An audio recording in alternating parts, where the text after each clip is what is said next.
And then when Prime Minister Modi unveiled the Indian Navy's new flag, one that gets rid of St. George's Cross, it was an opportunity for the BJP to front foot and launch its attack.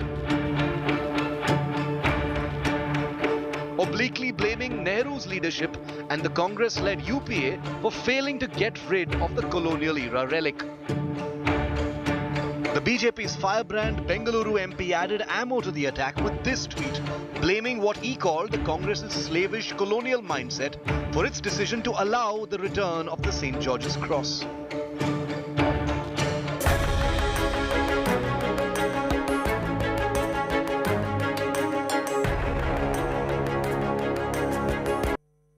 Pay off in our democracy, and for a project as prestigious as Vikrant, it's hardly surprising that a war for credit and a fight to blame has broken out.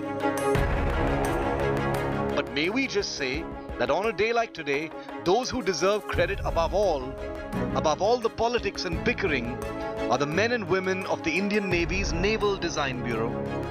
The builders, welders, skilled tradespersons of the Cochin Shipyard Limited. The relentless workers and engineers at the Steel Authority of India Limited, and countless other organizations big and small that have fought impossible odds to deliver India's first home-built aircraft carrier. With Abhishek Bhalla in Kochi, Bureau Report, India Today.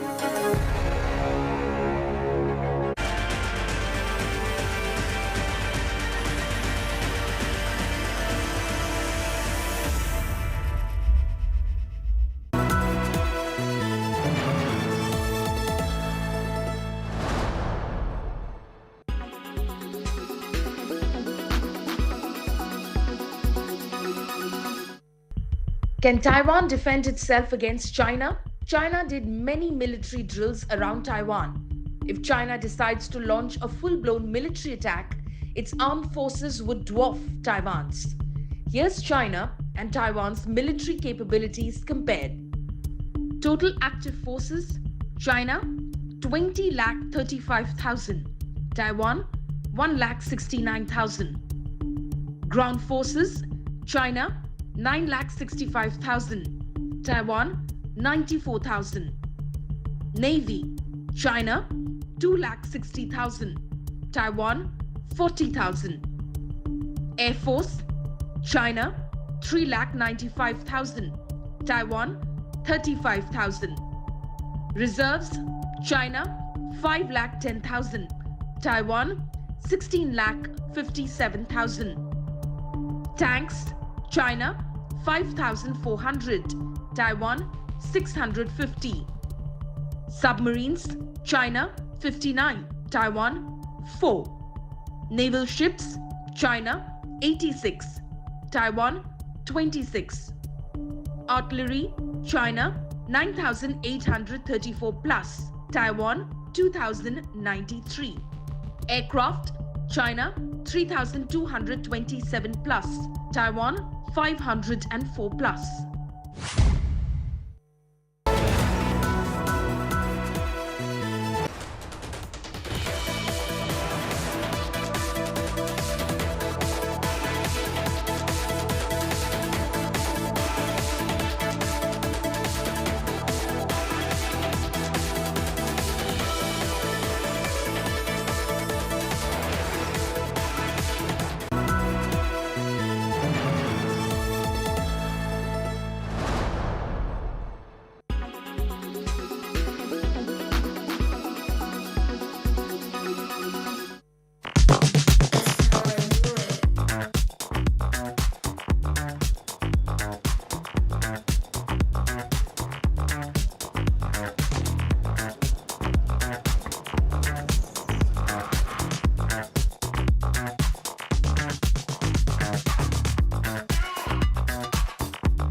pour les entrepôts de préparation de commandes. Donc typiquement, un de nos clients est Cdiscount. Si vous passez une commande chez Cdiscount, avant, c'est des gens qui, dans un entrepôt, essayaient de retrouver le téléphone et la coque de téléphone que vous aviez commandé, qui pouvaient faire jusqu'à 15 km par jour dans des entrepôts immenses.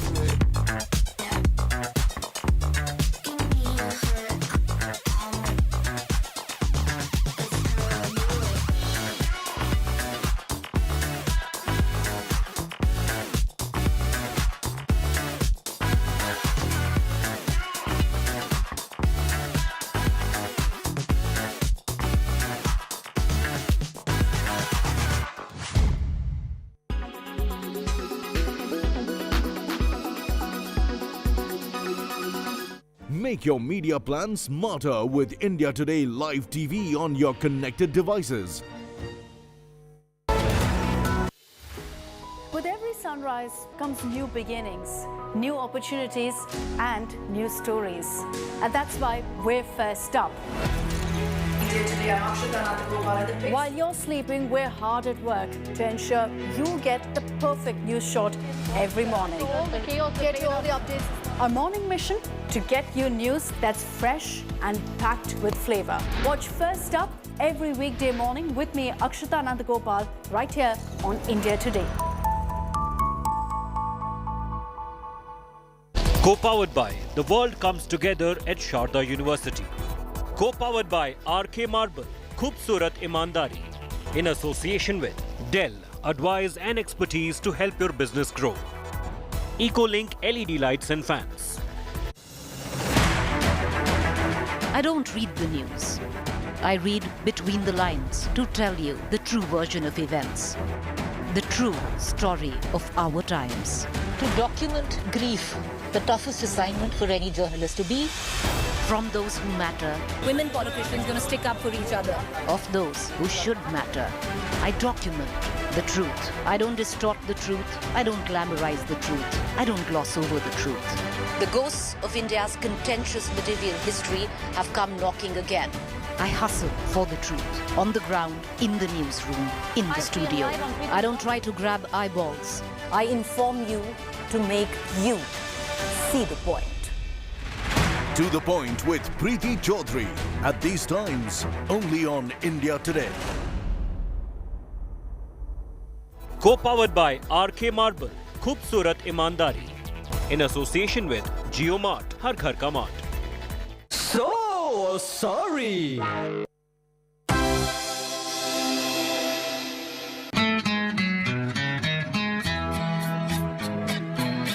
रात कुर्सी मेरे ख्वाब में आई, अगले दिन madam जी से बात हुई। रात कुर्सी मेरे ख्वाब में आई, अगले दिन मैडम जी से बात हुई। कोई ना पूछे हम ना बताएंगे, क्या क्या हमारी वहाँ बात हुई। रात कुर्सी मारे ख्वाब में आई, अगले दिन मैडम जी से बात हुई। यूं तो कुर्सी की जिम्मेदारी बड़ी, लेकिन सब मुझ पे छोड़ो। सब मिलके आए साथ हमारे, अब की से भारत जोड़ो। नई पीढ़ी के लोग भी ये सुन ले, कर ले वो थोड़ी और घिसाई। रात कुर्सी मेरे ख्वाब में आई, और मैडम जी से बात बनी। किसी के हिस्से में पद आया, किसी के हिस्से में बस रुसवाई। अपना नंबर भी आएगा एक दिन, अभी चल रही है रगड़ाई।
public health. All political parties traveling from different parts. Armed with facts, Looking at political back. she takes the news by its horns. You think the future of these students are not hampered? Fierce, bold, and direct, setting the tone for the biggest stories from every corner and every angle. Expect nothing but the unfiltered truth. News first, niceties later. Watch me, Nabila Jamal, on India Today.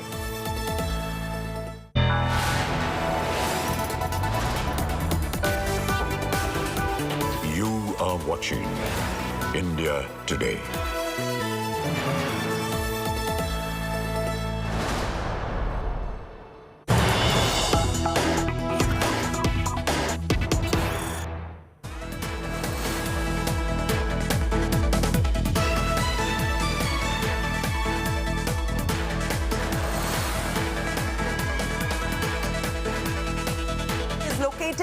And the lock of that flat will be open only in the presence of the family members. That's the breaking news coming in as far as Sonali Phogat murder files is concerned. The cops are going to be opening that lock. The Goa police team is going to be visiting Sonali's apartment. That is where the investigation stands right now. Sonali's family members will be accompanying the Goa cops. Information just trickling in as we speak.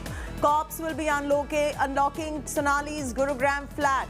Manjeet Saigal joins us from Hisar. Manjeet, get us up to speed with the latest when it comes to the investigation of the death of Sonali Phogat.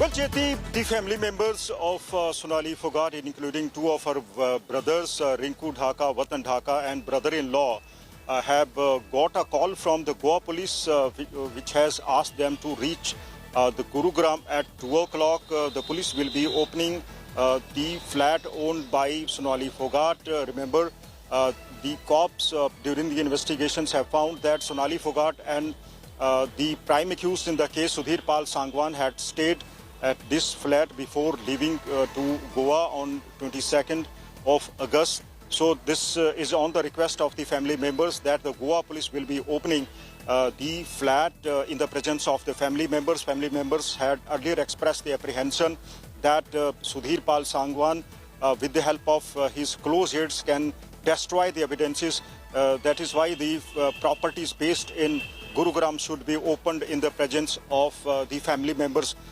Family members have already demanded a CBI probe, saying that Goa police was wasting its time as the real faces and the real culprits are roaming free. They are also linking this case to the political parties, saying that the Adhampur by-elections are due and some of the vested interests were benefiting from the death of Sonali Phogat. This is what the family members have claimed, but the investigations are continuing. Goa police has spent 4 days at Hisar, has collected a number of evidences, including the documents, 3 diaries. The locker of Sonali Phogat has also been sealed, besides recording the statements of the family members. So the investigation is currently going on, and the family members are about to leave Hisar to reach the Gurugram as asked by the police. Okay, we'll continue keeping our eyes on this story. This is a big one and a lot more information trickling in as we speak. Manjeet bringing us up to speed with the very, very latest on this breaking story.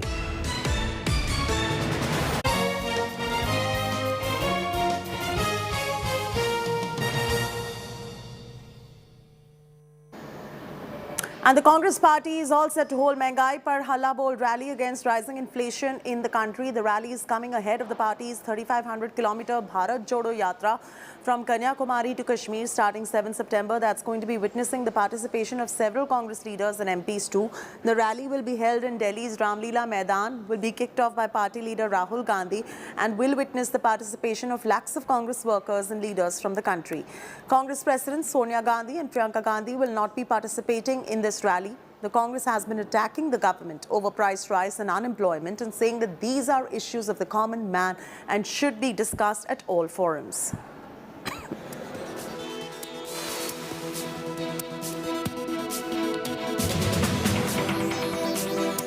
हम इसको सिर्फ चुनावी नज़रिए से नहीं देखते हैं। ये जनता के मुद्दे हैं हम जनता हमारी जो भूमिका है, हमें रचनात्मक विपक्ष पार्टी हैं, संसद के अंदर, संसद के बाहर हम जनता की मुद्दा उठाते रहेंगे। अभी आप देखिए ना, अभी रामलीला मैदान जाइए, देखिए हमारे सभी नेता हैं, अलग अलग राज्यों से आए हैं और ये एक विशाल रैली है और ये एक असंवेदनशील मोदी सरकार को जबरदस्त और प्रभावशाली संदेशा भेज रही है। ऐसी रैली जिसमें लोग खुद जुड़ना चाहें, उसमें मेहनत कम होती है, उसमें पूरी भावना के साथ हम लोग जुड़े हुए हैं। अरे जो सुबह से शाम तक ईडी सीबीआई में ही रहते हैं, उन्हें हर जगह ईडी सीबीआई दिखती है, महंगाई दिख नहीं रही। भाजपा सरकार के दो भाई हैं, बेरोजगारी और महंगाई है, ये नहीं दिखेंगे इनको। ईडी सीबीआई सुबह से शाम तक मोदी और अमित शाह ईडी सीबीआई में ही घिरे रहते हैं, यहाँ से मालूम पड़ता है। तभी उन्हें महंगाई भी नहीं दिख रही, बेरोजगारी भी नहीं दिख रही। We are the party is fighting against this most painful price rise issue. Last 1 year, we are in the street, we are in police station against this price rise. Tomorrow is one of the most important day for this issue. Entire country is going to show the reflection of the pain of the common people due to the bad economic policies of this Modi government. जो corporate मित्र पूंजीपति घरानों के ऊपर जो tax 30% लगाया जाता था, घट करके 15% आधा कर दिया, 15 से 22% कर दिया। तो जो औद्योगिक घरानों के ऊपर मित्र पूंजीपतियों पे कॉर्पोरेट टैक्स जब आधा कर दिया, तो उसकी भरपाई जीएसटी खाद्य पदार्थों पे बढ़ा करके करेंगे, तो क्या रेट बढ़ेंगे या नहीं बढ़ेंगे, वही नजर आ रहा। तो केवल अपने मित्र पूंजीपतियों को फायदा पहुंचाने के लिए अमीर हो जाए, गरीब और गरीब हो जाए, साधारण जनता पिसती जाए, केवल और केवल इसी के ऊपर ये काम हो रहा है। सरकार के खिलाफ कांग्रेस सड़कों पर है और आज दिल्ली के रामलीला मैदान पर महंगाई के खिलाफ हल्ला बोल, जिसका नेतृत्व करेंगे राहुल गांधी। सिर्फ दिल्ली ही नहीं बल्कि देश के अलग अलग राज्यों से कांग्रेस के कार्यकर्ता दिल्ली पहुंचे। अब मेरे पीछे नारे लगाते हुए जिन लोगों को आप देख रहे हैं, ये कांग्रेस के कार्यकर्ता हैं जो पश्चिम बंगाल से आए हैं और बड़े यूनिक तरीके से आए हैं। फटका, माला, टोपी तो ठीक है, लेकिन गले में आप जो देख पा रहे हैं ये वही माला है। जब आपको याद हो कि पहले बीजेपी जब विपक्ष में हुआ करती थी तो लगभग ऐसी ही तस्वीरें तब भी दिखाई पड़ती थी। अब आपको तस्वीर दिखाई पड़ रही है ये सब्जियों की माला, आलू, प्याज, बैंगन, भिंडी, करेले में। तो कहाँ से आए हैं आप लोग? अच्छा ही बताइए, कितनी सब्जियां महंगी हैं और कितनों के रेट? सारी की सारी सब्जियां महंगी है। आप जाकर देख सकते हैं दुकानों में, सारी की सारी सब्जियां। अच्छा बताइए, आलू का क्या रेट है? आलू का 30 रुपया, 30 रुपया किलो, 35 रुपया किलो है। अच्छा, प्याज? प्याज 40-45 रुपया किलो है। अच्छा, करेला, भिंडी? करेला 60 रुपया। अच्छा, इतना है मार्केट में, मतलब सब्जियों का रेट पता है, बाजार से होकर क्या है। अब मजबूरी ये है कि घरों में झगड़े हो रहे हैं। बीवी को खर्च जो दिया जा रहा था, बीवी कह रही मैं बाजार ही नहीं जाऊंगी, थैली और पैसे दोनों फेंक दिया उन्होंने। जब हम बाजार गए तो पता चला सही में महंगाई पे हल्ला बोल होना चाहिए। अरे बाजार में आग लगी है, जो आग दिखती नहीं है, पर जो पेट की आग है ना, वो बाजारों में आ गई है। और ये चाह रहे हैं कि श्रीलंका बनाया जाए। हाय अफसोस, इसके खिलाफ अगर कोई लड़ रहा है पूरे देश में, कश्मीर से लेकर कन्याकुमारी तक, तो राहुल गांधी जी लड़ रहे हैं, अधीर रंजन चौधरी जी लड़ रहे हैं और हम लड़ते रहेंगे। हमारा मकसद सत्ता नहीं, हमारा मकसद सत्य है। जब भी इस देश के लोगों पे कभी भी कोई आँच आएगी, तकलीफ आएगी, कांग्रेस का एक एक सिपाही रास्ते में उतरा रहेगा। अच्छा देखिए, जिसके खिलाफ आप प्रोटेस्ट कर रहे हो, बीजेपी तो कह रही है, तो राहुल गांधी को लॉन्च करने की कोशिश हो रही है फिर से। असल में ये मंदबुद्धि लोग हैं, इन्हें पता ही नहीं देश क्या है, नेता क्या है, एमपी क्या है, इन्हें पता ही नहीं राहुल गांधी जी कितने बार एमपी बने, लॉन्चिंग का मतलब ही नहीं जानते। उनके तरह नहीं है अचानक आरएसएस से संदेश आएगा, फूट से उठा के एक आदमी को सीएम बना दिया जाएगा। हमारे यहाँ लोकतंत्र है, हमारे यहाँ राजतंत्र नहीं है, शाही तंत्र नहीं है। हमारी पार्टी नागपुर से नहीं चलती। Supriya Bhardwaj joins us live.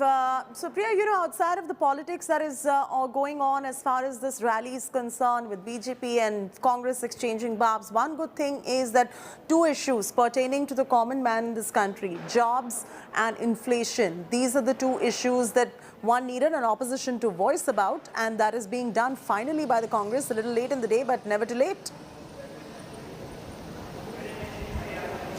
Well, Jyoti, first and foremost, to inform our viewers, Mr. Rahul Gandhi has just returned to Delhi. Just now, he has reached his residence at Tughlaq Lane, and he was in Italy along with his mother and sister Priyanka Gandhi after following the demise of his grandmother. And today, later in the day, Rahul Gandhi will be addressing the rally. As far as your question is concerned, what we are hearing from the opposition is that they will go all out and will be attacking the government further on, especially Congress party. Well, as far as the Congress is concerned, Chaiti, Congress has been raising this issue time and again as far as that of the inflation and that of unemployment. Well, in 2019, there was a mega rally in the Ramlila Maidan on the issue of communal harmony and that of the GST and the price rise. And today, once again, after 3 years, Congress party is returning to Ramlila Maidan, and we are going to hear this full-fledged attack on the government as far as these two issues are concerned. Well, certainly, as the unemployment rates in the country has hit the rooftop, the Congress party, and especially Rahul Gandhi, has been raising this issue time and again. And last time, on 5th of August, when Congress party's MPs has staged a protest march all the way from the Parliament House, they were heading towards the President's house, but they got detained at Vijay Chowk. Again, that time also Rahul Gandhi had said that the unemployment level in the country is the highest ever the country has seen ever since independence. At the same time, as far as the GST is concerned, the entire implementation of GST is completely flawed. The GST that the Congress party had contemplated and brought in and the one that has been implemented by the Modi government are poles apart, and they had said that the people, especially people and the small and the medium scale enterprises, have been hit very badly as far as the GST rates are concerned. As far as the inflation, the price rise is concerned, the fuel price hike as well that of the essential goods and commodities and that of the food inflation, the Congress has been raising this matter time and again. The Congress party yesterday also maintained, when Jairam Ramesh was addressing the press conference at the venue of the Ramlila Maidan, it was a kind of a curtain raiser press conference. He had categorically maintained that it was after complete opposition coming together. Absolutely, Supriya, we'll continue to keep our eyes on this story. The Congress is going to be putting up a big show of strength at Delhi's Ramlila Maidan and launch an all-out attack on the BJP government over price rise, unemployment, GST hike on essential items. Here's a complete report. Amid exodus of heavyweights, successive poll reverses, corruption heat on Gandhis, and the bad blood over upcoming party president polls, Congress has organized a rally against inflation in New Delhi's Ramlila Maidan. The rally comes ahead of Congress's planned Bharat Jodo Yatra, which is aimed at countering what Congress calls BJP's divisive politics. Congress top guns, along with Rahul Gandhi, are firing salvos at the Modi government. Rahul Gandhi ji महंगाई पर हल्ला बोल Congress party की राष्ट्रीय rally यहां पे रामलीला मैदान से संबोधित करने वाले हैं और इस रैली के अंदर लाखों की तादाद में कांग्रेस के कार्यकर्ता यहां पर आएंगे और देश के अंदर महंगाई, बढ़ती हुई महंगाई के खिलाफ में सोई हुई केंद्र सरकार को जगाने का काम करेंगे. Definitely Rahul Gandhi is working all out in this yatra. Massive arrangement has been happening throughout the states where the yatra is going. Today we have discussed about the program which has to be done in the states where the yatra is not going. There also there should be a big level padayatras from state level. But Congress's inner turmoil and a series of desertions are already taking a toll. Congress की leadership style पर कई सवाल उठाए हैं. जिस तरह से आपने राहुल गांधी पर नॉन सीरियस, इमैच्योर, इस तरह के जो आरोप लगाए हैं. अरे प्रेसिडेंट, वाइस प्रेसिडेंट वही थे. मैं किसको इल्जाम लगाऊं? वो चला जो रहा है पार्टी और सलाह किसी की मानते नहीं है, कोई एफर्ट नहीं करते हो, किसको ब्लेम करें?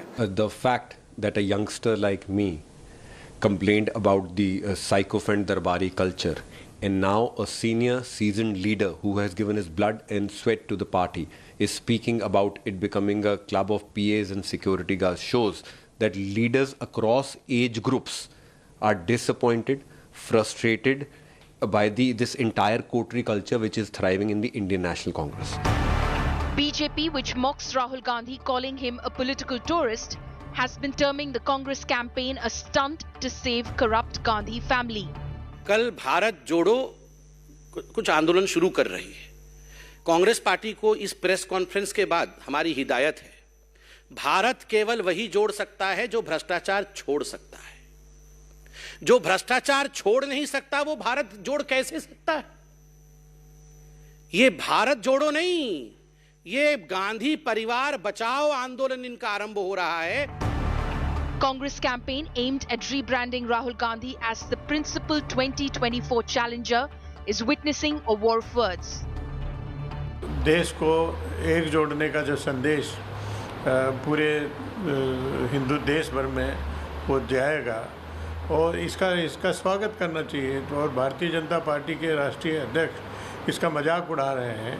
एक बात समझ लीजिए आप, परिवार के प्रोटेक्शन, पप्पू के प्रमोशन और प्रॉक्सी प्रेसिडेंट के प्रयास में लगी हुई जो बची खुची पॉलिटिकल पार्टी है, वो देश को क्या जोड़ेगी जब उसकी पार्टी खुद नहीं बच रही है। With the 3,570 kilometer Bharat Jodo Yatra from Kanyakumari to Kashmir, the Congress aims to prepare itself for the upcoming state polls. Will Congress be able to revive its dwindling political fortunes? Bureau Report, India Today. Our consulting editor Rajdeep Sardesai now joins us on this broadcast. Very good morning, Rajdeep. Your view of this rally right before the Bharat Jodo Yatra, where do you stand? Give us some perspective on this. Yes, this rally against price rise that the Congress has organized is clearly linked in a way to the Bharat Jodo Yatra that starts on the 7th, to try and build some kind of momentum ahead of the Yatra. In fact, let me tell you, the next 6 weeks are critical for the Congress. You've got this rally today, then you've got the Bharat Jodo Yatra that promises to travel from Kashmir to Kanyakumari, led much of the way by Rahul Gandhi. And then you've got the Congress president election sometime next month. So in a sense, we will know at the end of this 6 weeks how organized, how focused and how battle ready really the Congress is ahead of not only this winter's elections, but building up to 23 and 24. This is a critical period. The next 6 weeks is critical, and if the Congress can get its act together, it may have some hope leading into those elections and beyond. But if it can't, then the existential crisis could get even worse. So the price rally, very important. And remember, there will be skepticism over it because they had a similar rally in December last year in Jaipur, a price rise rally where Rahul Gandhi spoke about being a Hindu and not a Hindutvavadi, and that became the headline instead of the focus being on price rise. This time, Congress leaders tell us that there is clarity that you can't at the moment take on the BJP on Hinduism and Hindutva in a rally like this. The rally needs to be focused on issues concerning the people, top of which is price rise at the moment. So whether that, there will always be some measure of skepticism as to how successful this rally and the Yatra will be. But clearly, at least the Congress seems to now recognize that if at all they are to try and set the narrative, it has to be around economic bread and butter issues, not the identity ideological war that a section of the Congress wants to wage against the BJP on Hindutva. Oh, absolutely, Rajdeep. And also, one more question that occurs to me at this point, since you say this, is on the back of everything you just said, could this in any way signal a turning point for the Congress party?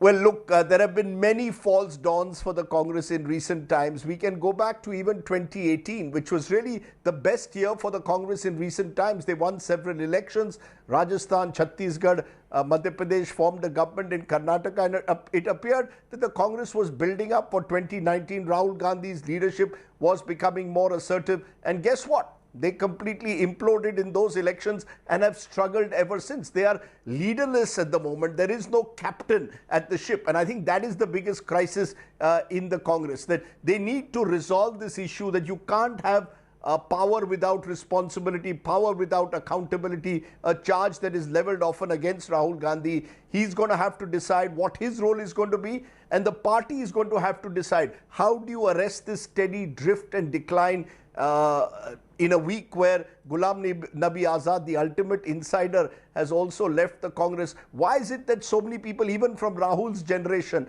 have left the Congress in recent times? So I think this rally, but even more importantly, the Bharat Jodo Yatra, is an opportunity in a way for the Congress to try and send out a message that, Congress abhi zinda hai, that we aren't heading towards a Congress Mukt Bharat. So yes, I think it is, in a sense, another test for the Congress party. Can it actually get back on track after 3 years, really, from 2019 of almost complete drift?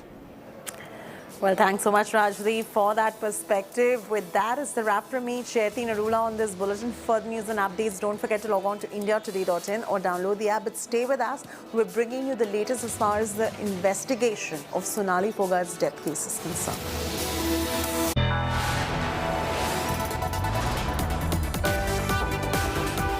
You are watching India Today.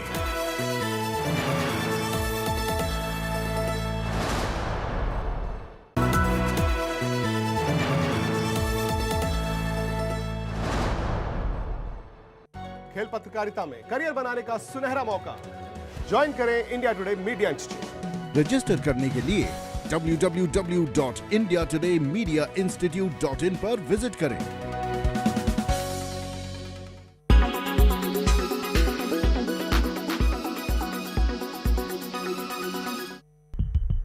Japan is planning to drastically increase spending on defense. An annual economic policy document mentions this will happen within the next 5 years. Despite facing economic pressure, Japan will be spending 1% of its GDP on self-defense forces. The annual economic policy document did not mention the exact defense spending. It spends 2% of GDP on NATO. The changes will reflect in the next fiscal year's budget. This is coming as a response to the ongoing situation in Taiwan. Taiwan has rejected China's sovereignty claims and says only the island's people can decide their future. However, it has been facing threats from China. Japan and the United States emphasize the importance of peace and stability in the Taiwan Strait and a peaceful resolution of any problem on both sides, the document said. The increase in military outlays would further strain its condition. Last year, Japan did not mention Taiwan as part of its defense spending. However, the document released this year just after Biden's statement about Taiwan.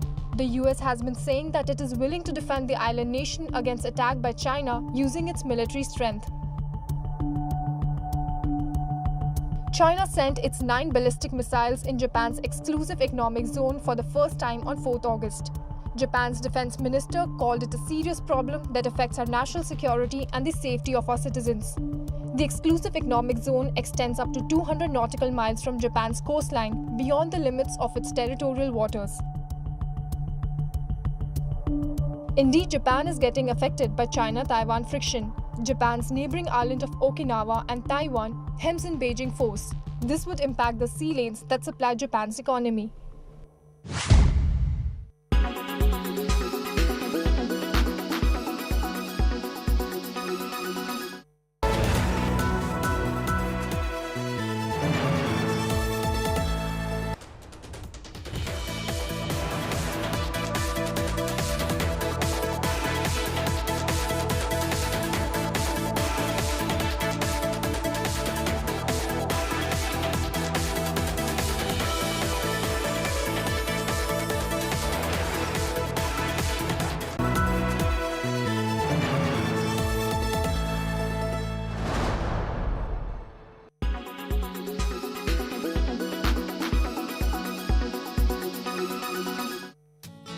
Maldives' Greater Mail Connectivity Project is its biggest infrastructure project, and India is supporting Maldives in this project.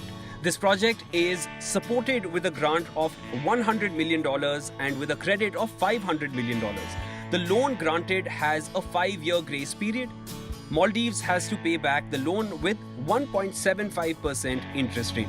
Mumbai-based construction company Afcons is constructing this bridge. This project will build a 6.74-kilometer long bridge that will connect the national capital of Maldives, Malé, with adjoining islands Vilingili, Gulhi-Falhu and Thilafushi. Maldives President Ibrahim Mohammed visited Delhi to discuss this and many upcoming projects.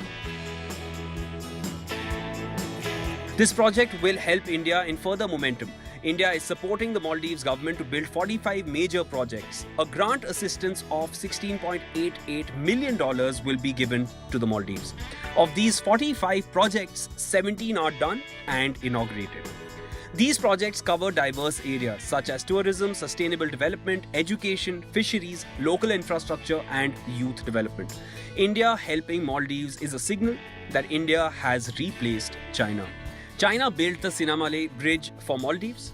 The bridge is 1.39 kilometers long. Until GMCP, this was the biggest infrastructure in Maldives. The GMCP project will boost Maldives' economy. This project is significant to Maldives as it facilitates inter-island connectivity. Transport is one of the major challenges for Maldivians.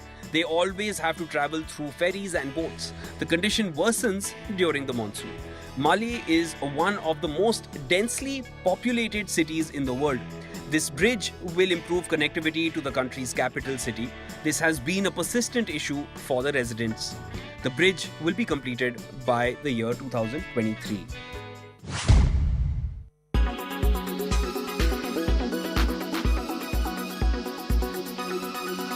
Make your media plan smarter with India Today Live TV on your connected devices.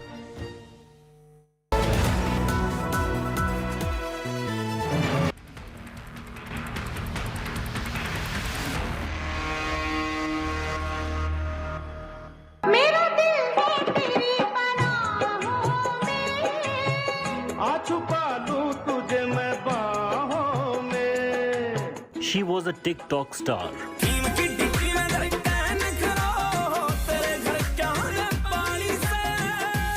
She wanted to be an actress. She was the Big Boss celebrity.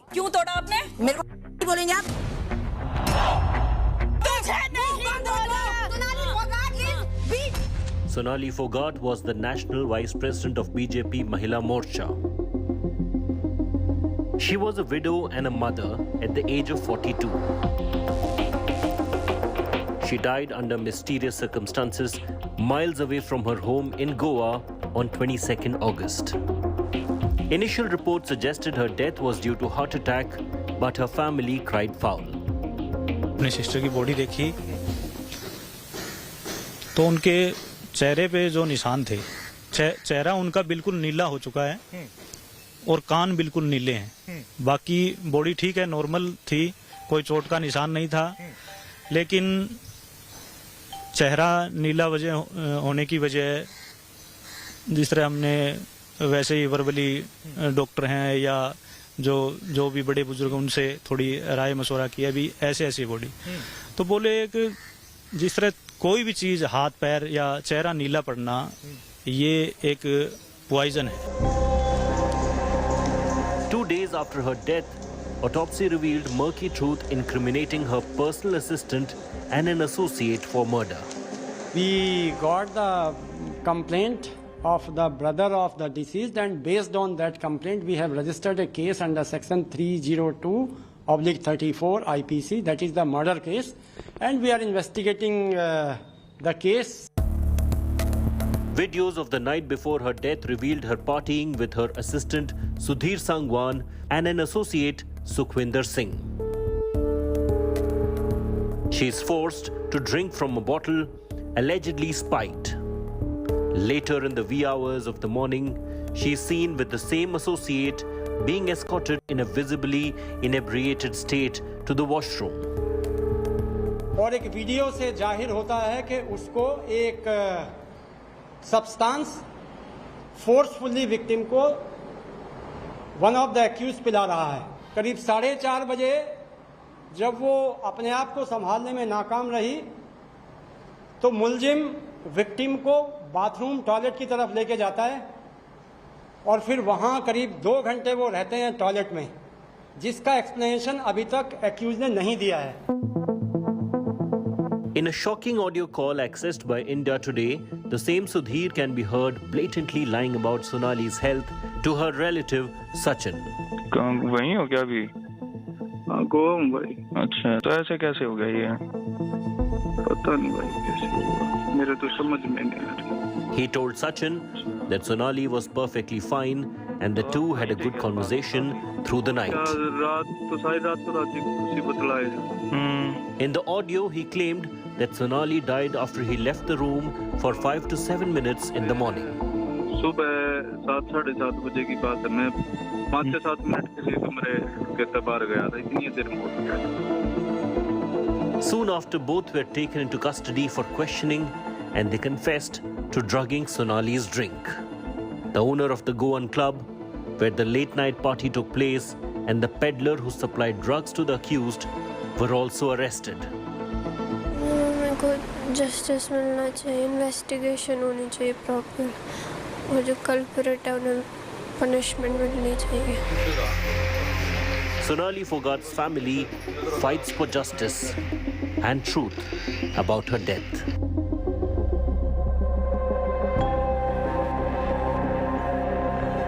The mood is somber at Sonali Phogat's family home in Hisar. A frenzied investigation underway less than 15 kilometers away on the city outskirts.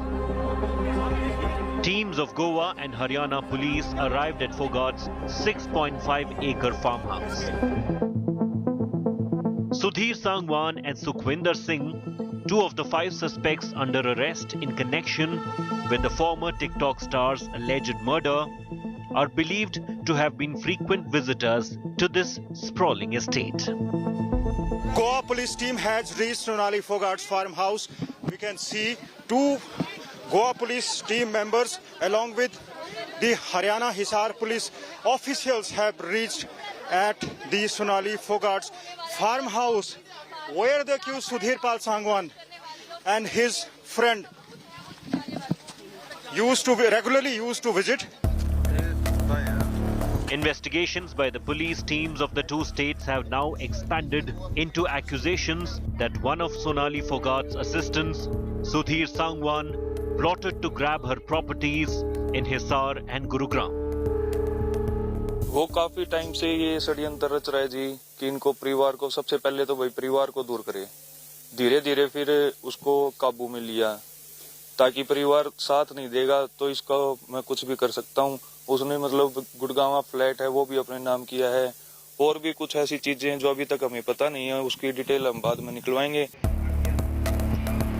Sonali Phogat's immediate family has alleged property-related motive behind her suspected murder. Goa police Haryana में आए और Gurgaon flat को खोला जाए तो वहां सोनाली फोगाट के परिवारजनों की मौजूदगी में ही उनको खोला जाए, क्योंकि आरोपियों के द्वारा पहले भी बहुत सबूत मिटा दिए गए हैं।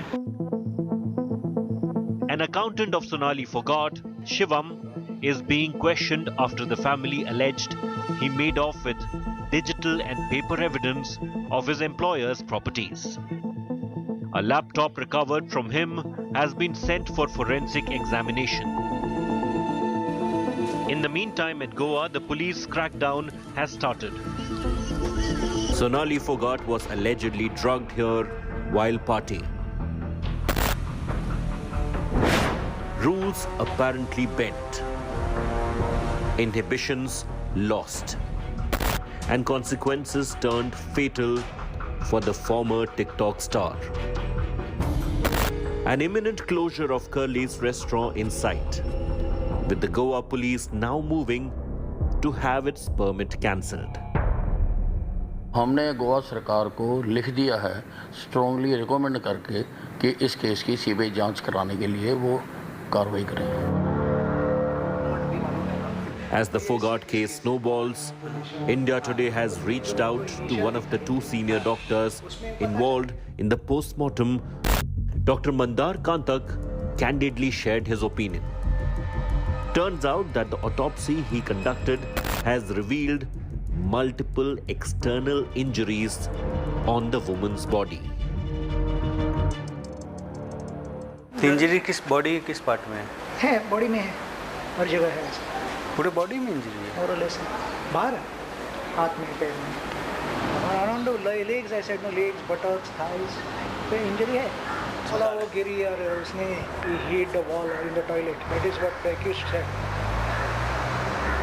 दैट इज उसके यहाँ पे भी है, इसलिए अंदर नहीं है, बाहर है, छोटा है लेकिन है।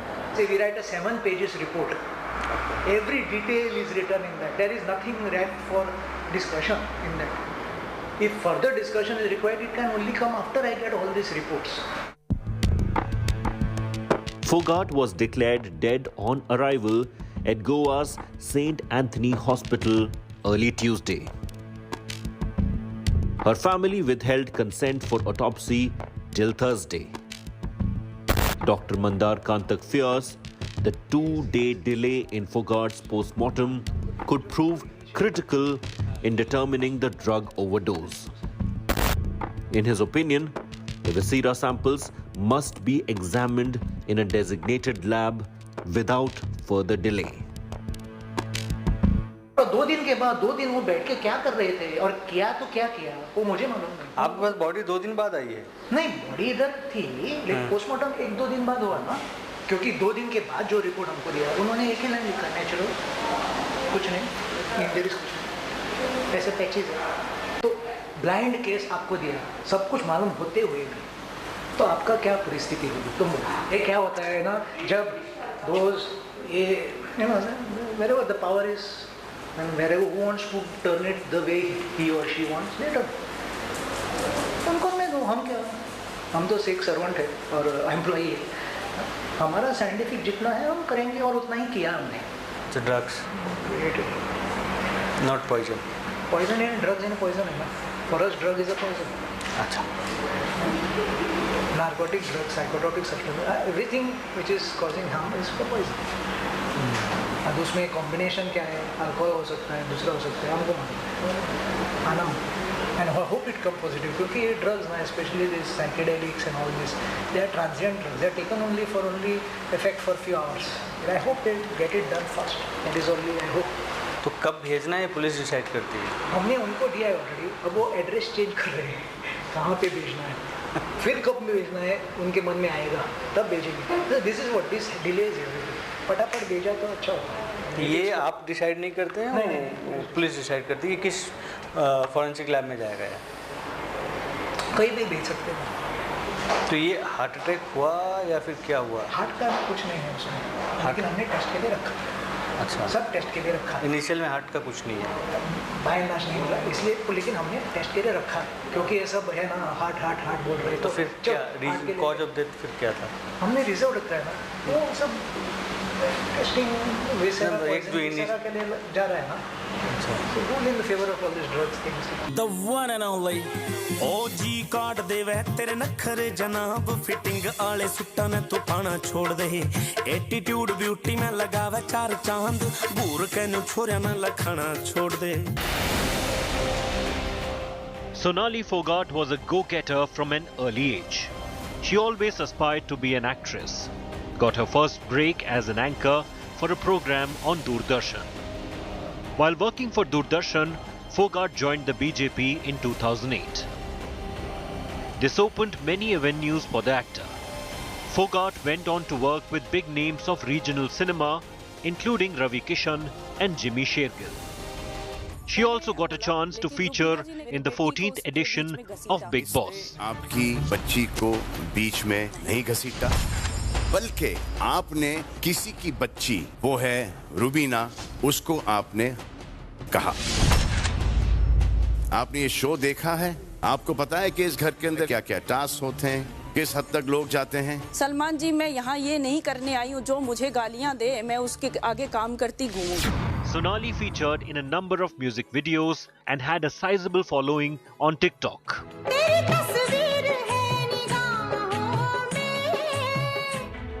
Sonali married Sanjay Phogat, who too was a politician. The two had a daughter. But the marriage ended on a tragic note.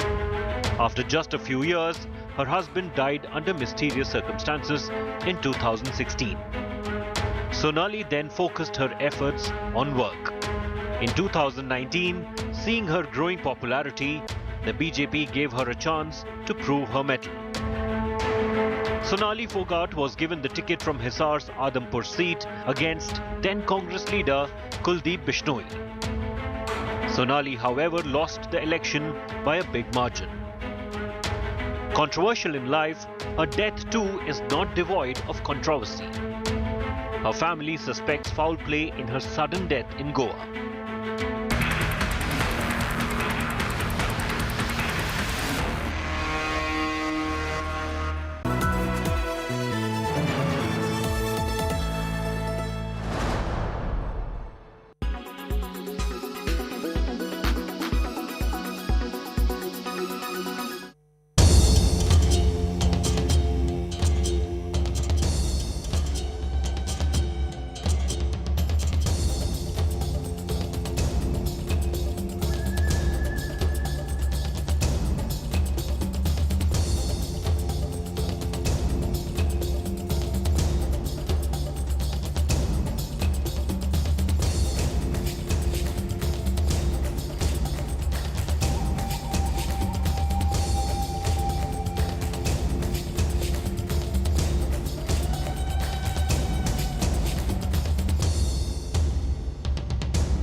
Make your media plan smarter with India Today Live TV on your connected devices.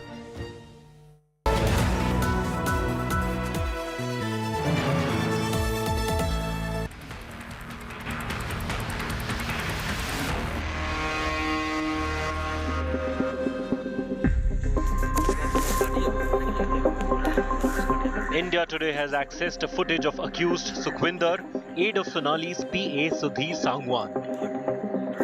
In the video clip, Sukhwinder is seen talking to a person post Sonali's death. Sonali Phogat was at Goa with her assistant Sukhwinder Sangwan, the man who is at the center of this murder story today. In order to identify whether Sonali had transferred any money in Sudhir Sangwan's account, Goa police has procured account details of 2 bank accounts of Sonali Phogat.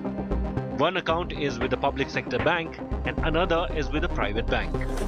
The investigators visited Hisar Tehsildar office to examine the lease agreement prepared by Sudhir Sangwan, who wanted to take Phogat's farmhouse at a darn cheap lease of 60,000 rupees per annum for 20 years.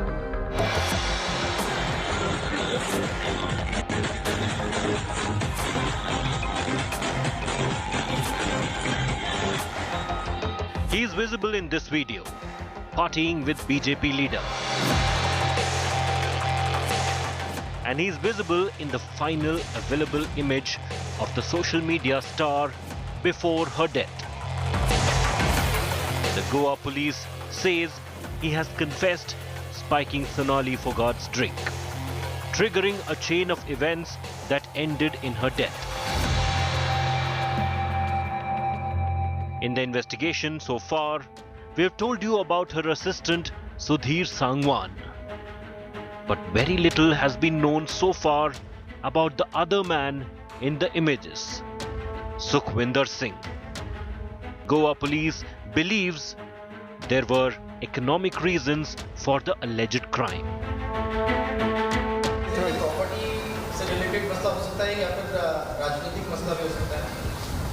Right now I cannot establish whether it is political or economic, but normally आप सब जानते हैं जर जोरू जमीन के बिना कोई तीसरा क्राइम मोटिव हुआ नहीं करता. Sukhwinder, who was arrested along with Sudhir, is resident of Haryana's Mandola village, less than 100 kilometers from Delhi.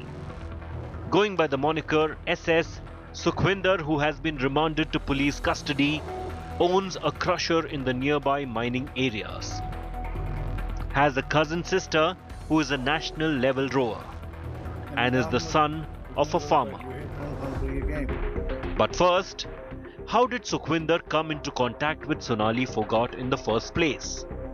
Goa's DGP tells India Today that during interrogation, Sukhwinder said that he had met Sonali during assembly elections and that he was fond of appearing in videos.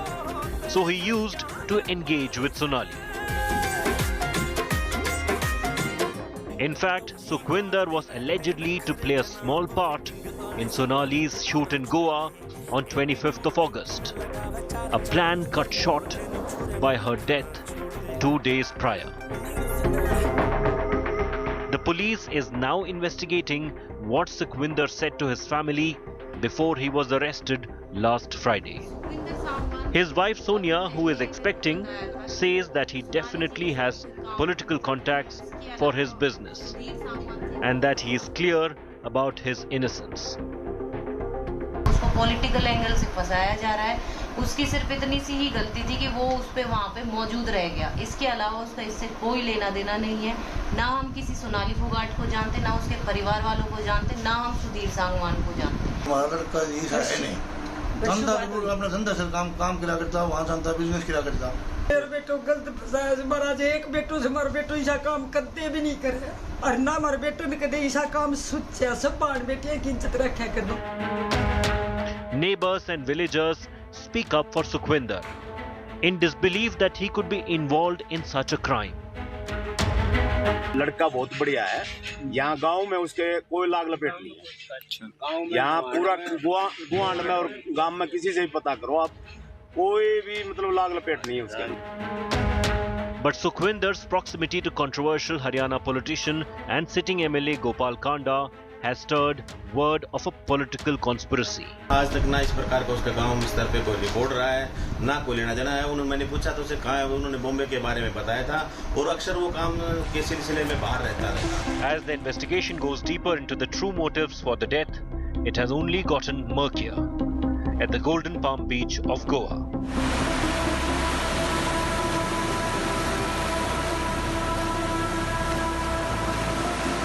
Its golden sand, its stunning blue waves, its beach shacks,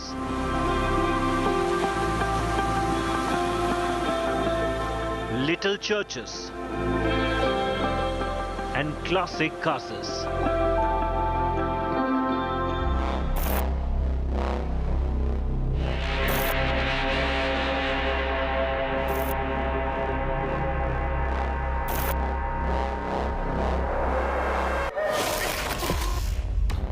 But this Eden along the Arabian Sea is battling its own underbelly. A series of murders, rapes, mystery deaths, and drug-related crimes over the past 15 years bear testimony to Goa's malaise.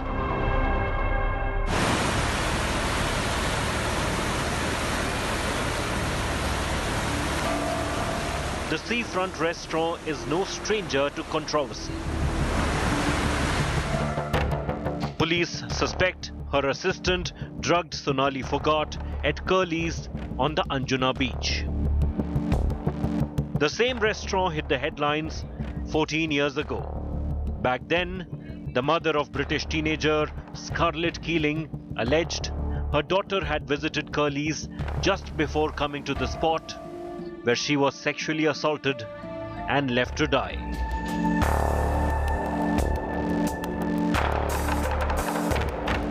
In the Phogat case, the management of Curly's stands accused of allowing narcotic activities on their property. An India Today investigation appears to corroborate the charge. Patrick Savio Almeida was the Sarpanch of Anjuna Panchayat from 2012 till the 12th of August this year. Almeida insisted he received numerous complaints about drug use at Curly's. बहुत complain मिला मुझे करलीच के लिए किस तरह की? ये सब पूरा वेटर लोग ड्रग बेचता है उधर, पूरा बच्चा लोग को खराब किया है। पुलिस तो बोलेगा हफ्ता उन लोग को चालू है, कौन बोलेगा? तो पंचायत के आप इंचार्ज से, तो आपके पास भी वो कभी ऑफर नहीं किया उसने? नहीं, मुझे किया था। मैं बोला हमको कभी नहीं, मैं बात नहीं करते उससे। मैं उसको बोला था क्या म्यूजिक बना होना चाहिए, not disturbing the public. And जो तुम ड्रग्स का पार्टी कर रहा है वो सब ये करके बीच बंद करके वो ना नहीं चाहिए, इसलिए we are fighting from that day till today. तो उसने क्या बोला? क्या करता है वो करता है, नहीं करता है, बाद में इसको लाता है, वो पुलिस को सेट करता है। मैं अकेला भी गया था बंद करने के लिए। तो आप एक ही बार आपने अटेम्प्ट किया था? एक नहीं 10 बार किया था पहले बंद करने के लिए। थ्रू पंचायत कंप्लेंट भी बहुत भेजा है। अच्छा। And there is a big lobby now. As gradually the lobby is increasing now. Drugs का lobby अभी पहला कौन था? You never heard also about that. Now you can hear everywhere. संतुष्ट नहीं आपको? Chinna is a drug peddler, supplying drugs like LSD, MDMA and ganja to Goa's famed beaches and restaurants, Curly's included. क्या क्या मिलेगा? बोले जब आऊँगा तब फोन करूँगा। क्या क्या मिलेगा? एम मिलेगा, पेपर मिलेगा, एम मिलेगा, MD, हाँ, और पेपर और गांजा, ये 3। 1 ग्राम का क्या रेट है? 6000 आपको बताया था। 6000 पूरा क्रिस्टल, पूरा 1 ग्राम के ऊपर रहेगा। आपके साथ में करूँगा, उधर भी अपने रेस्टोरेंट में करना था आपको। प्योर जो चीज़ है, तुम यकीन भी नहीं करोगे तो आने के लिए। गोवा में कहाँ देख भाई, मेरे को रिलेशन बनाते हैं उससे। कहाँ तू सप्लाई कर देगा मेरे को? कहाँ तक? गोवा में कलंगुट, बागा, कांदोलियम, अंजुना तक। अंजुना तक? ज़्यादा दूर नहीं जाएंगे सर, क्योंकि ना रिस्क चीज़ है, लेकिन घूमना भी बहुत डेंजर चीज़ है। अंजुना तक पहुँचा देते हो? हाँ, बस इतना दूर तक तो कर सकते हैं। अंजुना तक सब कुछ करलीज वर्लीज सब पटाऊँ सर, ऐसा कुछ नहीं। करलीज में सप्लाई देता है? कस्टमर अच्छा हो, अपने भरोसेमंद हो तो तभी देंगे, नहीं तो नहीं देंगे। अच्छा, वो है। इन्वेस्टिगेशन क्या चीज़ का कर रहे हैं आप? V. Pednekar is a manager at Curly's. When probed, he confessed drug consumption by guests is common at his Anjuna Beach restaurant. As an employee though, Pednekar couldn't do much to stop it. अभी कल भी एक customer इधर breakfast में बैठा था, मैं आपको सिंसियरली बोल रहा हूँ, उसके पास भी कुछ था, वो रोल कर रहा था। मैंने बोला सर ये क्या है? प्लीज सर, जस्ट पे my bill and please go from here. तो डेली कितने लोगों को आपको बाहर हटाना पड़ता है यहाँ से? मतलब नहीं, तो जैसे कि डेली कितने आप लोगों को लगता है कि ड्रग लिया हुआ है या फिर कुछ रोल करके पी रहा है, तो कितने लोगों को आप लोग हटा देते हैं? भाई मैक्स टू मैक्स ऐसा 8-9 कस्टमर हमको दिन में मिल जाते हैं। बाहर से आते हैं, एक बियर लेते हैं, इधर बैठ जाते हैं। हमारा कुछ भी नहीं है, बियर हमारा है, टेबल हमारा है, रेस्टोरेंट हमारा है, बाकी क्या? नहीं तो मतलब आप कह रहे हैं 8-10 लोगों को डेली आप लोग निकालते हैं? बाउंसर रहते हैं ना, नहीं सुन रहे तो बिल क्लियर करके जाओ भाई साहब, हम लोग तुमको हैंडल नहीं कर सकते। बाकी दूसरे कस्टमर को, इधर कस्टमर आते हैं सुकून लेने के लिए, रेस्ट लेने के लिए। आप ही कभी कह रहे थे 8-10 लोगों को डेली हम निकालते हैं, ठीक है, I will not write your name. So आप इनको यहाँ से हटाने के बजाय पुलिस को क्यों नहीं कॉल कर लेते कि पुलिस आओ, इसको ले जाओ या ड्रग्स है इसके पास? नहीं सर, एक बार हमारे प्रेमाइसिस से वो चला गया, मतलब हमारा प्रॉब्लम नहीं है। मैं पुलिस को बुलाकर खाली दूसरा कस्टमर को ईगो हर्ट नहीं करना चाहता है। नहीं, पुलिस इधर आए, मुझे ये भी नहीं चाहिए, बिकॉज मोस्टली गुड फैमिलीज आती है, डिनर करती रहती है, रिलैक्स करते हैं, बैठते हैं, बातें करते हैं, अचानक पुलिस आ गई है तो ये भाई क्या चक्कर है, इधर पुलिस भी आती है, ऐसा हो जाता है, फिर नेगेटिव थिंकिंग हो जाती है। तो इससे अच्छा कस्टमर को ही बोलो सिंसियरली, भाई सर आप पेमेंट करो और जाओ। The notorious record of Curly's has now come haunting. Police in Goa have initiated the process to have its license revoked. But it's not about just one restaurant. It's about Goa's paradise reputation. Unraveled by violent crimes and drugs in a decade and a half. It now has a new addition to its list of infamous cases. It is the Sonali Phogat murder files.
are watching India Today.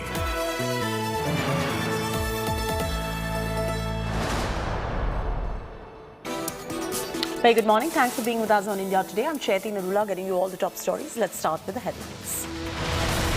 Congress's massive muscle flex against Modi government. Rahul to lead Halla Bol rally against rising inflation. Sonia and Priyanka to give it a miss. Congress supporters engage in scuffle with cops after police blocks Congress MP Radhiranjan Chaudhary's rally in Delhi.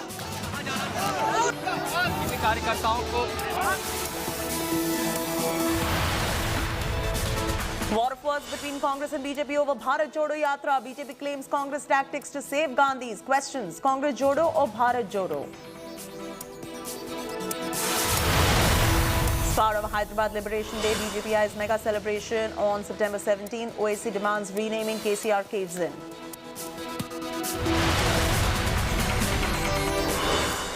Another minor girl murdered in Dumka, tribal girl raped, murdered and then hanged. Accused Arman Ansari arrested.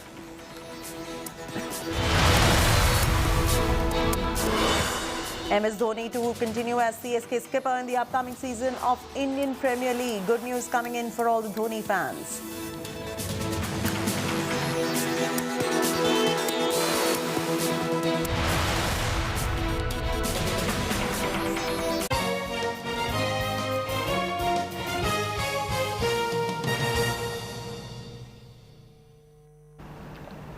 Congress is holding Mengai Par Halla Bol rally against rising inflation in the country. Congress's supporters engage in a scuffle with cops after police blocked Congress MP Radhiranjan Chaudhary's rally in Delhi. The rally is coming ahead of the party's 3,500-kilometer Bharat Jodo Yatra from Kanyakumari to Kashmir starting 7 September that will witness the participation of several Congress leaders and MPs. The rally is expected to witness participation of lakhs of Congress workers, leaders from across the length and breadth of the country. Visuals coming in right now, live visuals coming in of the rally at the moment. Congress President Sonia Gandhi and Priyanka Gandhi will not be participating in this rally. Congress has been attacking the government over price rise, over unemployment, saying that these are issues of the common man and should be discussed in all forums.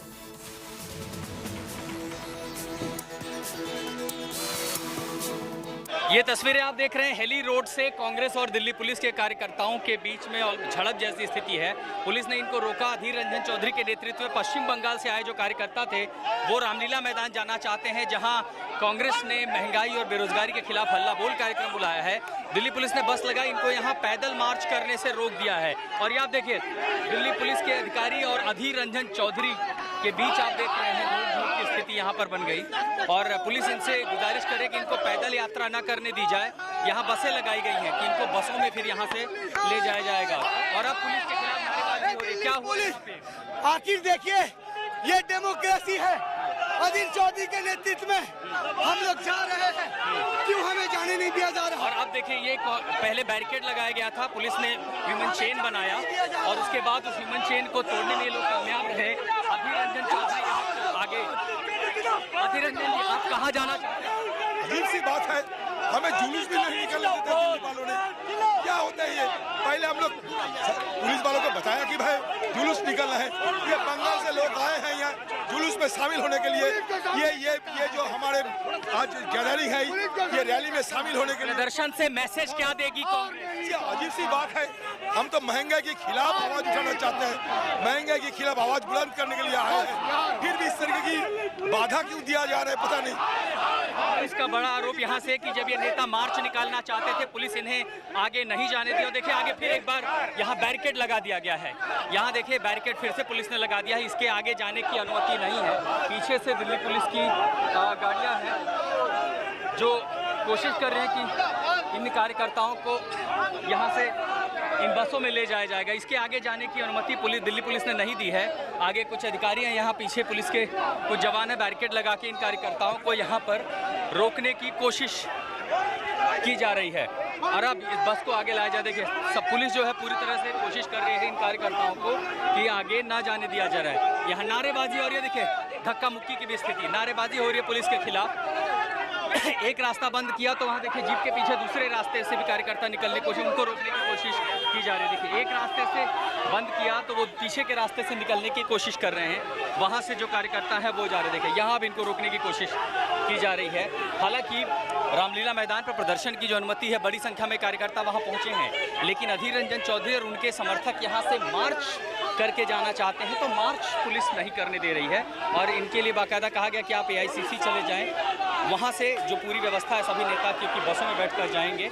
और यहाँ पर ये देखिए अधीर रंजन चौधरी को समझाने की कोशिश हो रही है, पुलिस उनसे कह रही है कि इसके आगे आप नहीं जा सकते, अनुमति नहीं है और अरेस्ट कर साले हम लोग को। और ये हंगामे की स्थिति। अक्टूबर में कांग्रेस के राष्ट्रीय अध्यक्ष का चुनाव होना है, लेकिन दिल्ली के रामलीला मैदान में राहुल गांधी को अध्यक्ष बनाने की मांग जोरों पर उठने लगी है। हम इस वक्त मौजूद हैं रामलीला मैदान में। आप देख सकते हैं कि रामलीला मैदान में we want Rahul Gandhi as a Indian National Congress president, यहाँ पर इस तरीके के पोस्टर जो है वो लेकर के तमाम कांग्रेस कार्यकर्ता जो है वो पहुंचे हैं। राहुल गांधी को बतौर अध्यक्ष के रूप में देखना चाहते हैं। कांग्रेस में इस वक्त घमासान जो है वो मचा हुआ है प्रेसिडेंट को लेकर के कि आखिरकार कांग्रेस की कमान जो है वो कौन संभालेगा। लेकिन रामलीला मैदान में आप देख सकते हैं कि किस तरीके से राहुल गांधी को लेकर के जमकर नारेबाजी जो है वो उनके समर्थन में जो है वो लगती हुई नजर आ रही है। और लगातार कांग्रेस कार्यकर्ता राहुल गांधी को बतौर एज अ प्रेसिडेंट जो है वो देखना चाहते हैं राष्ट्रीय कांग्रेस के। और ऐसे में लगातार इस पूरे मुद्दे पर, महंगाई के मुद्दे पर कांग्रेस एकाएक केंद्र सरकार को घेर रही है। और कांग्रेस में जिस तरीके से घमासान मचा हुआ है उसको लेकर के राहुल गांधी को लेकर अध्यक्ष बनाने की मांग भी जोरों से उठती हुई नजर आ रही है। कैमरा पर्सन रितेश के साथ सुशांत मेहरा, दिल्ली। कईयों के लिए छोटा सा व्यवसाय, लेकिन राजनीति में विपक्ष के पास ये पकोड़ा सरकार के खिलाफ एक बड़ा राजनीतिक हथियार। रामलीला मैदान की बाहर की तस्वीरें आपको दिखा दूं, बड़ी संख्या में कार्यकर्ता पहुंच रहे हैं, राहुल गांधी, प्रियंका गांधी के पोस्टर लगे हुए हैं। तो जैसे ही आप इस तरफ आते हैं रामलीला मैदान के ठीक बाहर, तब आप एक तस्वीर देखते हैं पकोड़ा स्टॉल की। ये युवा कांग्रेस के कार्यकर्ता हैं जिन्होंने रामलीला मैदान के ठीक बाहर पकोड़े का स्टॉल लगाया है और ठीक पीछे मैसेज दिया हुआ है कि ये डिग्री होल्डर पकोड़ा स्टॉल और जूता पॉलिश स्टॉल। तो ये अब आप देखिए पकोड़े यहाँ पर छाने जा रहे हैं। कई राज्यों में कांग्रेस ने और दूसरी विपक्षी पार्टियों ने हमेशा सरकार को घेरने की कोशिश की है कि लोगों के पास डिग्री है लेकिन रोजगार नहीं है, ऐसे में वो पकोड़ा बेचते नजर आ रहे हैं। लेकिन अब यहाँ पर संदेश कांग्रेस के कार्यकर्ता क्या दे रहे हैं, सीधा मैसेज पकोड़े की इस दुकान से क्या जाता है? पकोड़े की दुकान लगाकर हम लोग प्रधानमंत्री जी से अभी भी आग्रह कर रहे हैं कि जो उनका ये उपाय है उसको वापस लें और ज़मीन पर जाकर युवाओं को रोजगार किस तरीके से मुहैया कराया जा सकता है उस पर शोध करें और युवाओं को रोजगार प्रोवाइड करें। क्या ये एक रोजगार का साधन नहीं हो सकता? बिल्कुल हो सकता है, बिल्कुल हो सकता है, लेकिन कैसे होगा? लेकिन जो डिग्री लिया हुआ है उसको डिग्री के हिसाब से ना आप दीजिएगा रोजगार, उसे ये ना पसंद करिएगा वो पॉलिश करेगा। शिक्षा के हिसाब से रोजगार के हिसाब से मिलेगा। जैसे आदमी ने लाखों रुपए अपना MBA में खर्च किए, अपना LLB में खर्च किया, अगर उसे आप पकोड़ा बेचने का रोजगार बताते हैं तो आपको शर्म आनी चाहिए। अगर हमारे देश के विद्यार्थी अगर पढ़ेंगे नहीं तो कौन माँ बाप पकोड़े बेचने के लिए अपने बच्चे को पढ़वाएगा? सरकार के खिलाफ कांग्रेस सड़कों पर है और आज दिल्ली के रामलीला मैदान पर महंगाई के खिलाफ हल्ला बोल, जिसका नेतृत्व करेंगे राहुल गांधी। सिर्फ दिल्ली ही नहीं बल्कि देश के अलग अलग राज्यों से कांग्रेस के कार्यकर्ता दिल्ली पहुंचे। अब मेरे पीछे नारे लगाते हुए जिन लोगों को आप देख रहे हैं ये कांग्रेस के कार्यकर्ता हैं जो पश्चिम बंगाल से आए हैं और बड़े यूनिक तरीके से आए हैं। फटका, माला, टोपी तो ठीक है, लेकिन गले में आप जो देख पा रहे हैं ये वही माला। लेकिन क्लैमर पार्टी में है कि राहुल गांधी मेंटल संभालें। अच्छी बात है, देखते हैं। उसने तो अब तक तो कुछ नहीं कहा, सब लोग सुन रहे हैं। धन्यवाद। शुक्रिया साहब, मुझे आपसे भी सवाल पूछना है। आप पंजाब से आते हैं, किसानों ने रैली निकाली, बेरोजगारी का मुद्दा भी है, आप लोगों ने यहाँ पे धरना प्रदर्शन भी देखा। अब जो सिचुएशन है उस पर आपको क्या कहना है? देखिए, बहुत बैक ब्रेकिंग इन्फ्लेशन है, बहुत ज्यादा महंगाई है, आम आदमी का जीना दुभर हो चुका है। और अगर आप देखेंगे ये बीजेपी की सरकार जो है ये सारा फायदा कॉरपोरेट्स को दे रही है। इस सेशन में राज्यसभा में इनको जवाब दिया कि पिछले 5 साल में 10 लाख करोड़ रुपए कॉरपोरेट का राइट ऑफ किया है। किसानों का, खेत मजदूरों का 1 रुपया भी मोदी सरकार ने राइट ऑफ नहीं किया। इसीलिए कांग्रेस ये बड़ा महंगाई के खिलाफ प्रदर्शन करने जा रही है, to create awareness and to tell the people that actual truth about the BJP. इसके साथ साथ आप लोग जो है भारत जोड़ो यात्रा में भी निकलेंगे। आपके तिरुवनंतपुरम में तो 4 दिन तक रहेगी, कैसी तैयारी चल रही है वहाँ?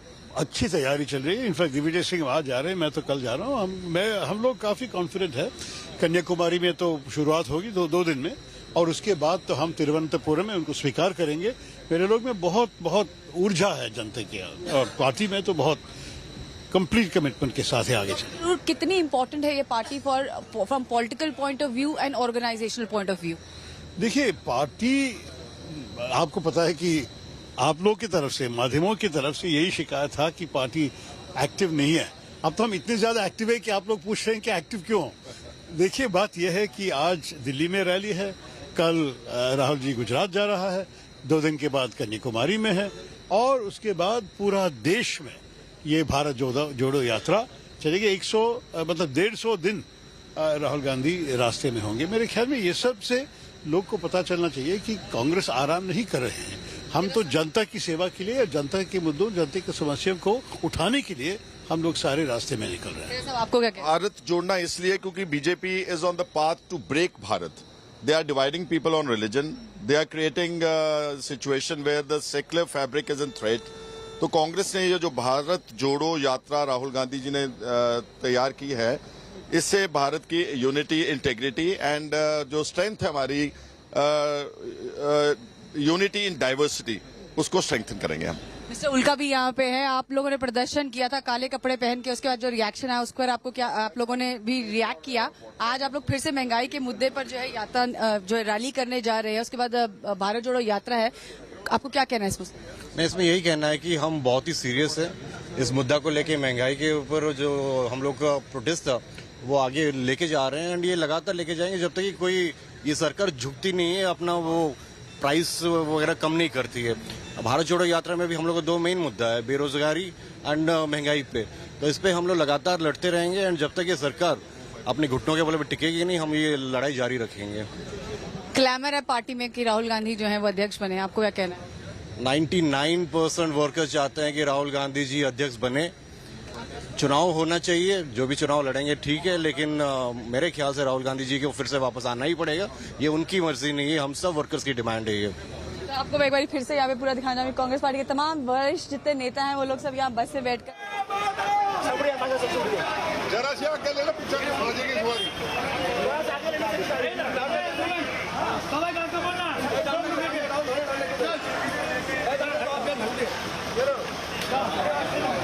from the Ramlila Maidan, waiting for Rahul Gandhi to come in, but what we can see clearly, it's a packed house, kick-starting the Bharat Jodo Yatra from the 7th of this month. Today's rally is clearly, viewers, a massive show of strength by the Congress. The first time ever that we have seen in the recent past, that massive mobilization of crowds which have taken place by the Congress, urged by the Congress. There has been a clarion call which...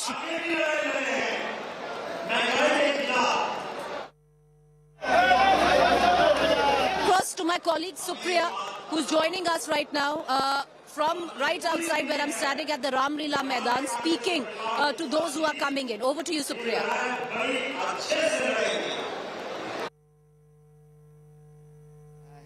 और विपक्षी party होने के चलते सबसे मजबूत विपक्ष party की भूमिका हमको निभानी पड़ेगी, क्योंकि हम मुख्य विपक्षी पार्टी हैं और जनता के जो सवाल हैं उसको उठाना पड़ेगा। आप जानते हैं कि जैसे अंग्रेजों ने नमक पे टैक्स लगाया था ना, ये जो है दही पे, दूध पे टैक्स लगा रहे हैं।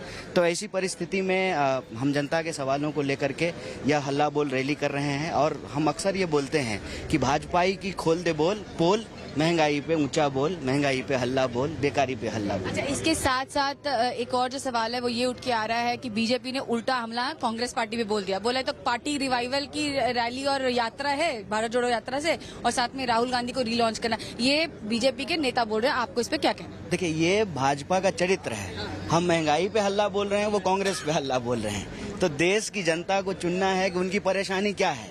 उनकी परेशानी भाजपाई है, महंगाई है या कांग्रेस है। मैं समझता हूँ इस देश के आम लोगों की समस्या और परेशानी जो है वो महंगाई है, वो कांग्रेस नहीं है। तो भाजपा जानबूझ करके इनकी नीति और नीयत है कि जनता के बुनियादी सवालों को गुमराह करती है। ये ब्रिटिशर्स की टैक्टिस है, divide and rule, divert and rule. तो मैं समझता हूँ देश के लोग इसको देख। Alright, breaking news coming in. Congress workers have been detained in the national capital. Getting you those visuals coming in from Banga Bhavan in Delhi. If we have Preeti Chaudhary, my colleague, with us, she'll be able to shed some more light on this. But the biggest Congress muscle flex against the centre, that's our top story. Live visuals coming in. Few Congress workers have been detained.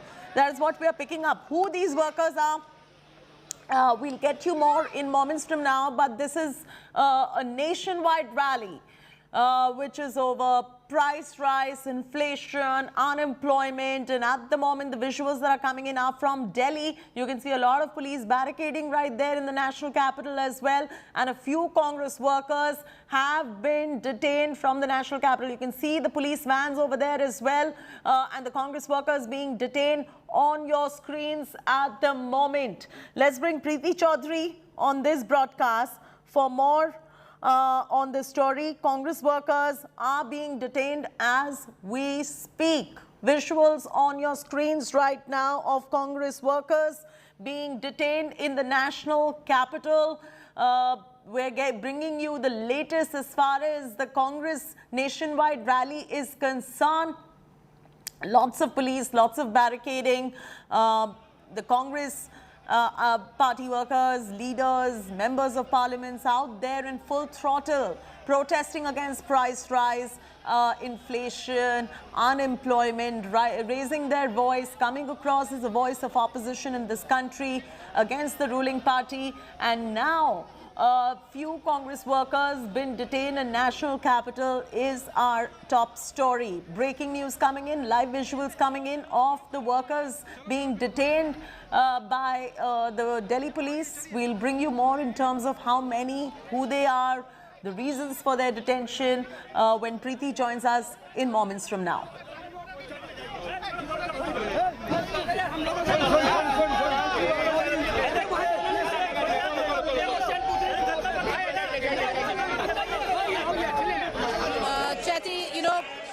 The din at the rally is quite loud, but let me quickly, we just tried to speak to some of the senior Congress leaders, and they are saying that there is an attempt right now to block Congress workers to actually reach the venue, which is the Ram Leela Maidan. What we are getting to understand is, and visuals of course coming in, of some Congress workers that have been detained.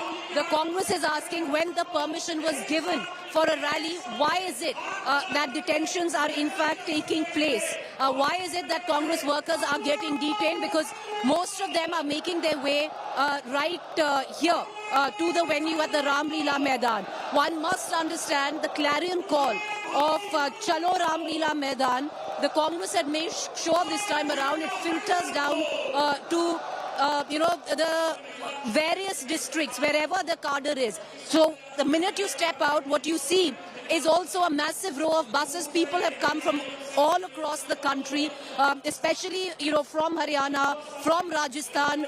Rajasthan is a state which Congress governs. We've seen at least 10 buses when I was coming in with the Rajasthan number as well. So a lot of buses here which have come in from various states where people are joining in this rally. But yes, the Congress right now, even right on the stage, when we are seeing all the senior leaders speak and try and, build morale till Rahul Gandhi comes and addresses them, one question is being asked consistently, कि हमें detain क्यों करा जा रहा है? So this is a question which, yes, the Delhi police also needs to answer, that once the permission has been given for a rally at the Ram Leela Maidan, why is it that detentions are taking place where the Congress is concerned? And these are visuals that are, of course, streaming live for our viewers of Congress workers that are being detained as they are making their way to the Ram Leela Maidan.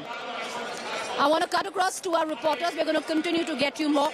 But viewers, as we count down, clearly Rahul Gandhi and other senior leaders would be coming up anytime addressing the crowds. This is a rally as a show of strength in the national capital.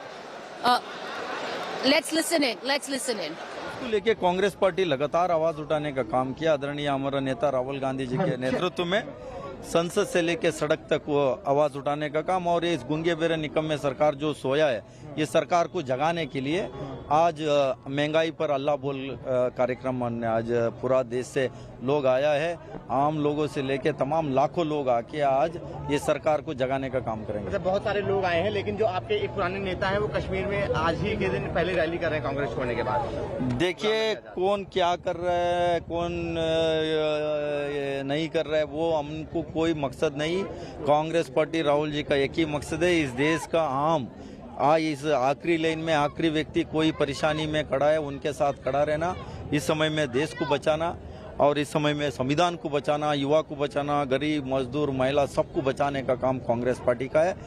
जो किस किस को डरता वो party छोड़ के चले गया।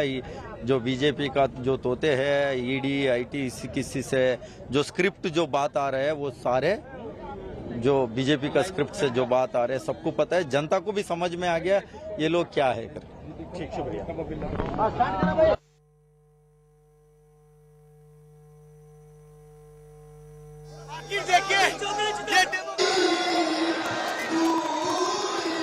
All right, viewers, you continue to getting in reactions, but there is a question that the Delhi police is now being asked that why are detentions taking place? You had given permission for the rally, yet as the Congress cadre is making its way to the venue, what we are given to understand is that detentions are taking place. That's what the Congress leaders are saying on stage as well. There's a question that is repeatedly being asked that why are you detaining our cadre? This is a rally which we have announced. We have taken permission for it as well. So why the detentions? But yes, these visuals continue to filter in as Congress workers continue to come in at the Ramleela Maidan.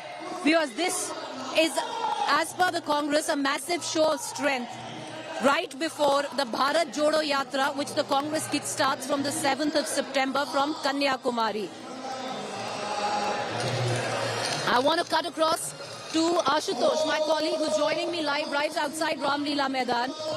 Ashutosh, a big question that the Congress leaders inside who are right now talking to the cadre that's slowly filtering in and getting inside is why are detentions taking place of Congress workers? What are you seeing outside? This just came after Adhir Ranjan Chaudhary from Helly Road. He was carrying out a march with these protesters. Marching towards marching from there almost 2 kilometers, and Delhi police put out a barricade stopping them and said that this is not the schedule as was made by the Congress party. You have to go to your decided venue and there is no permission to carry out a protest march. There was almost a confrontational approach between the police and the Congress worker Adhir Ranjan Chaudhary. Finally, many of them were detained, taken in the buses, but what we also told that they will be dropped at Ramleela ground, and then Adhir Ranjan Chaudhary later he went in his own car. So that's perhaps maybe taking place at several places. The Congress just are trying to carry out march by say to reach to Ramleela ground, because that's not the schedule. The police say that they have to reach Ramleela ground in their vehicle. Now here outside ground that we see that a huge number of these Congress supporters and the workers from different states, is not only confined to Delhi. We have seen protesters coming from Telangana, Andhra Pradesh, West Bengal, Delhi, Rajasthan, Haryana.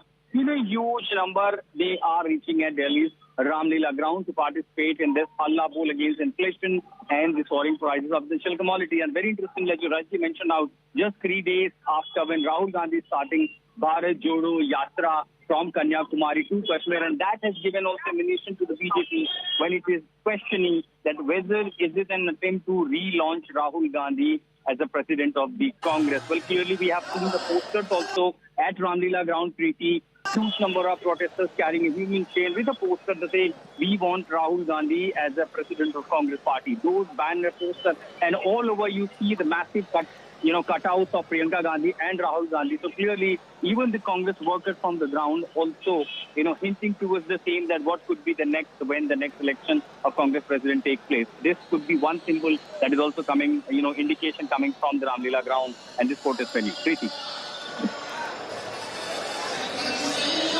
Well, you're right there, Ashutosh. There is a thrust, even when we are talking to people here, most of them want Rahul Gandhi, even the cadre. So the echo is Rahul Gandhi for party president. Elections are in October.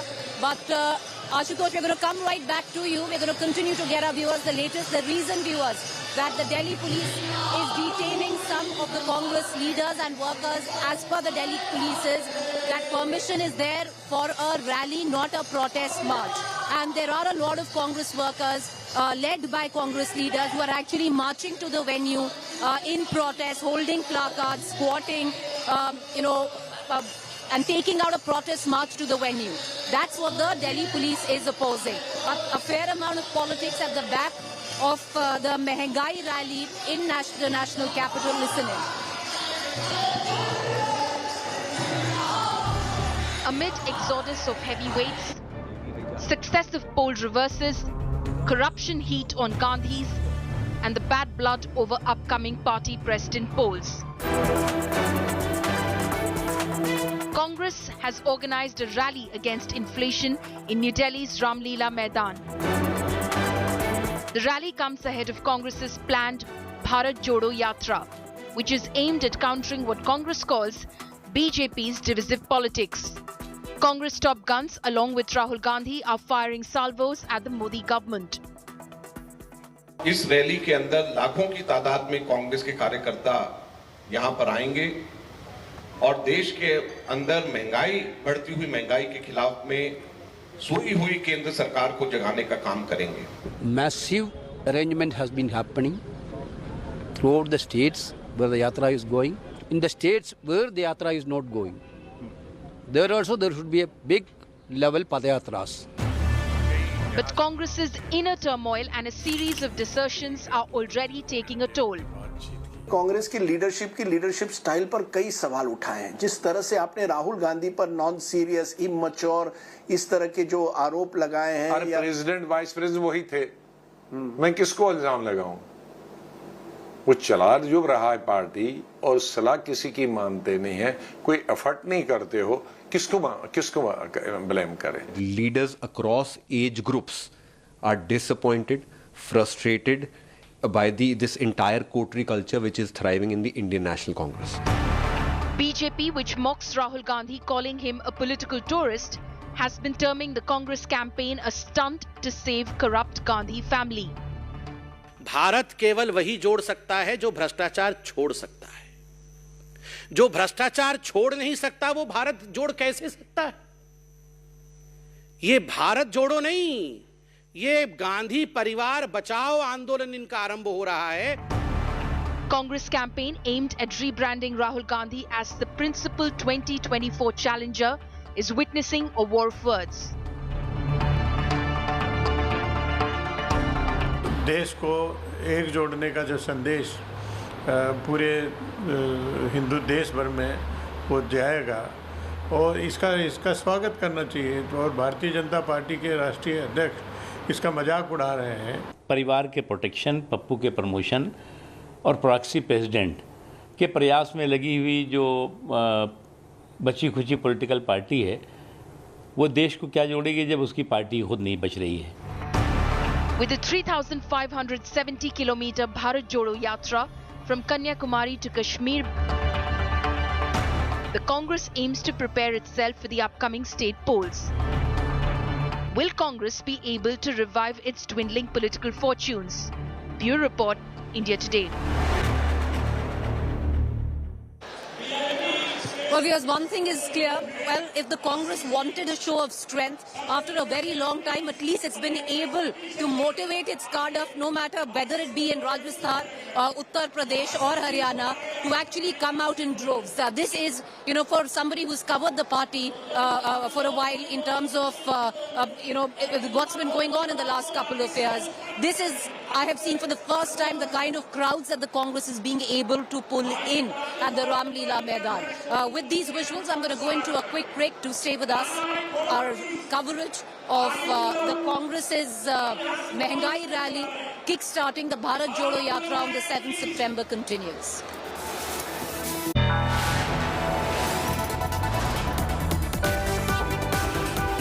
You are watching India Today.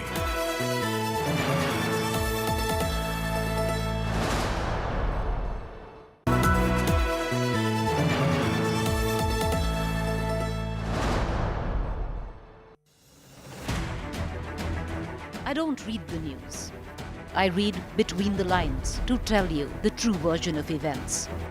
The true story of our times. To document grief, the toughest assignment for any journalist to be. From those who matter. Women politicians going to stick up for each other. Of those who should matter. I document the truth. I don't distort the truth. I don't glamorize the truth. I don't gloss over the truth. The ghosts of India's contentious medieval history have come knocking again. I hustle for the truth. On the ground, in the newsroom, in the studio. I don't try to grab eyeballs. I inform you to make you see the point. To the Point with Preeti Chaudhary. At these times, only on India Today.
Hello and welcome to this special broadcast. I am Dipali Patel, and in the next half hour I'm going to talk about all things Lord of the Rings, Rings of Power.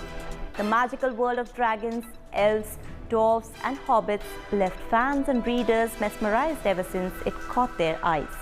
The new show will bring the saga of the Middle Earth to the small screen for the first time. The first season has been made on a reported budget of $715 million. Here's all about the Lord of the Rings, the Rings of Power.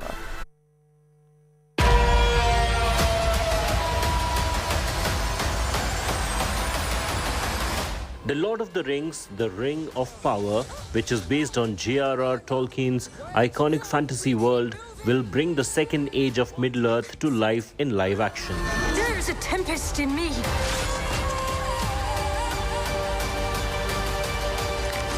You have fought long enough, Galadriel. Put up your sword. The new series is set thousands of years before The Hobbit and The Lord of the Rings films.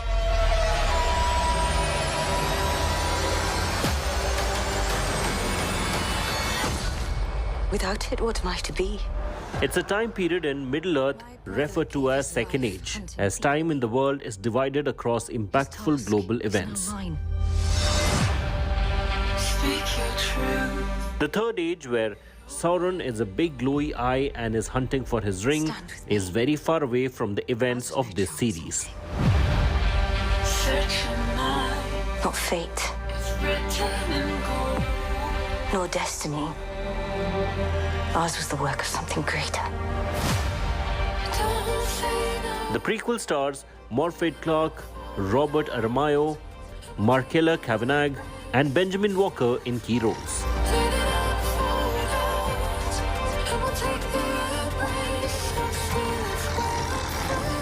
Each of us. Everyone.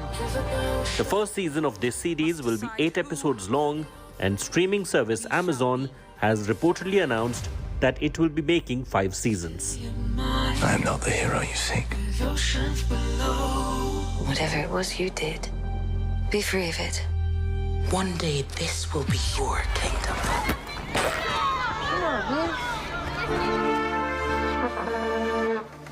What's more, as part of promotions, a video for the upcoming series also featured Middle-earth's Shepherds of the Trees.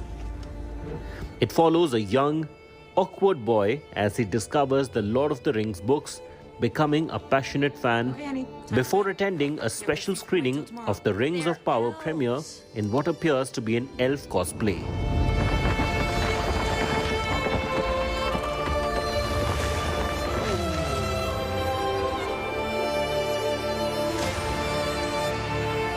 During Amazon's annual Prime Day shopping event, members were given an exclusive 60-second sneak peek of the series, which was available for 48 hours only. Are strange.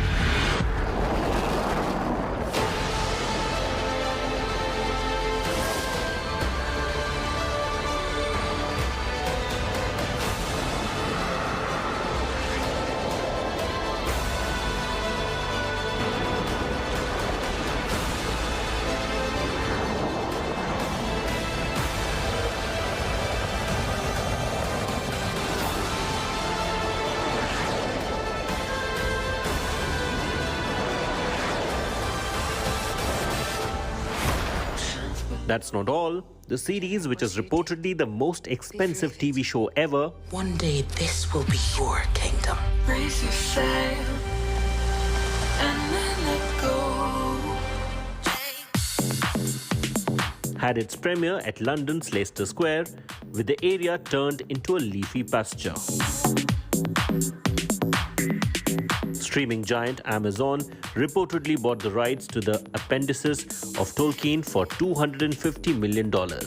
According to reports, Amazon has spent about $465 million filming the first season of the show. Choose not the path of fear, but that of faith. The Lord of the Rings, The Rings of Power streams on OTT platform Amazon Prime Video. Better than any creature in all Middle-earth. We stay true to each other with our hearts even bigger in our feet. Entertainment Bureau, India Today. We can survive this. You and I. Now, our entertainment editor Tushar Joshi is our in-house Lord of the Rings expert, and he saw a special preview of this epic show.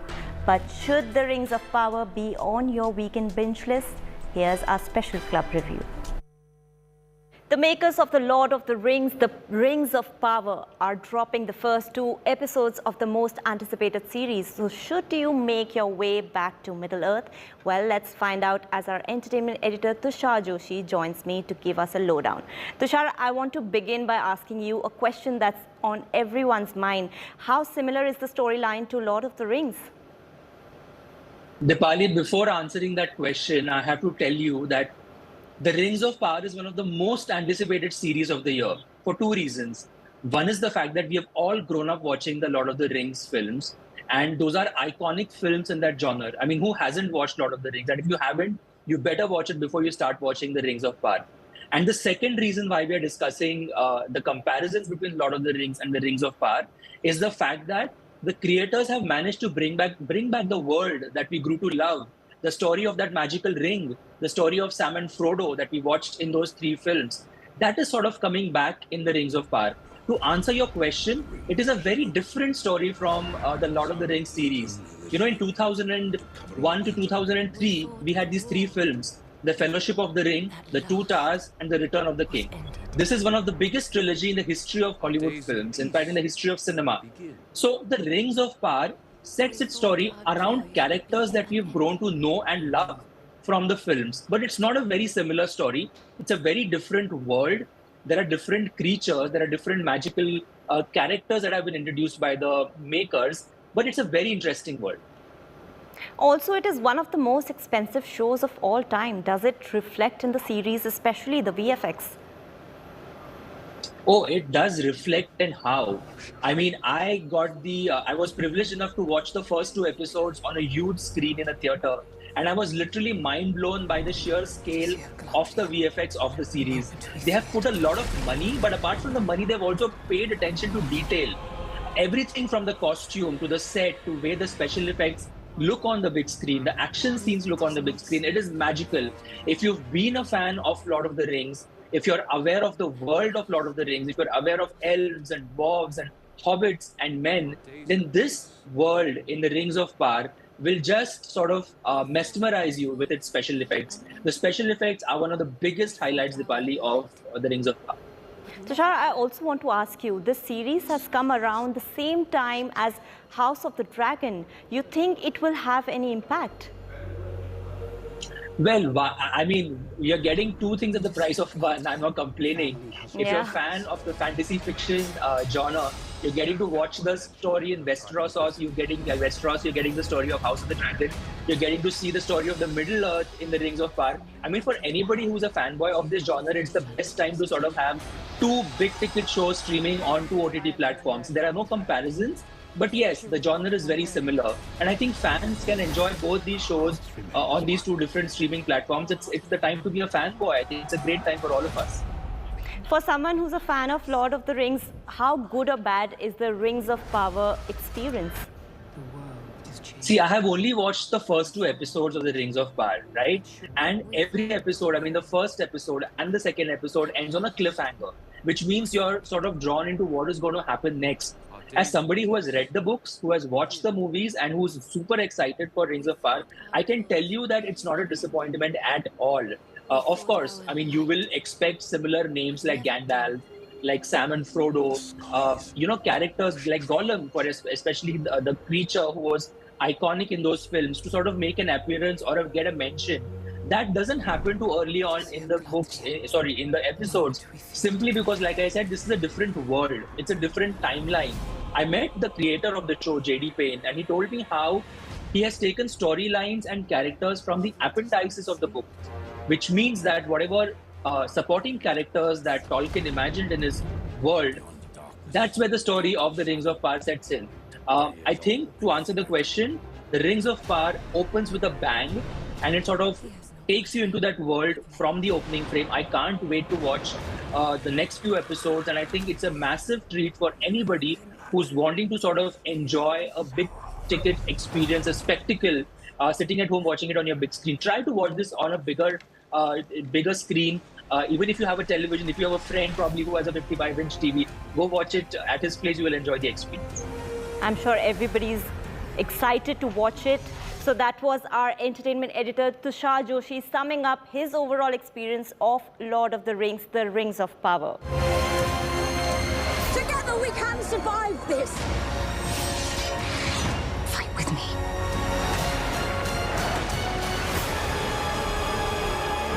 Each of us must decide who we shall be. Now, Tushar also caught up with the star cast of the show, where the actors spoke about the impact Lord of the Rings had on their lives, their impressions about India, and much more. Listen into this candid chat. Guys, welcome to India Today. This is so exciting to speak to you guys. I want to talk to you a bit about when did you first encounter Tolkien, if you could start. I was about 11 years old and I was given the book of The Hobbit. Yes. And that was the first time I'd come across Tolkien, and my imagination just exploded from that moment onwards. And then when my son, who also happens to be called Maxim, he's my fictional son, but my real son, I read it to him when he was 11. We read it out loud together over a period of weeks, which was fabulous to be able to share it with him. I mean, I've actually got a question for you, but I'll ask that in a minute. I'll pass it on. I think I was about 6 or 7 when the films came out, so I wasn't allowed to watch them. But most of the kids in my neighborhood had seen them. And so I knew the story orally from them because they would tell me about it. And then a few years after that, I was in a musical production of The Hobbit. I watched them 20 years ago. I haven't seen them since, but I remember just loving them. They were amazing. And then when I got this job, I did a deep dive into all things Tolkien. This experience has made me a super fan, because it's impossible to have this experience and live in this world and bring Tolkien to life on screen without being a fan. Well, I was probably about 9, I think, when I became... It was actually there was an animated movie when I was little. Oh, yeah. Wow. There was an animated movie of it, which for me was my equivalent of the Peter Jackson because that was a very formative age, and I was absolutely obsessed with it. For me, it was The Hobbit. And I read The Hobbit when I was way too young to read The Hobbit, but technically it's the first book I ever read. I got lost in that and fell in love with Tolkien, and then the Peter Jackson films. I was so excited. I used to play Lord of the Rings on the playground with my best friends when I was at school. What character were you? I was Aragorn. Ah, wow. Okay, that's a shift then. It is, yeah. Well, there's connective tissue between Elrond and Aragorn. When I watched the movies, I only watched them once I got this job. I didn't have Tolkien in my life before this job. Really? Yeah. So this has been a very immersive experience for me. But when I watched them all in one go. One of the cinemas had a marathon for all of them extended versions. So I watched them all in one go. So little details I can't quite remember. That's all right. Because it was like an information overload. Yeah. But it was incredible. But I think in the films there's like a snippet of Isildur. Yes. And I wanted to see more. So I'm really glad that he's kind You of got to explore that. and that Maxim's playing him and he's great, and I just can't wait to see where that goes. Well, actually, similarly for me, Galadriel, I wanted to see more of, and I'm very excited to see more with Clark's. Already her performance that I have seen has blown me away. And yeah, I think similarly, exploring that story is one that is fascinating to me. It's the way that I feel like Tolkien has this really interesting impact and the ability to make children feel like adults witnessing something important, and adults feel like children witnessing something wondrous. And that's a really unique thing, that when you're reading it, you can feel like you're having the curtain pulled back for you on this mythology that feels real. Yes. It feels like if you had a time machine, you could actually kind of go back to some time in which Middle Earth or a place like it may have actually existed, and getting to see these powerful objects, these powerful beings, and these deeply human stories of pride and power and fall and corruption and then redemption and healing, are such powerful tectonic human soul stories that as soon as I experienced them, I couldn't get enough of them. When you have something of this scale and it's so beautiful, how tempted are you to take some stuff back home as mementos? I mean, come on, did you guys get a chance to do that? I've got an elf here back home, which I was gifted by someone.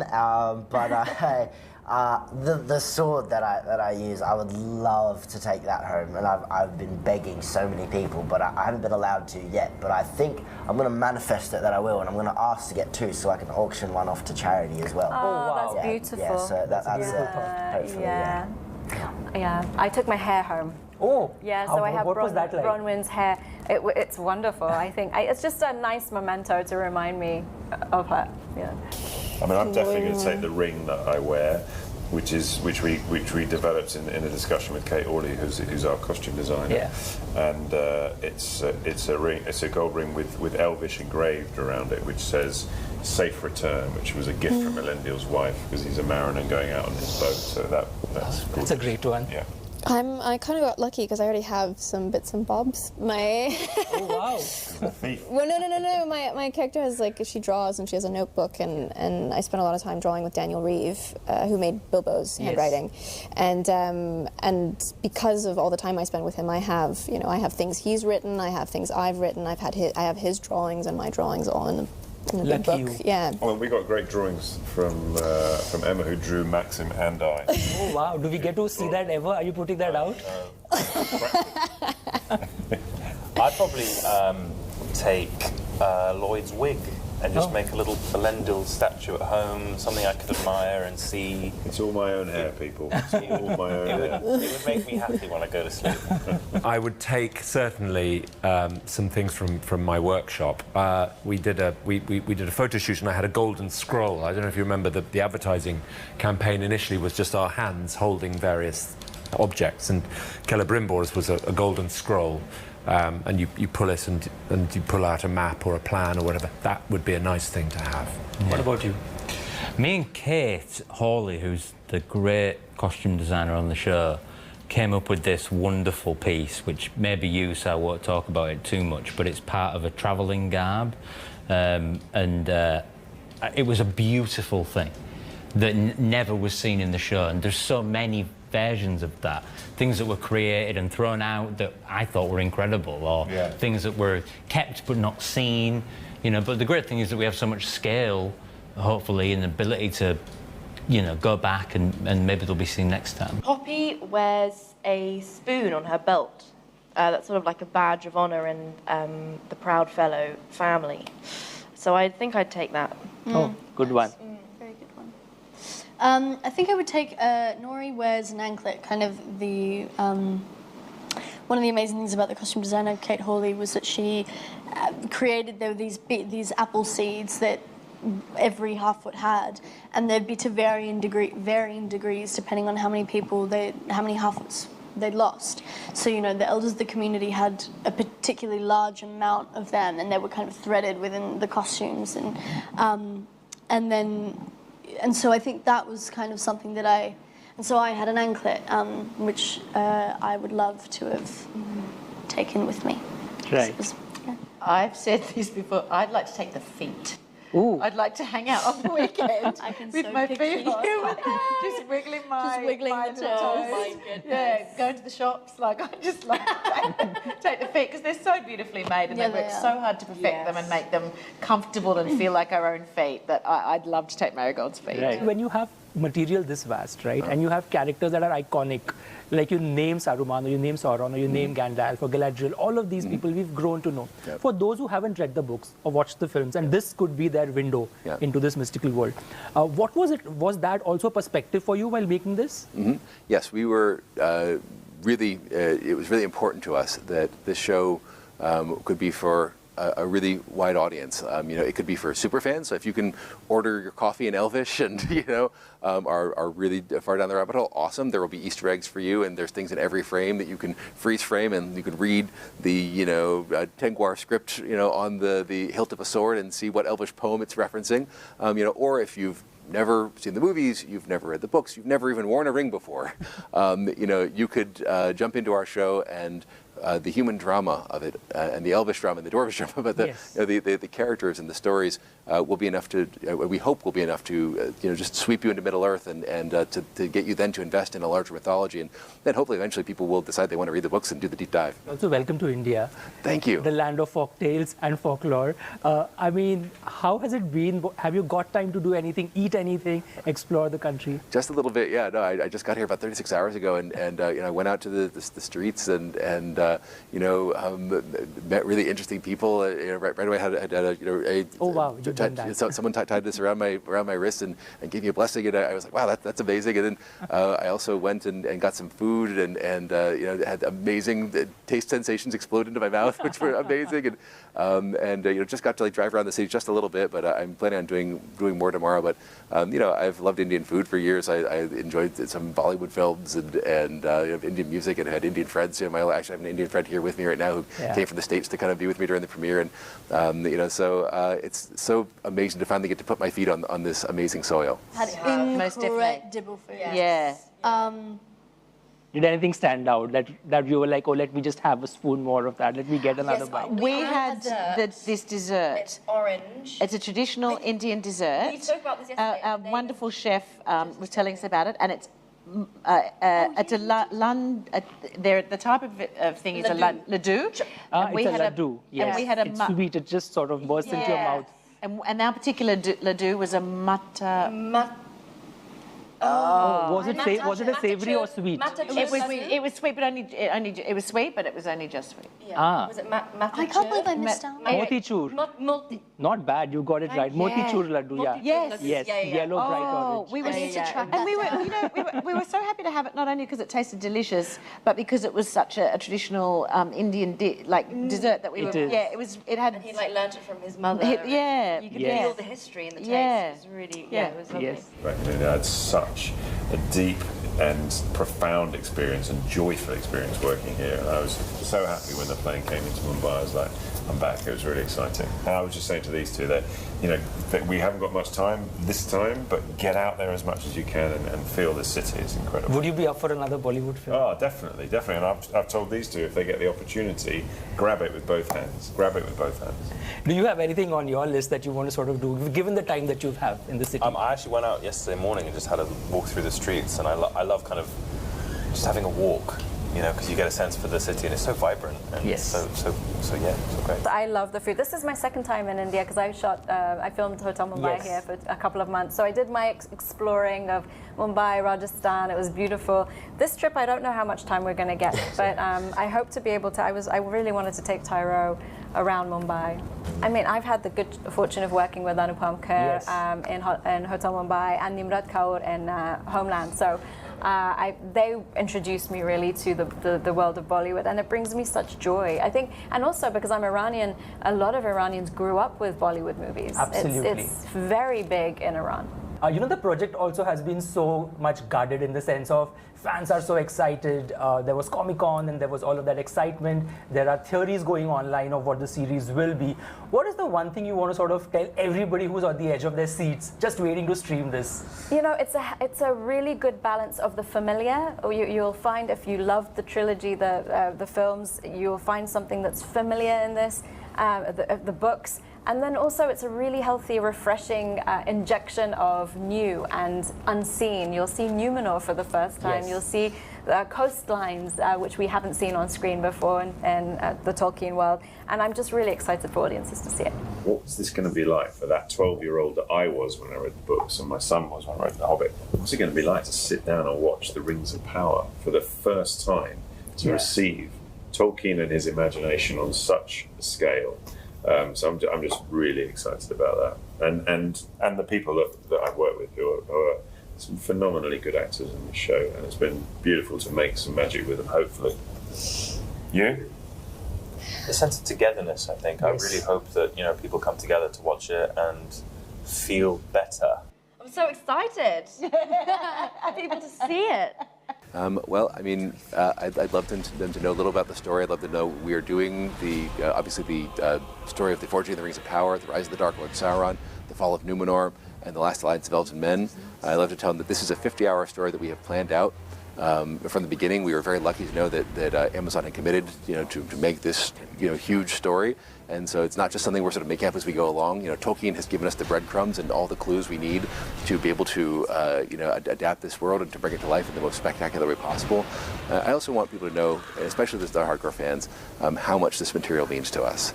This is something that we do as a labor of love. I expect one day to meet J.R.R. Tolkien after I die and go to the other side.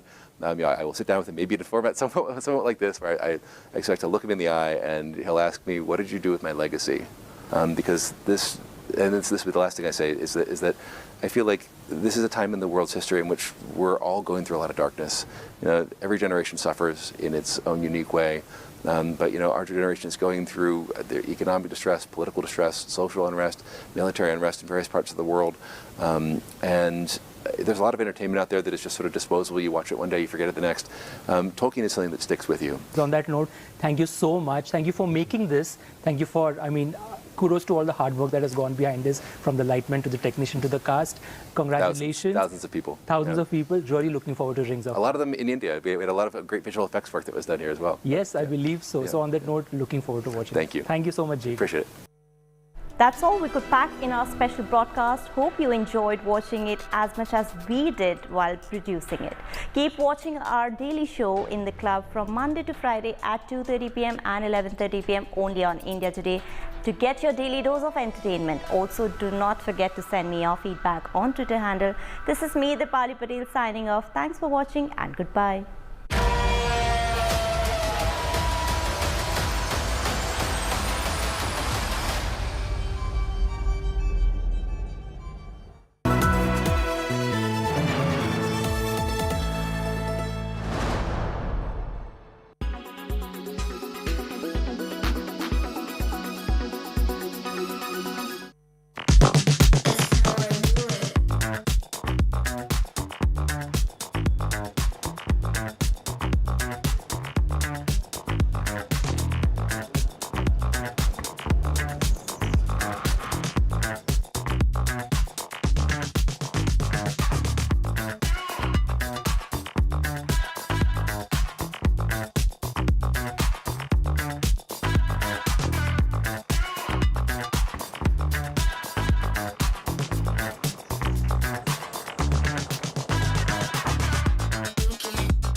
pour les entrepôts de préparation de commandes. Donc typiquement un de nos clients est Cdiscount.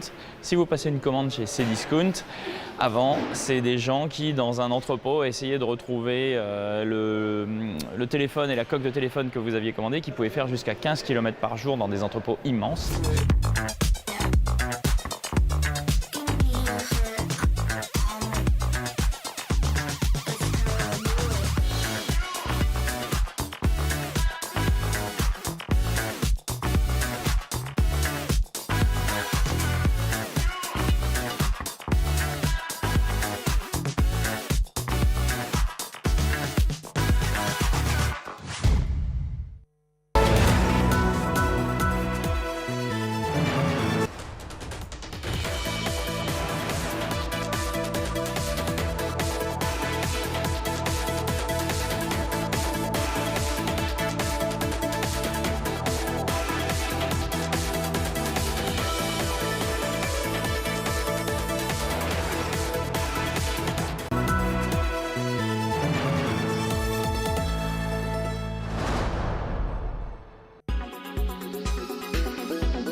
Everyone's busy finding what's trending. You're busy finding out why. India Today, for those who research before reacting. Download the India Today app now. Make your media plan smarter with India Today Live TV on your connected devices. Amplify your brand with 100 million smart internet viewers. To advertise, mail us at sales@aajtak.com. Make your media plan smarter with India Today Live TV on your connected devices. Everyone's busy finding what's trending. You're busy finding out why. India Today, for those who research before reacting. Download the India Today app now.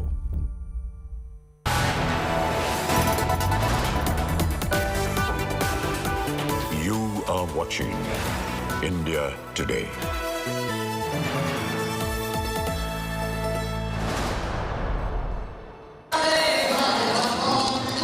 Welcome viewers, we come to you from a miraculous Ramlila Maidan. Rahul Gandhi would be here any moment to address the surging crowds. I'll just ask my camera person, Nasir, to actually show you.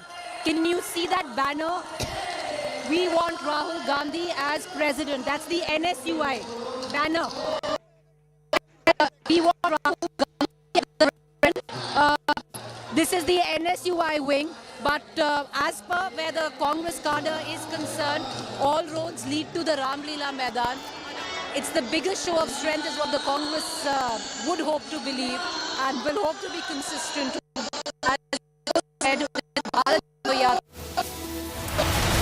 on the 7th. We're going to continue to get you the latest right from the Ramlila Maidan. I'm Preeti Chaudhary. These are the headlines.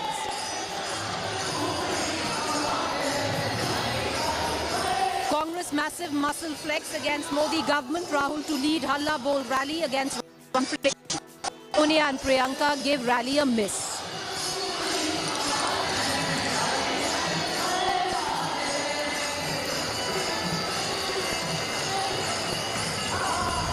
Congress supporters engage in a scuffle with cops after police blocks Congress MP Adhir Ranjan Chaudhary's protest march in Delhi.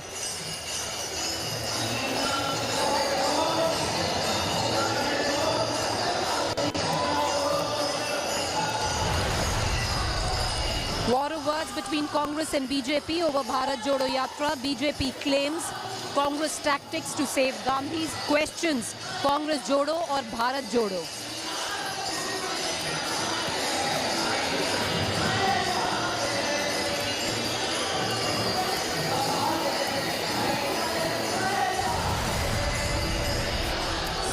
over Hyderabad Liberation Day. BJP eyes mega celebration on September 17th. Owaisi demands renaming. KCR caves in.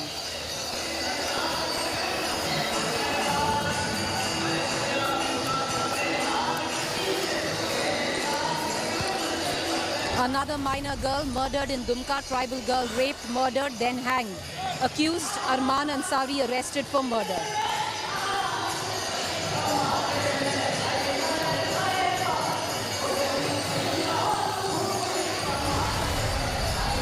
Good news for Chennai Super King fans. MS Dhoni to continue as CSK skipper in the upcoming season of the IPL.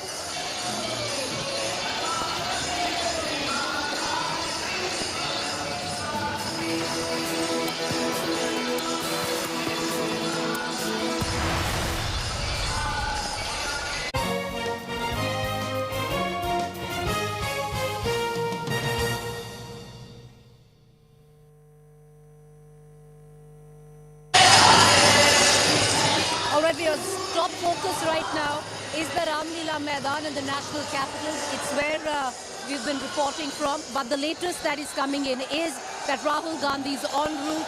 All the big leaders have come in already. Actually, Rahul Gandhi, I believe, is just walking in, is what we are being given to understand. There's Ashok Gehlot, there's Mr. P. Chidambaram, there's Mallikarjun Kharge. You can even see, I can see right now, Mani Shankar Iyer.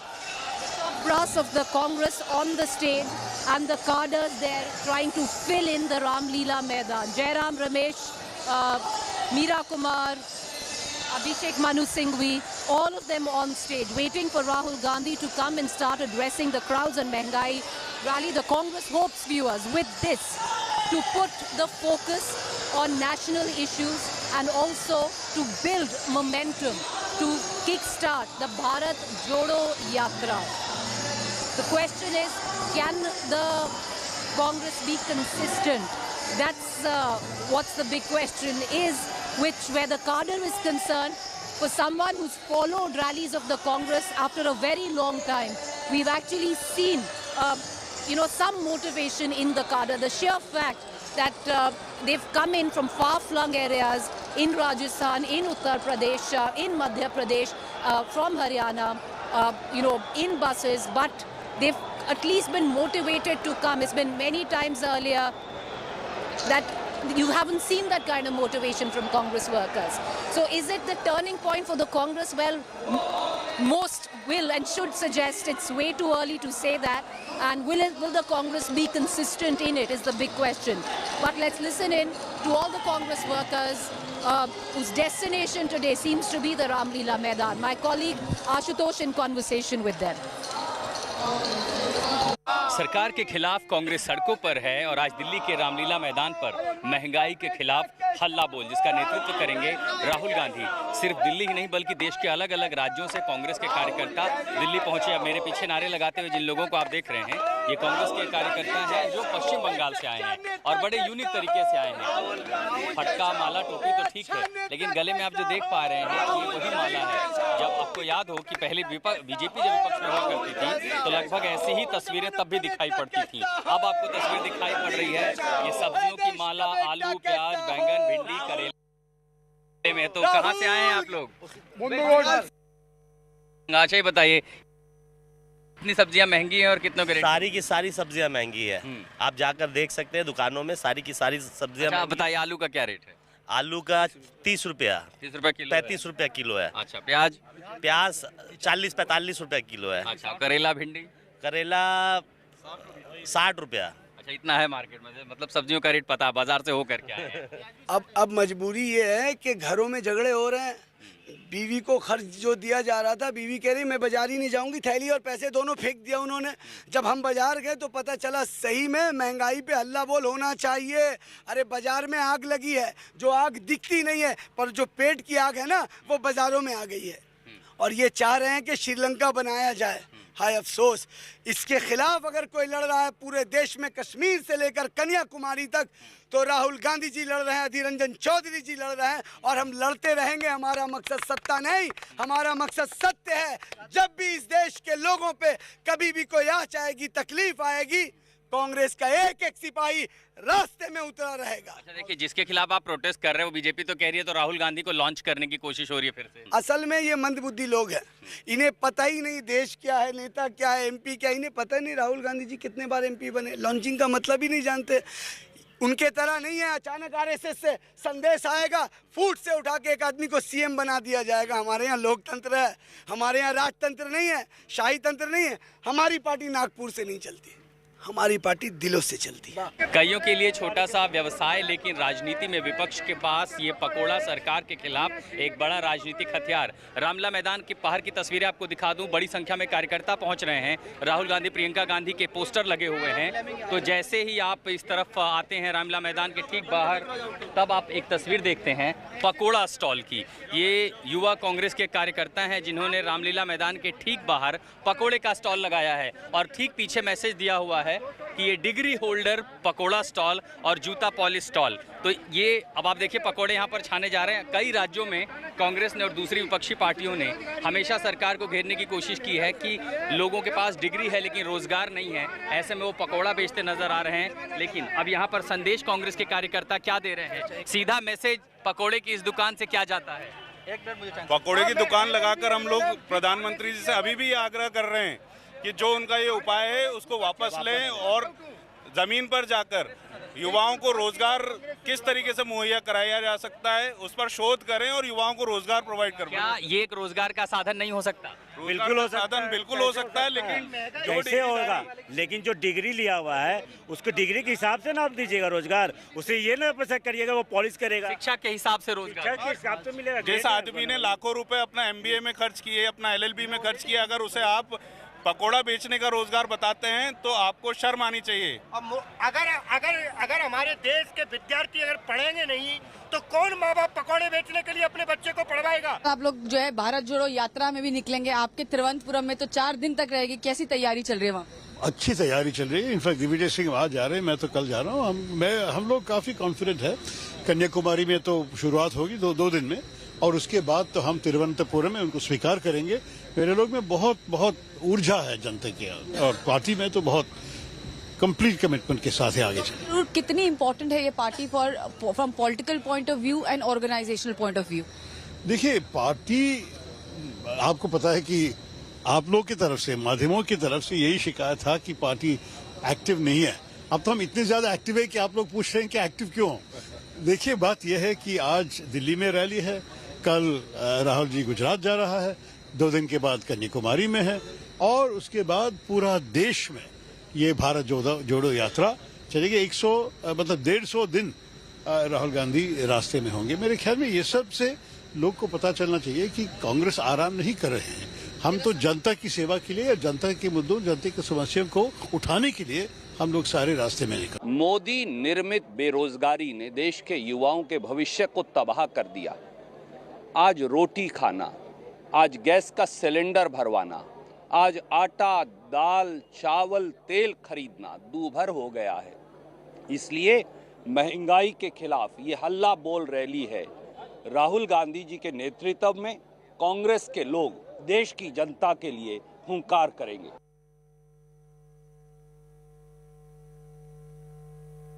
बाकी जिनके नाम है ज़्यादा You have Tarun Gogoi right now. Gaurav Gogoi, I beg your pardon. All right, we have Gaurav Gogoi right now on air addressing the crowds right before Rahul Gandhi comes in. But any moment expecting Rahul Gandhi to come in and start addressing the crowds at the Ramleela Maidan. But let's now cut across and listen in to what transpired just about 30 minutes ago, where Adhiranjan Chaudhary and other Congress workers, some of them detained by the police for taking out a protest march. The police says that they wanted a rally, permission was given, but the permission for a protest march was not given. Listen in. ये तस्वीरें आप देख रहे हैं heli road से कांग्रेस और Delhi police के कार्यकर्ताओं के बीच में झड़प जैसी स्थिति है। पुलिस ने इनको रोका। अधीर रंजन चौधरी के नेतृत्व में पश्चिम बंगाल से आए जो कार्यकर्ता थे वो रामलीला मैदान जाना चाहते हैं, जहां कांग्रेस ने महंगाई और बेरोजगारी के खिलाफ हल्ला बोल कार्यक्रम बुलाया है। दिल्ली पुलिस ने बस लगाई, इनको यहाँ पैदल मार्च करने से रोक दिया है। और ये आप देखिए दिल्ली पुलिस के अधिकारी और अधीर रंजन चौधरी के बीच आप देख रहे हैं धूप धूप की स्थिति यहाँ पर बन गई और पुलिस इनसे गुजारिश करे कि इनको पैदल यात्रा न करने दी जाए। यहाँ बसें लगाई गई हैं कि इनको बसों में फिर यहाँ से ले जाया जाएगा और अब पुलिस के खिलाफ नारेबाजी हो रही है। क्या हुआ? आखिर देखिए, ये डेमोक्रेसी है। अजीत चौधरी के नेतृत्व में हम लोग जा रहे हैं, क्यों हमें जाने नहीं दिया जा रहा? और अब देखिए, ये पहले बैरिकेड लगाया गया था, पुलिस ने ह्यूमन चेन बनाया और उसके बाद उस ह्यूमन चेन को तोड़ने में ये लोग कामयाब रहे। अधीर रंजन चौधरी आगे। अधीर रंजन जी, आप कहाँ जाना चाहते हैं? अजीब सी बात है, हमें जुलूस भी नहीं निकलने देते दिल्ली वालों ने। क्या होता है ये? पहले हम लोग पुलिस वालों को बताया कि भाई जुलूस निकलना है। ये बंगाल से लोग आए हैं यहाँ जुलूस में शामिल होने के लिए। ये जो हमारे आज गैदरिंग है, ये रैली में शामिल होने के लिए। प्रदर्शन से मैसेज क्या देगी कांग्रेस? ये अजीब सी बात है।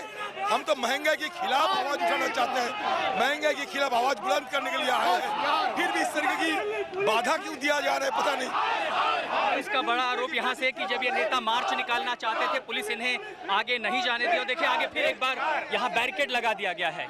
यहाँ देखिए बैरिकेड फिर से पुलिस ने लगा दिया है, इसके आगे जाने की अनुमति नहीं है।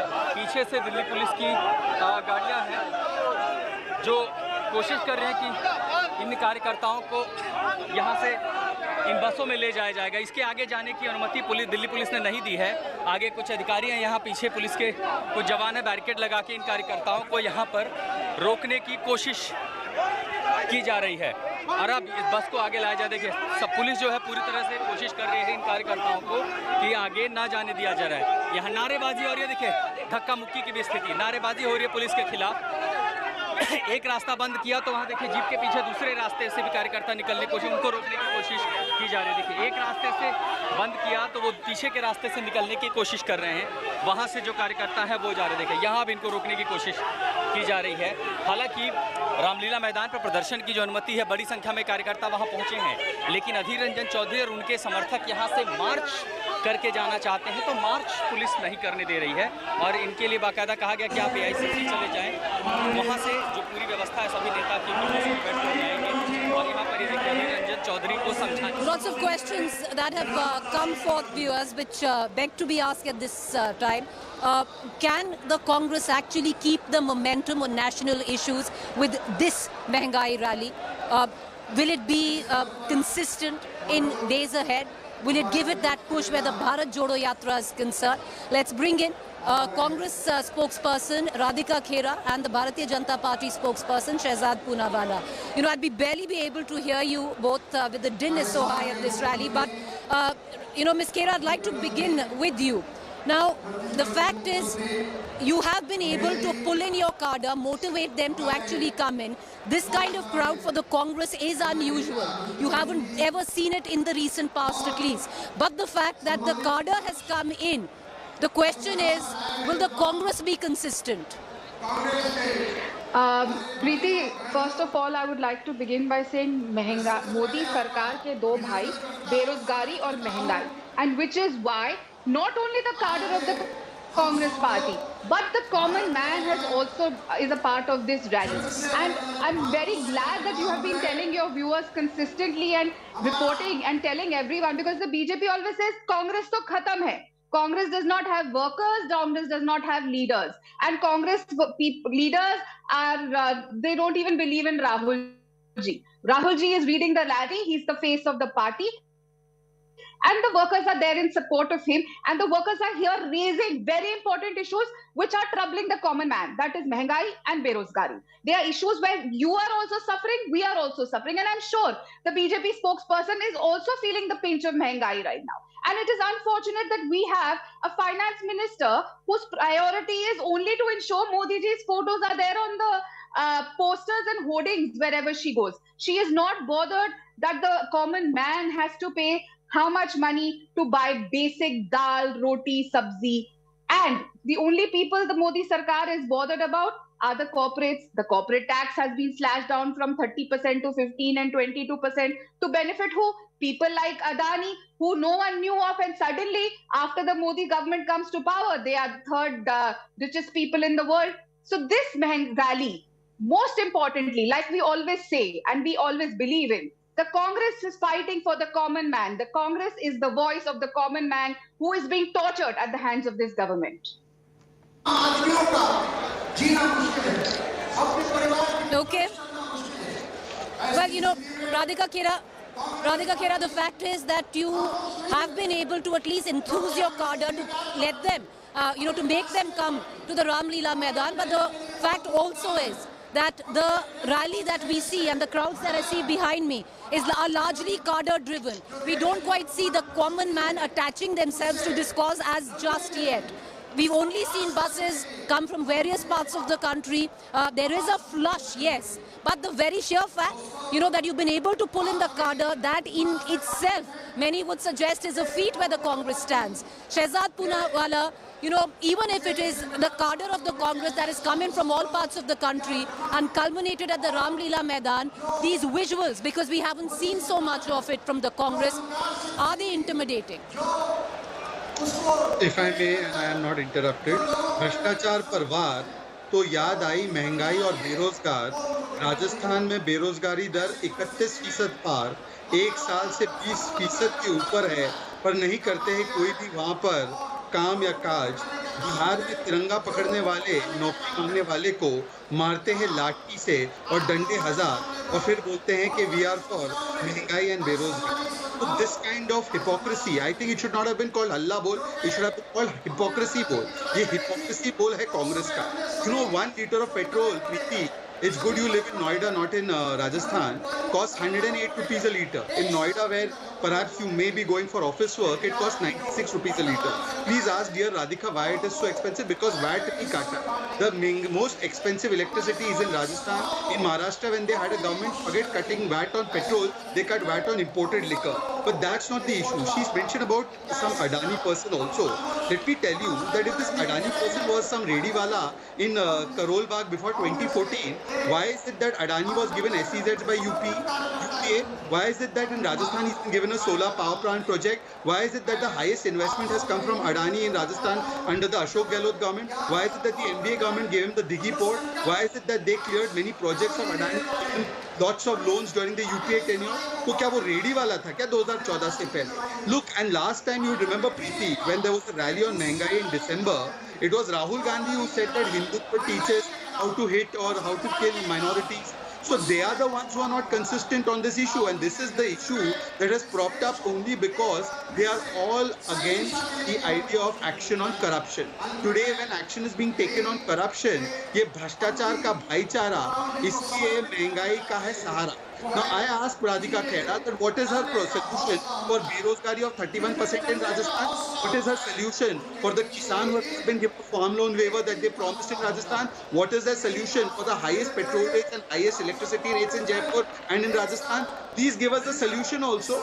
This is being done to relaunch Rahul. There is an ecosystem, Preeti, that relaunches Rahul, just like there is an OTT series, Series 1, Series 2, Series 3. Today is the 5th episode of the 5th season of Rahul ki relaunch. There is Thalak Dikhla Ja, other serials. There is Rahul ki relaunch. Today is season 5. There is Mehuna by Mamta Didi. There is Mehuna by Nitish Kumar. There is Mehuna by Arvind Kejriwal. So they felt that we should come up with Rahul ki relaunch, season 5. That is all this is.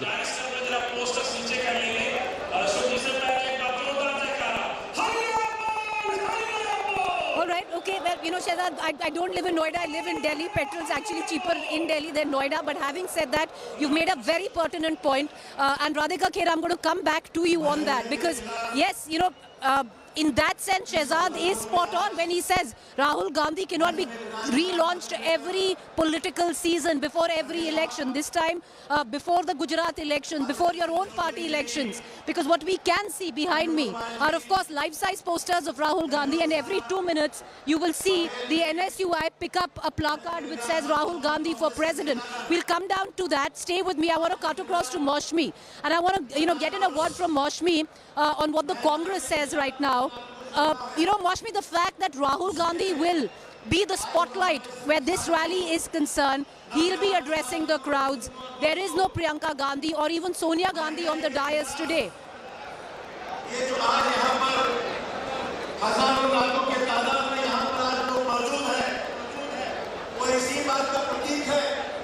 it's interesting, Preeti, this comes at a time when the leadership role is under scanner and question. So Rahul Gandhi there, leading this entire Mehngai Par Halla Bol rally has many meanings. A, that Rahul Gandhi is the leader of the Congress party, whether he is president or no president. Secondly, the Congress is the lead opposition party, and it is the one that is cornering the government as far as the inflation crisis and key issues as far as policy paralysis is concerned. And thirdly, this is the place that actually was the genesis of the anti-corruption movement against UPA too. So clearly, the Congress says that life has come full circle, and they've come back to the Ramlila Maidan after 3 years to in fact start the entire campaign, campaign for the 2024 elections. So clearly, in the pictures, Sachin can show you Ashok Chavan, even as he addresses a gathering, the Congress putting up a show of strength. That is also a message to other opposition parties like the Aam Aadmi Party, like the Trinamool Congress, like the Samajwadi Party, and also its alliance in Bihar, the JDU, that it is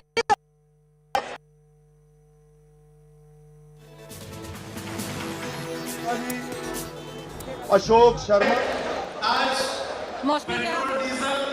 Mosmi, we're having a bit of a problem with your audio link. We're going to try and connect to Supriya, my colleague who's standing where all the leaders are in fact getting off and coming out on the dais. The dais is packed with every possible Congress leader across the country. I can see DK Shiv Kumar, Ashok Chavan from Maharashtra right now speaking. But Supriya, was there design to the fact that this rally will be skipped by Sonia Gandhi and Priyanka Gandhi? Okay, we are going to cut across to Supriya in just about a minute, but Maushmi, I'll pull you back into this conversation again. Was this by design that, Priyanka Gandhi and Sonia Gandhi will skip the rally? Because 2 days before the rally, multiple Congress leaders already saying that Rahul Gandhi is very much in the race and he is our party leader.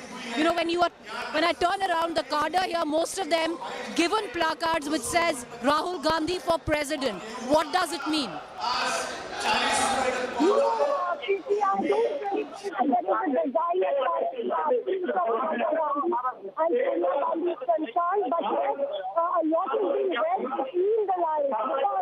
This is a time when voters for making Priyanka Gandhi the Congress president, and only not ready are going louder. There is a group that really wants it's not Rahul Gandhi. So certainly a lot would be right between the lines. Just 2 days later, on the 7th, Rahul Gandhi apparently without a face and balance of the Congress party. He was not leaving the party that is being called Yatra. Apparently, Priyanka Gandhi possibly won't be there as well. Called the Bharat Jodo Yatra, and apparently Priyanka Gandhi Vadra possibly won't be there as well. So really, political pundits will read a lot into that. But clearly, with a family, member passing away in the Gandhi family, that's the reason perhaps that Priyanka Gandhi has stayed put with her mother Sonia Gandhi, even as Rahul Gandhi has just arrived in the morning today.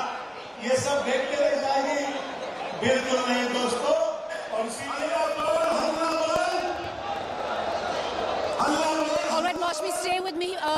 Supriya also joining us. Supriya, Rahul Gandhi clearly is in the spotlight, all eyes on him. The kind of signage that we've seen, the posters that we have seen, 80% of them only have Rahul Gandhi, and maybe one odd you'll see with Priyanka Gandhi or Sonia Gandhi. One thing is now getting clearer, that Rahul Gandhi for president and the build-up to it, and the relaunch of Rahul Gandhi, all of that, the Mehngai Halla Bol rally an instrument for also. Well, Preeti, as far as the relaunch is concerned, Congress party has categorically stated that Rahul Gandhi never went, so you can't relaunch him. He was already there and was leading the fight of the party even after 2019's poll result was announced. Well, where we are standing is the gate from where Rahul Gandhi is going to enter. Behind me, you can see that all the workers are waiting for him along with the security personnel. They're like facing for security is a big, it's a mammoth task to control the crowds here. And you can see Rahul Gandhi on all the posters. He has actually taken the center stage as far as this rally is concerned, and that speaks volume, Preeti, because this is the main poster which have been put over here, and it is Rahul Gandhi, and you can see that Mehengai par Halla Bol is the theme. Well, after this, Rahul Gandhi will be going tomorrow to Ahmedabad, where he will be interacting with all the party leaders and cadre. At the same time also, then will head towards Chennai on 6th of September and 7th September, the mega you can say the Pad Yatra of the Congress party, unprecedented. The Bharat Jodo Yatra starts where Rahul Gandhi is going to walk around 170 kilometers. Behind me, you can see that what is happening outside. You are inside the Ramlila Maidan. Outside, you can see that a lot of Karyakarta and common people are present here. Outside the big of Rahul Gandhi. I'll just come in. Sachin Pilot, Supriya, hear me out. Sachin Pilot has taken to the dais where he's addressing the crowds, and a surge of support for him. A huge cheer. So clearly, Sachin Pilot now a popular leader where the cadre is concerned. But yes, Supriya, over to you, because what we are witnessing inside is all leaders of the Congress one by one coming in and addressing the crowds, the cadre. But the fact, Supriya, that the Congress has been able to motivate their cadre, because that there was an acute lack of motivation as well. You know, where the flag holding Congress cadre was concerned, that they've at least been able to do that. For the Congress, that in itself would be a big win today. Well, Preeti, as far as Congress cadre is concerned, I have been saying this because I have been following Rahul Gandhi and the Congress party since 2013. Then Rahul Gandhi is for the cadre and the cadre is for Rahul Gandhi. Rahul Gandhi, since the time he came into the politics, we have seen that time and again, whatever platform he is, wherever he addresses the cadre, he's always talking about as to how the workers of the Congress party are the kings, they are the Babbar Sher, and how they are the ones who actually provide the Shakti to the entire Congress family, which includes the topmost leadership also. Right now you can see that what is happening is Congress party's cadre, the leaders are here in that bus, and the cadres are not letting these leaders go, and this is exactly what is happening at ground zero outside the Ramlila Maidan. And this is what Rahul Gandhi was also saying, that earlier what used to happen was that the cadre, the workers, the people used to come from the entire country to the 24 Akbar Road. But in that Bharat Jodo Yatra, it is the top leadership, including Rahul Gandhi, who will go all the way to the workers, at the same time also to the common people. The connect which we heard in the Udaipur Chintan Shivir that was broken. This Rahul Gandhi said that somewhere the Congress party has top leaders or the middle level leaders, the AICC secretaries, general secretaries, PCCs in charges have lost their connect with the workers, and he said that we all have to go back to the cadre as well as that to the workers. Now what you're seeing over here is that leaders as well as the cadre both are present in huge number, and we'll try to get in a word from some of these leaders who are standing here. आप लोग यहाँ पे आए हैं, सब जगह पे राहुल गांधी जी के पोस्टर्स लगे हुए, सेंटर स्टेज ले लिया, आपको इस पर क्या कहना?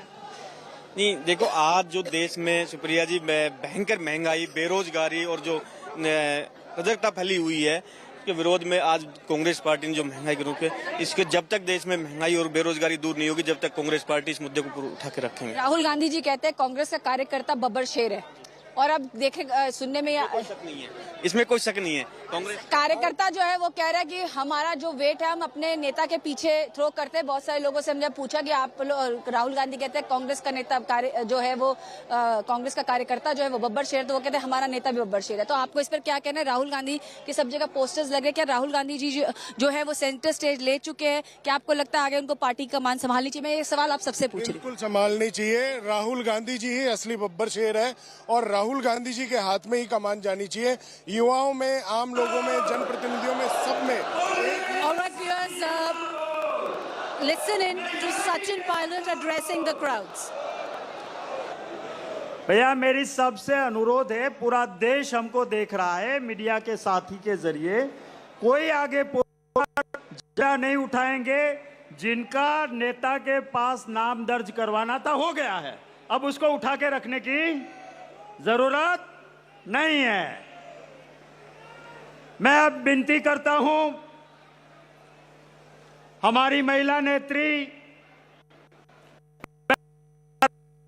के नाम से जानते आइए, परेशान है। और ये बहना मेरी, आप तो यूपी से आती हो, वहां एक मोदी जी की करीबी मंत्री है, पता है ना आपको? जो गैस का सिलेंडर 400 रुपये का था ना, तब वो गैस के सिलेंडर पे चढ़ जाती थी। अब उसके खिलाफ हमें लड़ना है कि 1100 हो गया। आइए आराधना बहन संबोधित कीजिए। आज रामलीला मैदान में हल्ला बोल, कांग्रेस का हल्ला बोल। इस रैली में आज मंच पे बैठे हमारे सभी वरिष्ठ, मैं सबका और सबसे ज्यादा देश के कोने कोने से आए कांग्रेस से हाथ जोड़ करके आप सबका स्वागत और अभिनंदन करती हूँ। साथियों, That was not Sachin Pilot, but the Gujarat wing of the Congress party addressing the cadre here. But let's take you now to all the reactions that we are getting in from the other Congress leaders who are making their way to the Ramlila Maidan. Rawat साहब, आपको क्या कहना है इस पूरे मसले के ऊपर, जो ये आज महंगाई पे हल्ला बोला आप लोग रैली करने जा रहे हैं? पूरे देश की जनता की 130 करोड़ लोगों की भावना है, जो कांग्रेस के लोग जो है रामलीला ग्राउंड में अपनी हुंकार रैली के जरिए जो है करेंगे। और ये हुंकार और फुंकार से भाजपा का शासन हिलेगा। ये महंगाई थोपने वाले, अर्थव्यवस्था चौपट करने वाली कार्यकर्ता कह रहे हैं, बहुत सारे कार्यकर्ता कह रहे हैं कि हमारी मांग है राहुल जी को एक बार हम फिर से कहेंगे आप। वो 130 करोड़ कांग्रेस जनों की भावना है कि राहुल जी हमारे कांग्रेस अध्यक्ष बने। Sir, what do you have to say on this issue of price rise and inflation? Because it seems that BJP has started questioning the Congress party only, saying that this is not महंगाई पर हल्ला बोल rally. This is a kind of a resurrection of the Congress party. Well, why should they complain about any efforts to strengthen our party? Be that as it may, they need to answer whether the prices are touching the sky, and whether unemployment is a major issue in the country. So these are two things that they must answer. हम इसको सिर्फ चुनावी नजरिए से नहीं देखते हैं, ये जनता के मुद्दे हैं।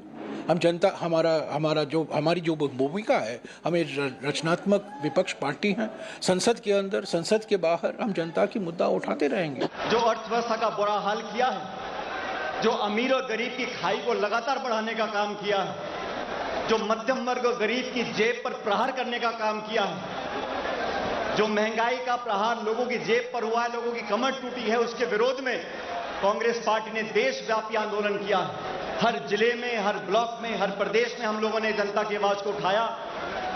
पिछले महीने 5 अगस्त को दिल्ली में आदरणीय राहुल गांधी जी, तमाम नेताओं ने धरने दिए, पुलिस ने हम सबको हिरासत में लिया, लेकिन हम लोगों ने संकल्प लिया है कि इस देश में शासन करने वाले लोग, जब तक इनकी आंख नहीं खुलेगी, इनकी नींद नहीं खुलेगी, हम लोग भी चैन से बैठेंगे नहीं। आज जो हजारों लाखों लोग यहाँ उपस्थित हैं, इस देश की राजधानी से संदेश जाने वाला है कि कांग्रेस पार्टी आम जनता के लिए लड़ती रहेगी, लड़ती रहेगी, लड़ती रहेगी। आज जीएसटी का विरोध करने वाले लोग, जब भाजपा विपक्ष में थी तो जीएसटी का विरोध किया करती थी। आज उन्होंने लगातार जीएसटी लगाया है, खाने की सामग्री पर लगाया है, लोगों की जेब खाली हो गई।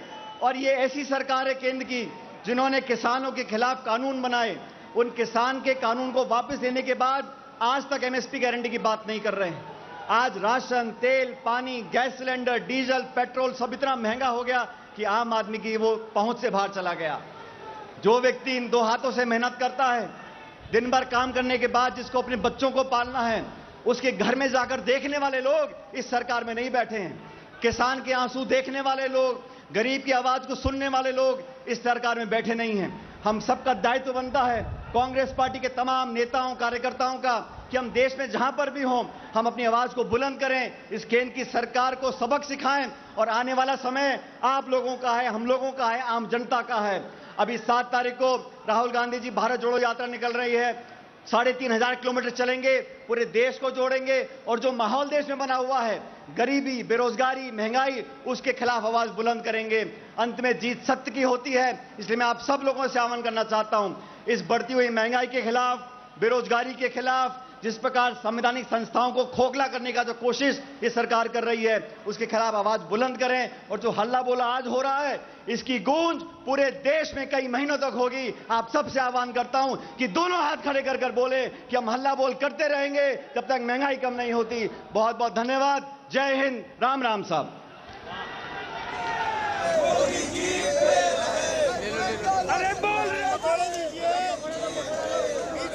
Pilot was just a short while ago addressing the crowds there. You know, what's interesting is as Jairam Ramesh was walking in and I was walking at the same time, and I asked him that the rally taking place today for the Congress, what about also Ghulam Nabi Azad's own show of strength in Jammu and Kashmir? And there were a lot of reporters there. Our cameras were also rolling, and he turned around and he said, we are talking about the Congress rally, not the BJP's rally. So there's also an attempt right now by many of its leaders, because what we've seen is Ghulam Nabi Azad, where he came in to Kashmir today with a huge show of strength of supporters. So in that context, you can even see a lot of speeches being made by senior Congress leaders, on that account, where they are even talking about Ghulam Nabi Azad and other sectors to say who have left the Congress at this point of time. But we're going to continue to get you the latest. I'll ask my camera person Nasir to actually give you a pan perspective of where we are right behind you, the surging crowds of the Congress party, the cadre coming in from various states of Madhya Pradesh, Uttar Pradesh, Rajasthan, Haryana.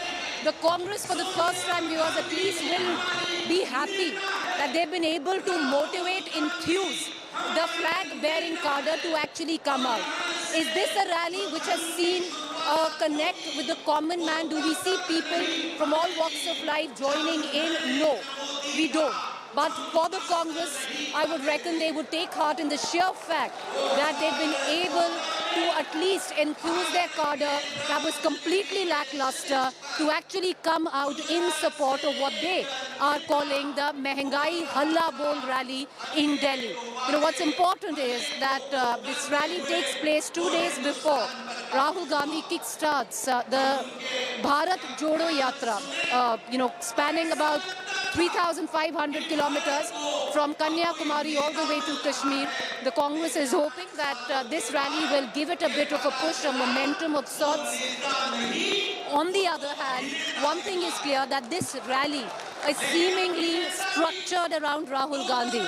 What you can see, as I turn around and I look at all the kind of insignia, the kind of posters, while there are other leaders, there's Manmohan Singh, there's Priyanka, there's Sonia Gandhi. But more or less, after every leader, there is this massive poster of Rahul Gandhi as well. So, and right outside, big cutouts of Rahul Gandhi. So yes, at one level, the focus on Rahul Gandhi, but pertinent questions remain. Can the Congress, with all that's going in within, be able to keep the focus on national issues like Mehengai?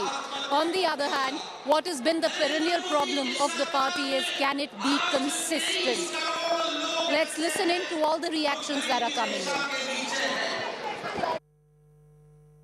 Maharashtra ऐसा एक state है कि जहां आर्थिक राजधानी जो पूरे देश की जो है मुंबई, और ये शहर वैसे ही पहले से ही महंगा था, लेकिन मोदी जी की सरकार के बाद और जो हमारे खाद्यान्न पे भी जो जीएसटी लगाई, उसी का परिणाम आज महंगाई के रूप में पूरा देश देख रहा है। आम आदमी का जीना दुभर हो चुका है। पूरा देश ही इस महंगाई की आग में जल रहा है।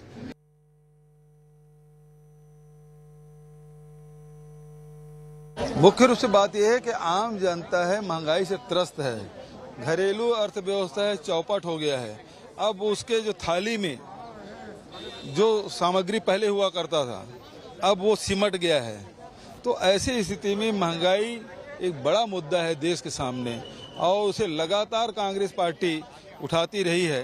आज उसके खिलाफ हल्ला बोल का कार्यक्रम है। आम आदमी, गरीब आदमी सबसे ज्यादा इससे त्रस्त है और कांग्रेस पार्टी ये लड़ाई लड़ रही है और आखिर दम तक लड़ेगी, क्योंकि कांग्रेस का जो है इस देश के साथ एक भावनात्मक संबंध है और जिस तरह से केंद्र सरकार चल रही है, जिस तरह से असंवेदनशील ढंग से काम कर रही है, उसको रास्ते पर लाने का काम कांग्रेस पार्टी करेगी। Well, Rahul Gandhi still hasn't quite made it. All other leaders have. They're all on the dais right in front of me.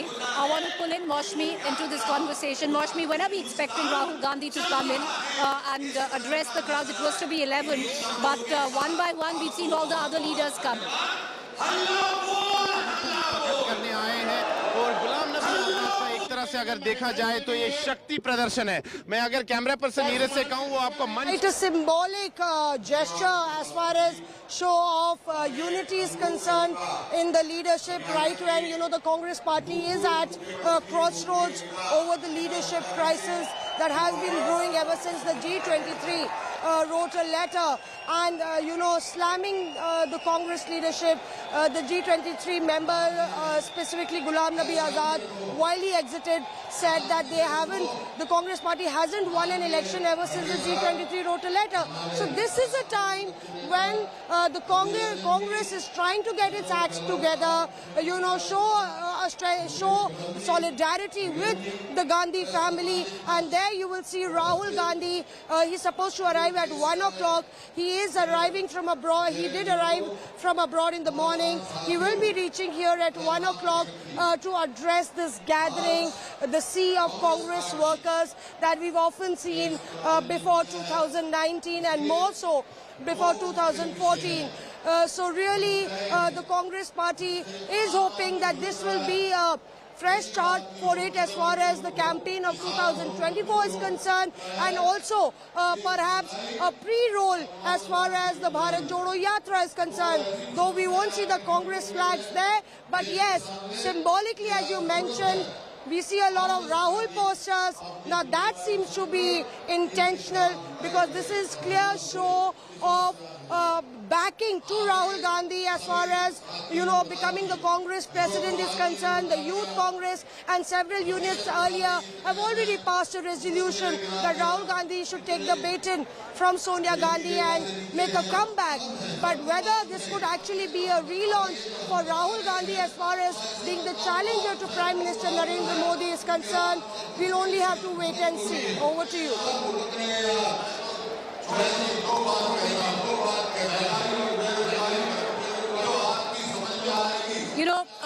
Moshmi, what's also interesting is if you also see, and I'll bring in Supriya into this conversation, is the fact that while each leader comes in and addresses the crowd, it depends what state they are from and the kind of cadre representation.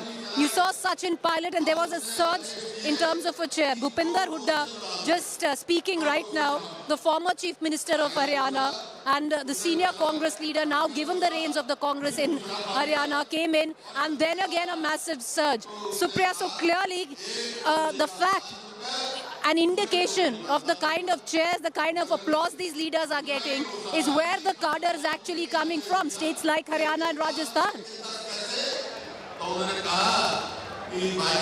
Well, not just Haryana and Rajasthan, Preeti. Cadre has come all the way from Himachal also, as well as that of the states in south. Well, what is interestingly, the thing over here is that the biggest and the loudest cheer will be kept for Rahul Gandhi. Is about to reach. You can see that entire area has been now cordoned off where we are. You can see as to how the police are asking everybody to leave this area. The crowd is being managed by the Delhi police. It's a very tough situation for them also because the crowd has come in large number. It's not just the cadre, but even what we are seeing is that common people are coming here because Mengai is one issue which touches everybody. And when we were talking to a lot of leaders, including both the Chief Minister, they also said that that yes, महंगाई pinches us also. हमको भी उसका दर्द महसूस होता है, घर में बहुत ताने मिलते हैं. So this is what Ashok Gehlot ji said, the Chief Minister of Rajasthan. As far as Rahul Gandhi is concerned, Preeti, well, Rahul Gandhi has been leading the party on all the agitations ever since we have seen he entered into the politics. But now, after 2019 elections, he stepped down. But wherever party wanted him, he was there. He said very categorically that I will be there where party wants me. Also, Rahul Gandhi has been constantly raising all the issues, whether it was demonetization, whether it was COVID, whether it was GST. At the same time, also he spoke at length on the farm bills. And now this is what the cadre is saying. They're saying that he's the only one.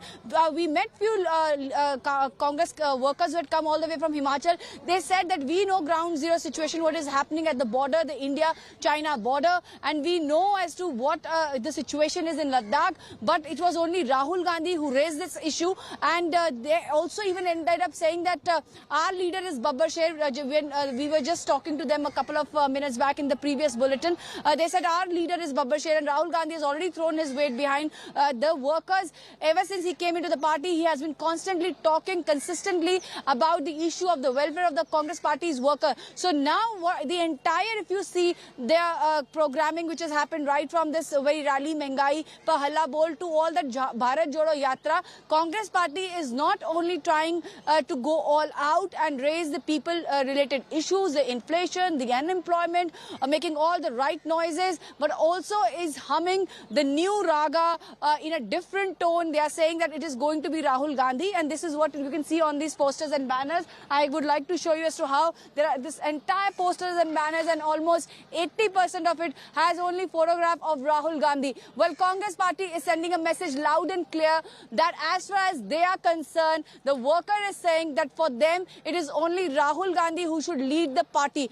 Now, 90% of the leaders on record, off record, when we spoke to them, said that who other than Rahul Gandhi can lead this time the party, because party is going through a very crucial phase, and the only leader who's raising all the issues in the opposition is Rahul Gandhi. So you spoke to the topmost leaders, you spoke to the cadres who are present here.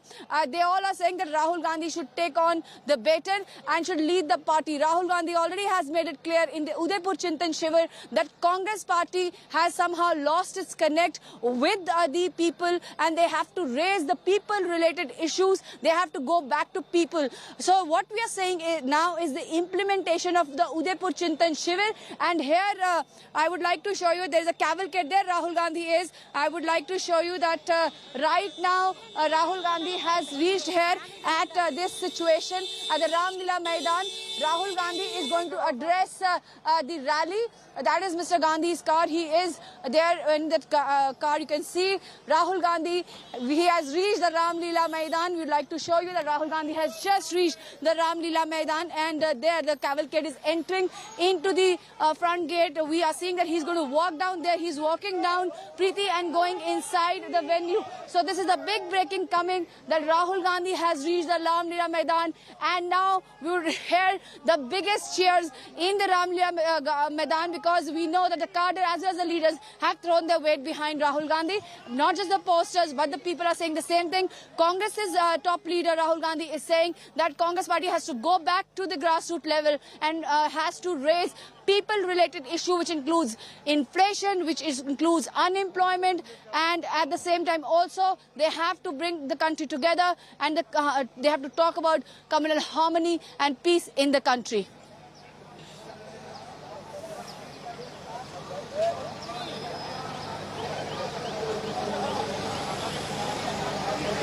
Crowds right behind me. Once again, the banner, we want Rahul Gandhi as Congress president, all coming up. You can see the people all standing now, all eyes peeled on the stage. Rahul Gandhi is walking up on the stage, waving to the crowds, greeting all the leaders who are on stage. And that's the reception that he's been given by the cadre there. Well, he's expected to speak in just about 5 to 10 minutes from now, viewers. But there is a sense of elation where Rahul Gandhi is in question. He flew in this morning. A lot of other leaders coming in, putting a shawl around him. He doesn't seem very happy with that courtesy smile, but that's just about that. One by one, a lot of leaders coming in, putting the Congress, the flag as well. But Bhupinder Hooda right now, I'm just telling you what's happening on screen. Rahul Gandhi sitting next to KC Venugopal, who's clearly briefing him. He flew in this morning from Europe. And Bhupinder Hooda trying to rally the crowds there. Don't quite need much rallying. The cadre already quite enthused with Rahul Gandhi's walking in.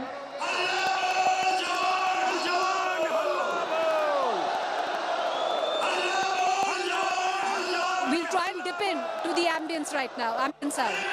अरे महंगाई पे हल्ला बोल, अरे महंगाई आ चुके हैं तो हम बोलेंगे हल्ला बोल जवान, हल्ला बोल, हल्ला बोल जवान, हल्ला बोल, अरे महंगाई पे हल्ला बोल. Puts the spotlight on Rahul Gandhi, a relaunch of a sort of Rahul Gandhi. This time around, he is going to be kick-starting the Bharat Jodo Yatra from Kanyakumari to Kashmir, 3,005 kilometers of it. And it's the run-up to the president election as well.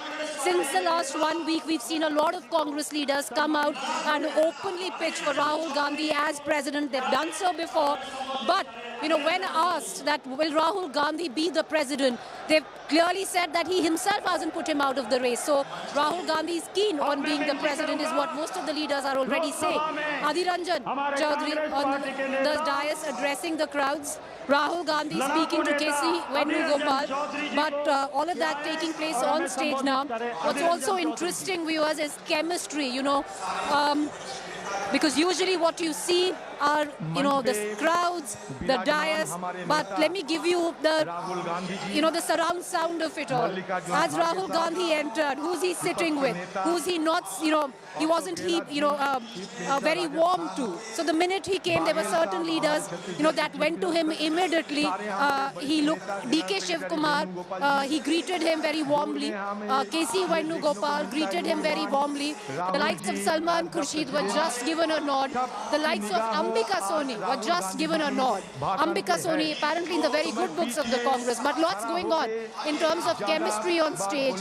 Even Mr. P. Chidambaram didn't quite come out and say hello to Rahul Gandhi. It was like a courtesy nod, but some leaders clearly, B.V. Srinivas, a hug which was shared between the two.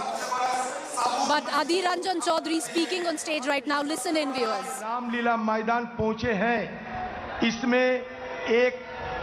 इसमें एक नए ऊर्जा के साथ Congress party को अगले तारीख हिंदुस्तान में उभारने की ये सबसे बड़ा सबूत महसूस हम करते हैं.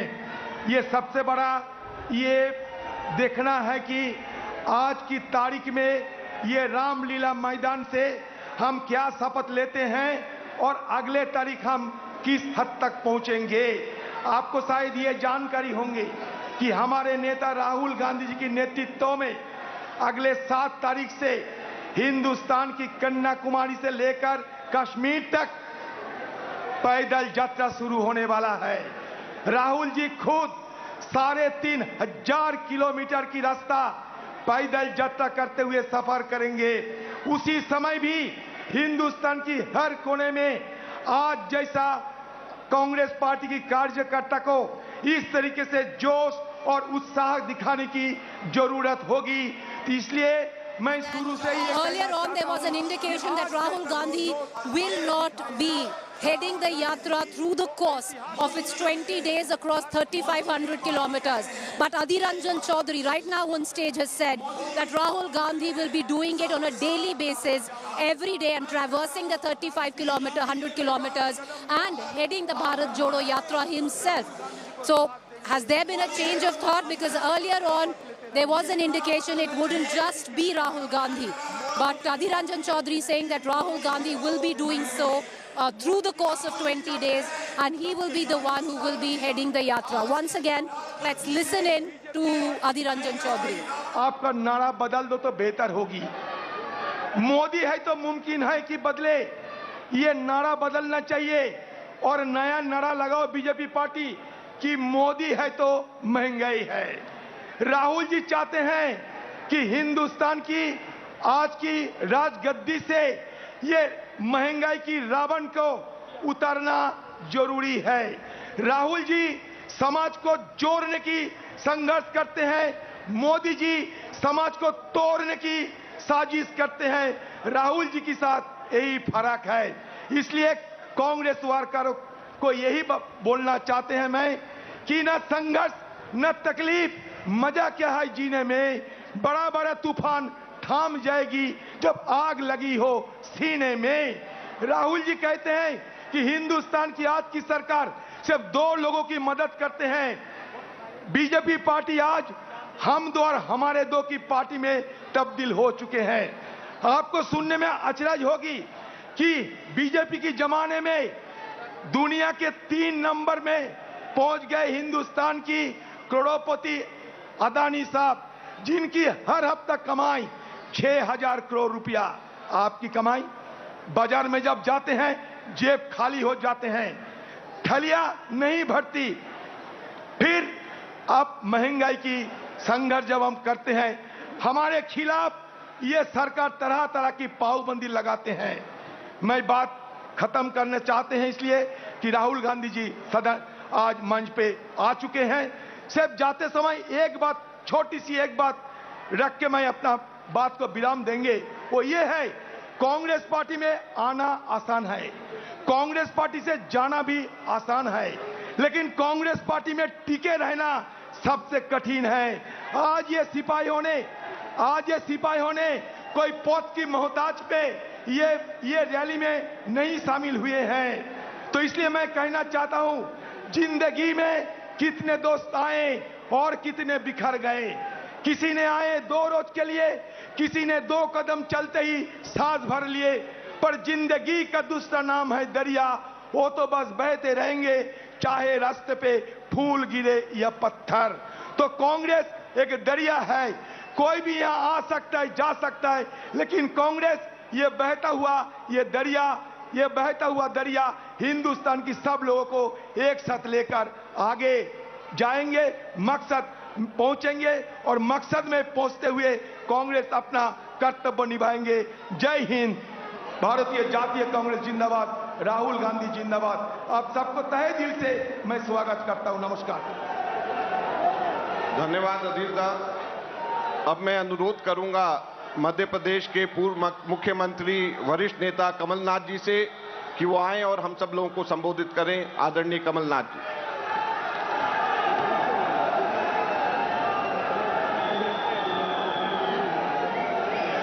आदरणीय राहुल गांधी जी, हमारे राजस्थान के मुख्यमंत्री अशोक गहलोत जी, हमारे छत्तीसगढ़ के मुख्यमंत्री भूपेश बघेल जी, हमारे लोकसभा और राज्यसभा के प्रतिपक्ष के नेता, हमारे विभिन्न प्रदेशों से आए हुए अध्यक्षगण, प्रतिपक्ष के नेतागण, सभी यहाँ सांसदगण, विधायकगण और कोने कोने से आए हुए यहाँ कांग्रेस परिवार के सदस्यगण, बहुत बहुत खुशी होती है, बहुत बहुत खुशी होती है आप सबको मिलकर, आप सबको देखकर। इसे हमें सबको बल और शक्ति मिलती है।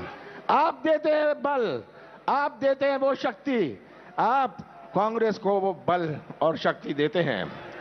आजादी से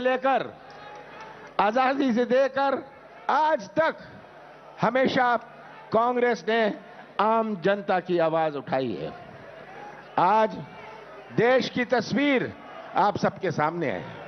मैं ज्यादा नहीं कहना चाहता, यही कहना चाहता हूं कि आज जो बेरोजगारी की समस्या है, यही नौजवान जो हमारे प्रदेश का और देश का निर्माण करेंगे भविष्य में, अगर उनका ही भविष्य अंधेरे में रहेगा तो कैसा निर्माण होगा। आज बेरोजगारी हमारी सबसे बड़ी चुनौती है, क्योंकि एक प्रदेश की बात नहीं है, हर प्रदेश की बात है। और उनकी तरफ देख के बड़ी चिंता होती है कि कैसे ये नौजवान ये बेरोजगारी से हम मुकाबला करेंगे।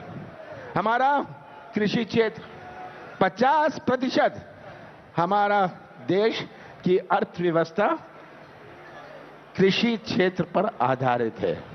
हमें ये नहीं भूलना चाहिए।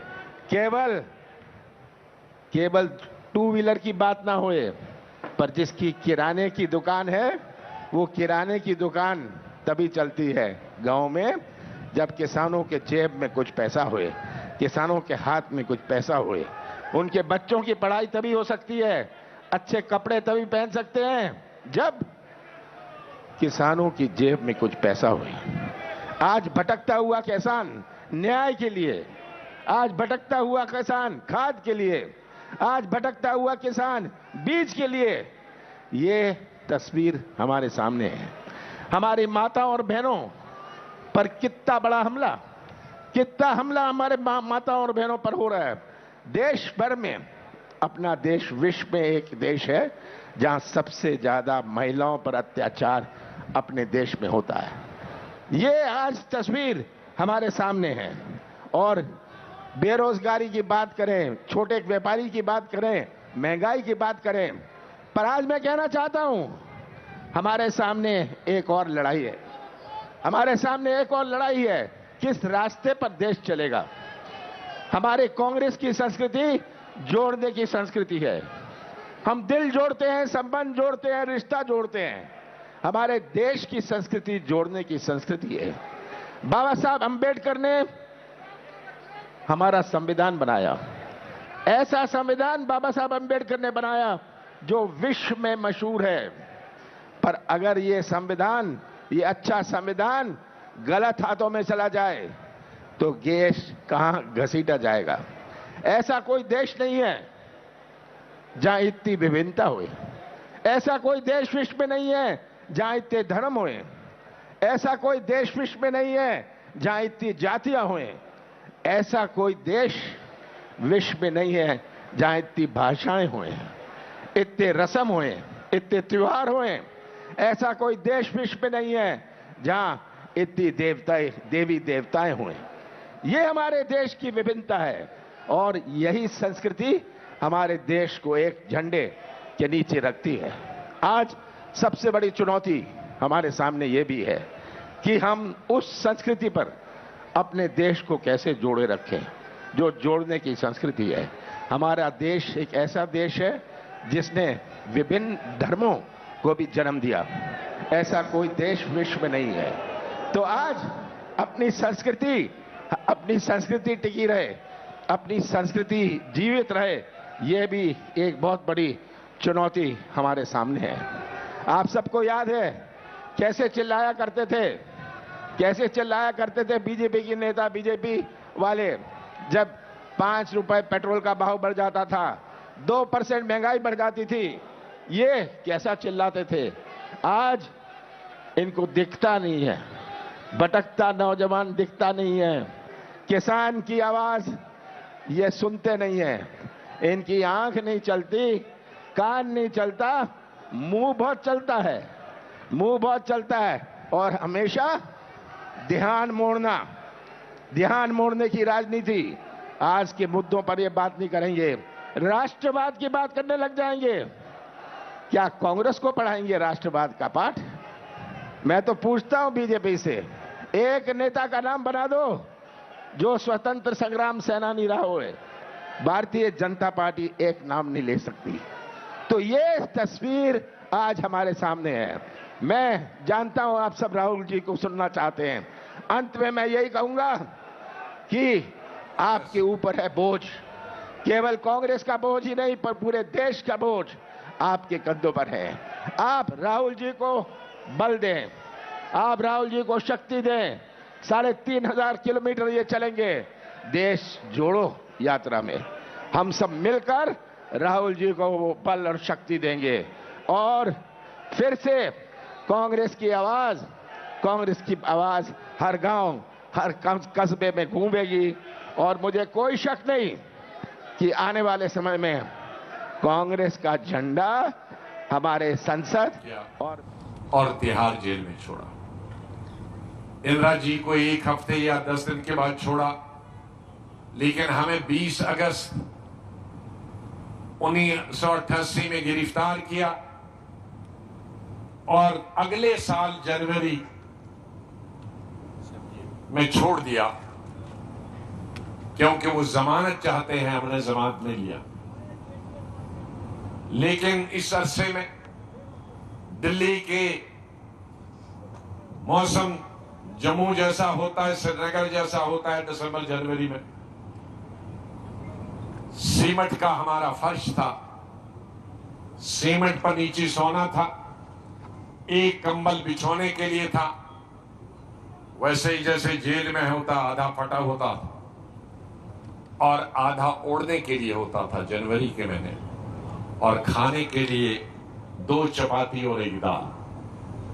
हमने उनसे पूछा कंबल क्यों नहीं देते? कहा हमारे पास उस वक्त 8-9 हजार लोग जेल में होते थे, 1 लाख लोग जेल में, तो हम कहां से कंबल लाएं, कहां से खाना लाएं? इसीलिए तुम लिख के दे दो, जाओ घर में खाना। लेकिन हमने लिख के नहीं दिया जब तक वो खुद ही मजबूर नहीं हुए हाँ इतने लोगों को खाना खिलाने और इनका बिस्तरा इंतजाम करने। जो आज कहते हैं हमें, मुझे ऐसे लोगों पर तरस आता है। कांग्रेस हमने बनाई है, अपने खून और पसीने से बनाई है, ये कंप्यूटर से नहीं बनी है, ये ट्वीट से नहीं बनी है, ये SMS से भेजनी है। गलत अफवाहें हमारे खिलाफ पूरे हिंदुस्तान में और जम्मू कश्मीर में फैलाने से नहीं बनी है।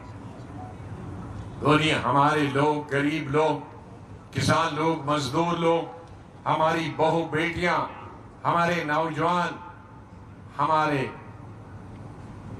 दिल की धड़कनों में है, हमारी नस नस में है। वो लोग जो हमें बदनाम करने की कोशिश है, उनकी रीच, उनकी अप्रोच सिर्फ ट्विटर पर है, कंप्यूटर पर है, SMS पे है, और इसीलिए जमीन से कांग्रेस गायब हो गई। और मैं अल्लाह से दुआ करता हूं हमें जमीन नसीब करे, उन्हें ट्वीट नसीब करे, दोनों को। वो ट्वीट में खुश रहे और हम मेहनत मजदूरी अपने भाइयों के साथ सड़कों, खेत, खलियानों में थल्ले बैठ, हमारी जिंदगी और हम दफन उन्हीं के साथ हो जाएं, अपने गरीब मजदूरों, किसानों के साथ, अपने भाइयों के साथ, और वो उनको अपनी शहनशाही मुबारक, हमको अपनी गुर्बत मुबारक। मेरे भाइयों, मैं आज लंबा भाषण नहीं करूंगा, मैं आहिस्ता आहिस्ता, अभी 12-14 दिन हूं, मैं जम्मू में अभी 4 दिन हूं। जम्मू के मेरे भाइयों को कहूंगा आप आखिरी दिन में मिलना, लेकिन दूर दराज मेरे घर पे सबको मालूम है, गांधीनगर में, चौक में, जो दूर दराज से आए हुए हैं, रजौरी, पुंछ, नाभैली, वो सबसे पहले कल मिले, आज तो नहीं। फिर कठवा, उधमपुर, रियासी के लोग परसों मिले, क्योंकि उनका नजदीक से आना है, और जम्मू वाले तीसरे दिन में। मैं 4 दिन के बाद जिला डोडा में एक आध जगह जा रहा हूं, इंदरवाल में एक आध जगह रहा हूं, किश्तवाड़ में एक आध जगह जा रहा हूं। वहां मीटिंगें होंगे, वहां के लोग, खास तौर से हमारी बहनें और भाई जो जिला परिषद के हैं, माफ कीजिए जिला परिषद, ये DDC BDC हिंदुस्तान में सिर्फ जम्मू कश्मीर इन्होंने नाम रखा, DDC को पूरे हिंदुस्तान में जिला परिषद बोलते हैं। ये लोग खुद ही डिवाइड करते हैं, हमको कहते हैं इंटीग्रेट करो। अरे जब पूरे हिंदुस्तान में कन्याकुमारी तक जिला परिषद है तो यहाँ पे डीडीसी क्यों रखा? बीडीसी वहां ब्लॉक समिति है, यहाँ बीडीसी, इसलिए मुझे जब जिला परिषद निकल जाता है तो उसका मतलब है डीडीसी, ब्लॉक समिति निकल जाता है तो उसका मतलब है बीडीसी। तो मेरे बीडीसी के भाई बहन कश्मीर के हों, रजौरी पुंछ के हों, कठवा के, उधमपुर के हों, रियासी के हों, उनकी बारी अपने अपने स्टेटों में आएगी, अपने अपने डिस्ट्रिक्ट में आएगी बोलने की, और लीडरों की और मंत्रियों की। हमारे कश्मीर के हमारे एक आध सिर्फ सदर साहब बोले, मैं उनसे कहा भाई कश्मीर में अभी मैं 12 तारीख को हूँ, वहाँ तुम लोग बोलना। जम्मू के साथियों को मैंने कहा एक आध आदमी यहाँ बोलो, बाकी आपके डिस्ट्रिक्टों में बोलना। तो मेरे कहने का मतलब है सुरणी साहब और बलवंत सिंह जी ने, और बाद में सबका XDP में डिप्टी सीएम ने फरमाया, मेरा वक्त एक गेस्ट अपीयरेंस की तरह, 2.5 साल कोई लंबा टाइम नहीं होता है। हिंदुस्तान की तारीख में 2.5 साल 1 सेकंड के बराबर होते हैं, और जम्मू कश्मीर की तारीख में जब से चीफ मिनिस्टर बने हैं तो उसकी तारीख अगर गिने तो 2.5 साल 5-10 मिनट होता है। तो उस 10 मिनट के अरसे में मैंने फास्ट ट्रैक सिस्टम किया, और कुछ ऐसी चीजें हैं जो दुनिया में मैंने पहली दफा की। दुनिया के किसी भी मुल्क में, चाहे वो मरकजी सरकार हो या अमेरिका जैसे में चीफ मिनिस्टर नहीं होता है, स्टेटों का गवर्नर होता है, या लंदन में, ब्रिटेन में, दूसरी स्टेटों में, या हिंदुस्तान के स्टेटों में, वो कहीं नहीं है। और जम्मू कश्मीर के लिए भी मैंने वही प्लान बनाया था, मैंने ही बनाया था, और मेरे साथ ही खत्म हुआ। कहीं भी तामीर करने का सिलसिला डबल शिफ्ट और ट्रिपल शिफ्ट, ट्रिपल शिफ्ट का मतलब 24 घंटे तामीर करना। मुझे फख्र है कि ट्यूलिप गार्डन, एशिया का पहला ट्यूलिप गार्डन, शायद 15 साल पहले, आज तो शायद और कहीं बना होगा, 15 साल पहले एशिया का पहला ट्यूलिप गार्डन आपके इस साथी ने बनाया, सिर्फ 1.5 साल। जिस साल में, जिस दिन मैंने जगह देखी, काम नहीं शुरू किया, और जिस दिन इनॉग्रेशन करवाया सोनिया गांधी से, इंदिरा गांधी के नाम से मैंने ट्यूलिप गार्डन नाम रखा, सिर्फ 1.5 साल में तामीर, 3 शिफ्टों में 24/7। क्या हिंदुस्तान में कोई, मुगलों में भी तो बनाए पार्क उसके साथ। अशोक गहलोत जी तो वो रेवड़ी की श्रेणी में है, गरीबों को मुफ्त राशन हम देते हैं तो वो रेवड़ी की श्रेणी में आता है। यदि हम लघु उपज खरीदते हैं तो वो रेवड़ी के श्रेणी में आते हैं। जब हम कांग्रेस पार्टी हमेशा गरीबों के, मजदूरों के, किसानों के हक में लड़ाई लड़ते हैं, तो ये सत्ता में बैठे हुए लोग इसे रेवड़ी कहते हैं। मैं आपसे कहना चाहता हूं, यदि केंद्र में कांग्रेस यूपीए की सरकार थी, 70,000 करोड़ रुपया किसानों का ऋण माफ किया, ये रेवड़ी की श्रेणी में है, तो मैं ये सत्ता में बैठे हुए नरेंद्र मोदी जी से पूछना चाहता हूं कि आप 10-20 बड़े उद्योगपतियों के 10 लाख करोड़ रुपया माफ करते हैं तो वो रेवड़ी नहीं, ये रबड़ी है, रबड़ी। ये रबड़ी बांटने का काम करते हैं। और हम जो गरीबों, किसानों, मजदूरों के हक में फैसला करते हैं उसे रेवड़ी कहते हैं। अरे हम श्रम का सम्मान करने वाले लोग हैं, मेहनत का सम्मान करने वाले लोग हैं, और ये मेहनत का अपमान करने वाले लोग हैं। आज महंगाई, एक तरफ महंगाई बढ़ती जा रही है, दूसरे तरफ लोगों की आय में कमी होती जा रही है। दोनों तरफ से मार लोगों को पड़ रही है, और ये लड़ाई कांग्रेस पार्टी लड़ रही है और कांग्रेस के नेता राहुल जी लड़ रहे हैं। मैं कहना चाहता हूं, राहुल जी इस रामलीला मैदान में जब जब हुंकार उन्होंने भरा है, सरकार को पीछे हटना पड़ा है। चाहे वो किसानों के जो यूपीए सरकार में मुआवजा का प्रकरण लाया था, 3 बार अध्यादेश लाके से वापस करना पड़ा। राहुल जी ने कहा ये 3 काले कानून है, 1 साल के भीतर में वापस करना पड़ेगा, और राहुल जी की बात सही साबित हुई और केंद्र सरकार को पीछे हटना पड़ा है। आज बेरोजगारी और महंगाई के बारे में इस रामलीला मैदान में राहुल जी हुंकार भर रहे हैं। मेरा दावा है कि केंद्र सरकार ये महंगाई भी रोकने के लिए बाध्य होगी। मैं इन्हीं शब्दों के साथ आप सबको नमन करते हुए महंगाई के खिलाफ हल्ला बोल करने के लिए देश के कोने कोने से आप सब आए, आप सबका नमन करते हुए, आप सबका स्वागत करते हुए अपने वाणी को ही विराम देता हूं। धन्यवाद। जय हिंद, जय छत्तीसगढ़।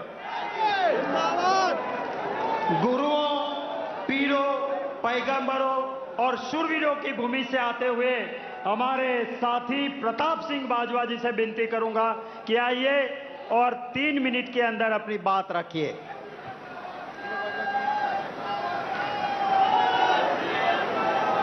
बहुत ही परम सत्कारयोग राहुल जी, साडी कांग्रेस दी सारी सीनियर लीडरशिप जिहदे विच साडे honourable chief ministers, former chief ministers, साडे लोक सभा ते राज्य सभा दे लीडर्स ऑफ द ओपोजिशन, साडे प्रदेश कांग्रेस दे प्रधान, साडे CLP दे लीडर्स, साडे मैंबर्स ऑफ पार्लीमेंट ते विशेष तौर इस महा इकट्ठ च एकत्रित सारे हिंदुस्तान तो कश्मीर तो कन्याकुमारी तक एकत्रित इत्थे वड्डे पैमाने ते पहुंचे हुए कांग्रेस के वर्कर्स सारिਆਂ ਨੂੰ मैं इत्थे बहुत बहुत वेलकम करना ते कांग्रेस के वर्कर्स ਨੂੰ मैं हिंदी च बोलने के बजाय। Well, one thing that is being established right now, viewers, is that Rahul Gandhi will be leading the Bharat Jodo Yatra through the course of its 20 days and through the 3,500-kilometer stretch from Kanyakumari to Kashmir.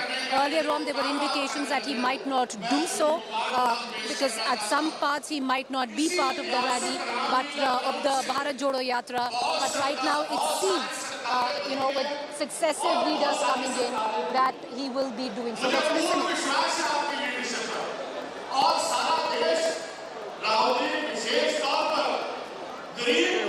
मैं दिली मुबारकबाद पेश करना चाहता हूं। इसी ऐतिहासिक Ramlila ground से बहुत सारी सरकारें बनी हैं और बहुत सारी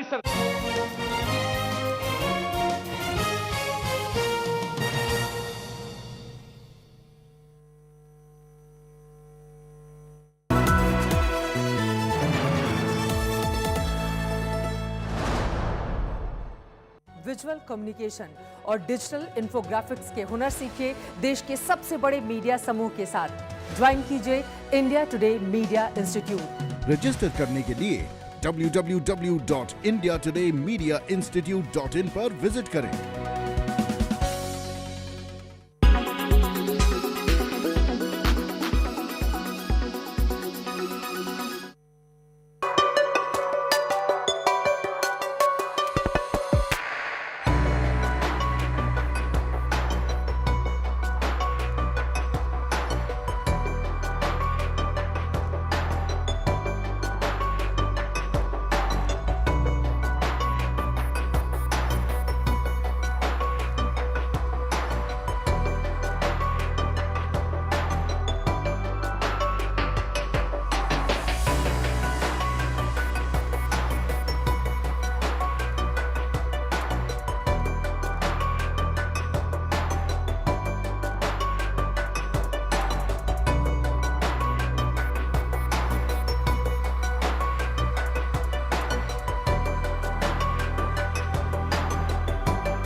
लाख युवक जान गंवाते हैं हर साल लापरवाह ड्राइविंग के कारण। Well, that's true. Speed junkies on souped-up motorcycles have been a recurrent menace in India. Country's expressways and roads are fast becoming the choicest stretches for bike stunts. Stunt biking on roads is now driven by likes on Facebook and Instagram. That's the hype. This is becoming one of the worst menace in India, which is costing lives. Road accident is one of the leading causes of death, disability and hospitalization of people worldwide in general and India in particular. Approximately 1.3 million people die each year as a result of road traffic crashes. As per World Health Organization data, at least 1 out of 10 people killed on roads across the world is from India. The cost of road accidents is borne not only by victims and their families, but by the economy as a whole in terms of untimely deaths, injuries, disabilities, and loss of potential income. During the year 2020, more than 3,60,000 road accidents were recorded, causing loss of around 1,30,000 lives. Road accidents take place mostly because of overspeeding, drunken driving, driving on wrong side, jumping red light, using mobile phones while driving, and bike stunts, among others. However, top 10 states in number of fatalities on national highways are Tamil Nadu, Uttar Pradesh, Karnataka, Madhya Pradesh, Andhra Pradesh, Telangana, Kerala, Maharashtra, Rajasthan and Bihar. This is in order as a report that was released by the authorities. Unfortunately, the worst affected age group in road accidents is 18 to 45 years, which accounts to at least about 70% of the total accidental deaths. So be careful and drive safe.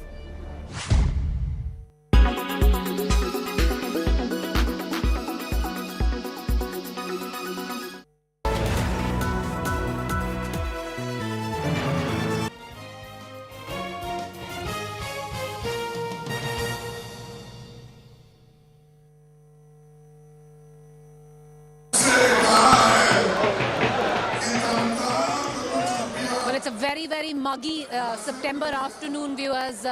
Counting down to Rahul Gandhi finally making his speech. Mallikarjun Kharge right now speaking one by one. We've seen every big leader coming out addressing the cadre here. It's an extremely day, very humid, very muggy.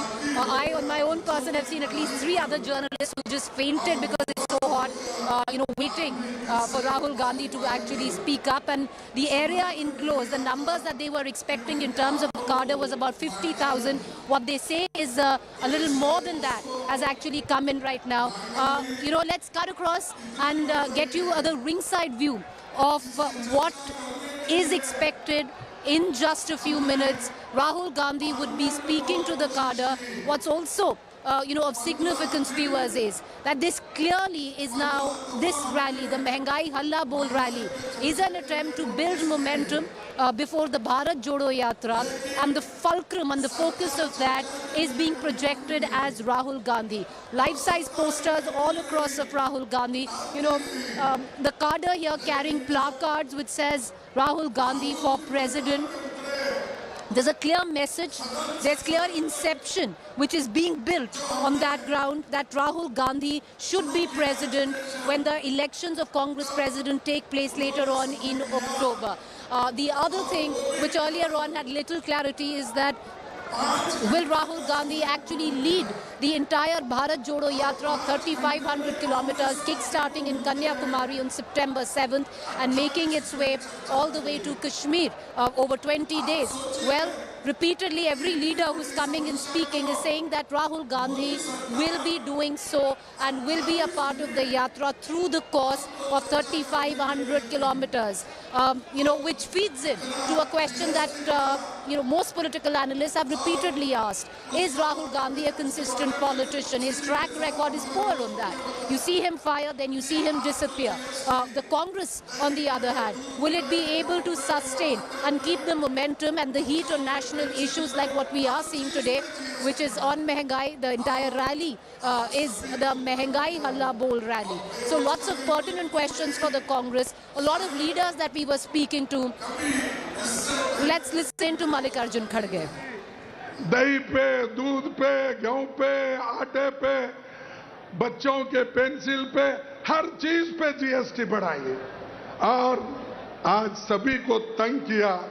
और बेरोजगारी तो इतनी बड़ी, शायद कभी इससे पहले इतनी बेरोजगारी नहीं थी, लेकिन आज बेरोजगारी एक तरफ बढ़ रही है, एक तरफ महंगाई बढ़ रही है और दूसरी तरफ अरे डॉलर के मुकाबले में आपकी रुपए की कीमत घट रही है। और यही मोदी पहले कहते थे जब यूपीए की सरकार थी, अरे भाई डॉलर के मुकाबले में इधर रुपए का मूल्य तो गिर रहा है, सरकार क्या कर रही है। लेकिन मैं पूछना चाहता हूं मोदी जी को, आप क्या कर रहे हैं? इधर महंगाई बढ़ रही है, अनएम्प्लॉयमेंट बढ़ रहा है, रुपए का मूल्य गिर रहा है, डीजल पेट्रोल के दाम ऊंचे दाम जा रहे हैं, तो उधर चाइना हमला कर रहा है।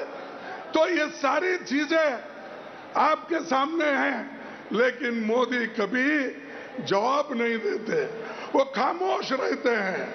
हम कितना भी बात करो वो सिर्फ चुप बैठते हैं और बाहर पार्लियामेंट के बाहर इतनी बात करते हैं आप पूछो मत, लेकिन पार्लियामेंट के अंदर जवाब नहीं देते, प्रेस के सामने जाके अपना जबान नहीं खोलते। तो ऐसे मूकों का, बहरों का, अंधों का ये सरकार है, इसके खिलाफ हम सबको लड़ना है। इसीलिए एकजुट होकर राहुल जी के नेतृत्व पे हम लड़ते रहेंगे, आगे बढ़ते रहेंगे और जो सामान्य जनता है उनके समस्याओं को हम मिटाने की कोशिश करेंगे। यही मैं कहते हुए मेरे 4 शब्द को खत्म करता हूं। जय हिंद, जय भारत। बोलो भारत माता की जय हिंद। अरे जरा जोर से बोलो भाई, ताकत है नहीं तुम्हारे पास। जय हिंद, जय Hind. Addressing the crowds there, like I said, one by one, each senior leader coming in, speaking to the crowds, expecting Rahul Gandhi to make his speech. Also, his intent clear. A lot of people are actually, you can see a chorus which is growing in terms of even the cadre. They've been told, we were talking to some of the cadres at the back, while we were walking inside, and most of them said that their local leadership has told them to keep bringing up the slogan of Agla President Rahul Gandhi, which is Rahul Gandhi for President of the Congress Party. Like I said, multiple questions right now where the Congress's Mehengai rally is concerned. Will it be able to, be consistent? Will it be able to sustain the kind of heat it hopes to build on national issues like inflation, Mehengai Halla Bol? You can every 1 minute hear the war cry of Mehengai Halla Bol. Will it be able to do so? Well, the Congress hopes, yes, it's hoping to feed into the momentum it wants to build right before the Bharat Jodo Yatra begins on the 7th of this month. Rahul Gandhi will be talking in a short while from now, but other leaders coming in and speaking to the cadre there. What's also interesting is, ever since Rahul Gandhi's come in again, surround sound of it all, has been locked in a very animated conversation with KC Venugopal. He only came in this morning from Europe. Both Sonia Gandhi and Priyanka Gandhi will not be making it to this particular rally. So the entire spotlight where the Gandhi Parivar or family is concerned is solely on Rahul Gandhi. Other leaders all have been given turns where they have spoken. From here on, viewers, will there be any important announcement that Rahul Gandhi will make? Indications suggest it's going to do more with the Bharat Jodo Yatra, on what his vision for the Bharat Jodo Yatra is. On the other hand, like I said, there is a big push, where the cadre is concerned. After a very long time, I would think it might have even surprised the Congress itself, the kind of cadre strength, even if it's about 60 to 70,000. Rarely do you see this kind of, the flag-bearing Congress card holder walking out for a cause that they believe in and coming out and taking to a rally or the streets. It's after a very long time, especially in the national capital, we've actually seen that. Let's listen into all the reactions.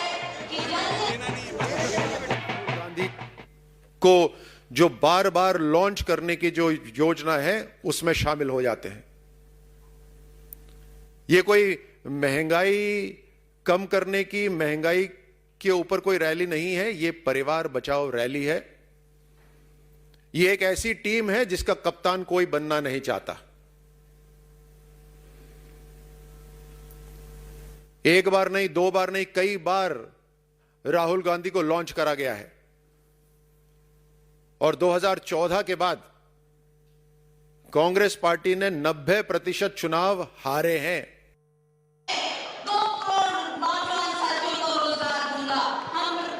The BJP charge is not very far away, viewers. There have been, where the Congress is concerned, because all that is going on within the Congress.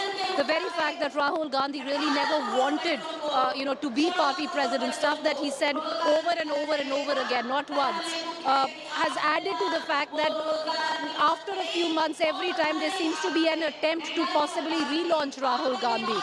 Off record, many Congress leaders hope that this time it will be for good and there will be traction and there will be electoral dividends. Some would suggest coming in too little, too late. The states of Himachal, Gujarat go to vote in about 2 months' time from now, and Rahul Gandhi begins his Bharat Jodo Yatra from Kanyakumari to Kashmir and is actually not even going to go through the states of Himachal or Gujarat. So questions being raised there on what is this? Is there a disconnect where the voter is concerned, or is the Congress really not very serious about fighting state elections, especially in states like Himachal and Gujarat where they have skin in the game? We're going to try and connect to our reporters, get to know what's going on inside the Congress, a lot going on stage itself, who Rahul Gandhi was warm to, the others courtesy nod, and some he completely ignored. So all of that coming together at the Ramlila Maidan, at the Halla Bol rally, which the Congress hopes will build a momentum as it goes towards the Bharat Jodo Yatra starting the 7th of September. There was an attempt to connect to all local leaders. A final word had gone, is what our Congress reporters tell us, to the local leadership, where they were told very clearly that this is the acid test, that they have to get enough cadre at the Ramlila Maidan from whichever area that they represent. And one can actually see that. The minute you step outside the Ramlila Maidan, there are buses lined up, viewers, with Haryana numbers, Rajasthan numbers, UP numbers. A lot of the cadre has actually come in from trains overnight from Madhya Pradesh, Karnataka. DK Shivakumar was there. He was speaking to the media a short while back. Ashok Gehlot, and the chairs that you hear right now, if you see, all the people raising their hand and cheering, this whole lot is from Rajasthan when we are talking about the cadre. All of this is from Rajasthan, and that's the chair for Ashok Gehlot, because Ashok Gehlot right now is addressing the crowds. Let's listen in.